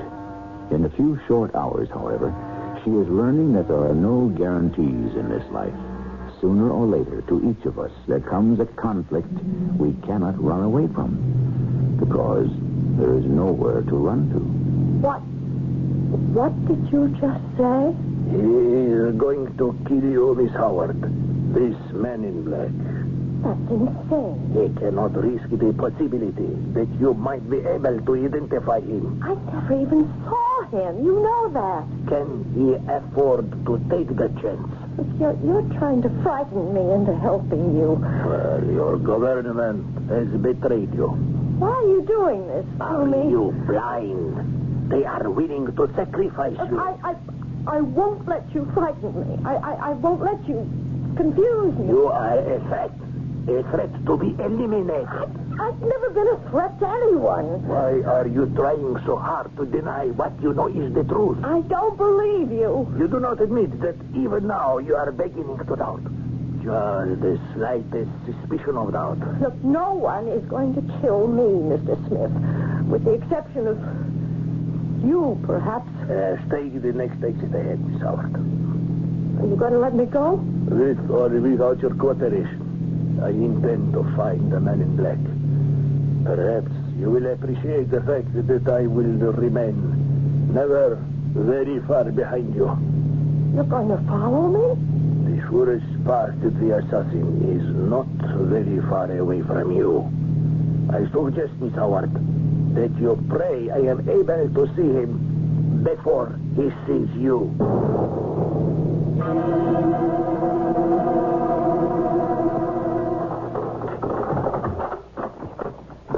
Jackie, I have to talk with you right away. What are you doing? What does it look like? What are you doing with that suitcase, Packing? Where are you going? I'm going on a vacation. Now? What's wrong with now? But you've got to be at work on... If I want to take a vacation now, I'll take one, all right? Jackie, what is it? What's wrong? Hey, that's my cab. Tell me what's going on here. Nothing is going on. I just feel like taking a trip. Please, you can't go now, Jackie. You're the only person I can talk to. Everything is going crazy now. He's going to leave without me. I said I need your help, Jackie. Aren't you listening? I can't talk about it now. I'm in trouble.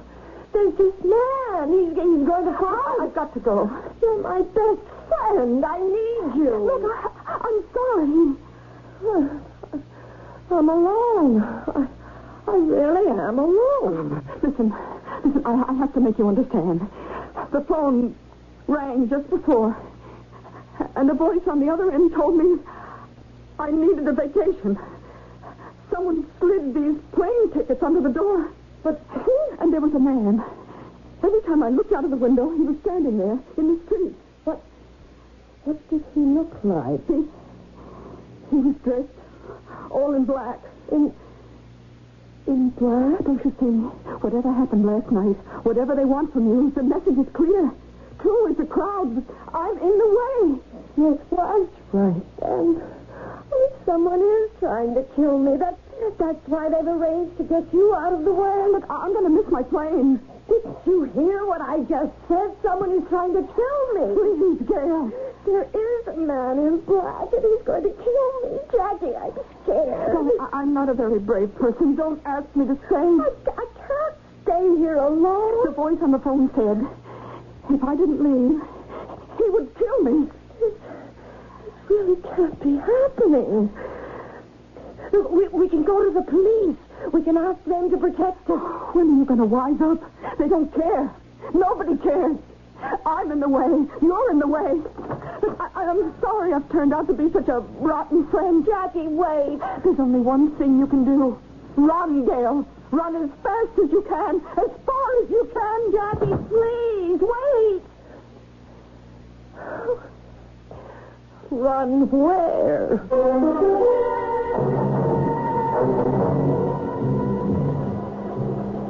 What now, Miss Howard?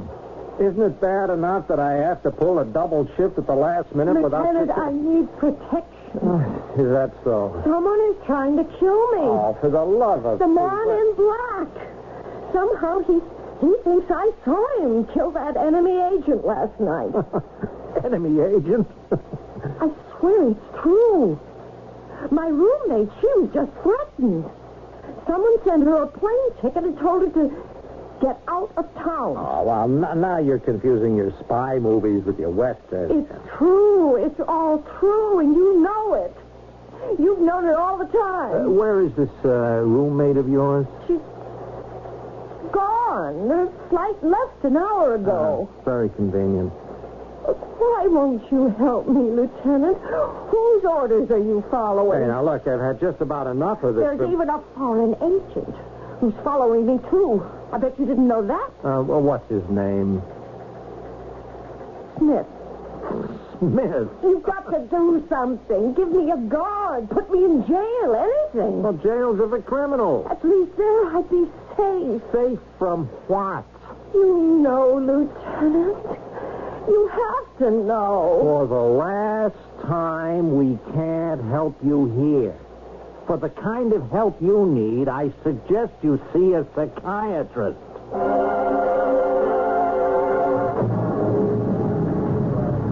Excuse me, my dear. Is this the bus stop? Yeah, I think it is.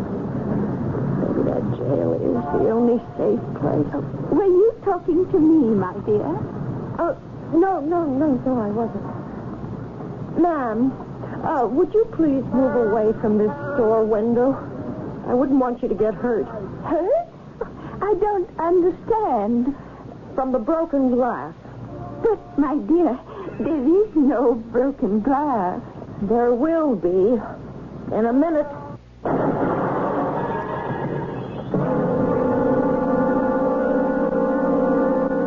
You deliberately smashed a display window at Hanson's department store. That's right. Who the devil do you think you are? It's like this, Lieutenant. I want to stay alive. Now you have to arrest me. Oh, is that so? You can't get out of it. You have to put me in jail. Only if Hanson's presses charges.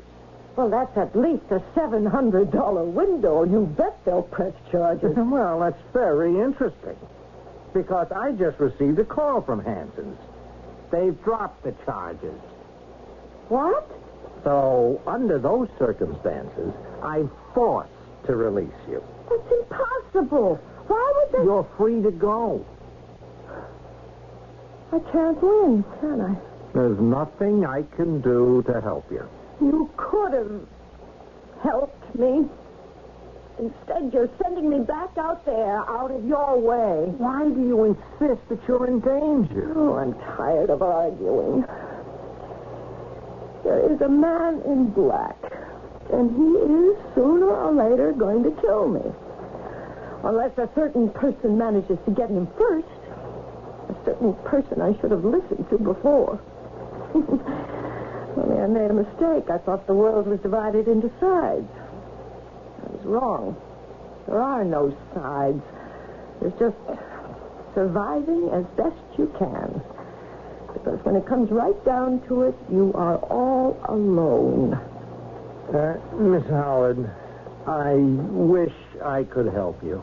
Do you, Lieutenant? Do you really?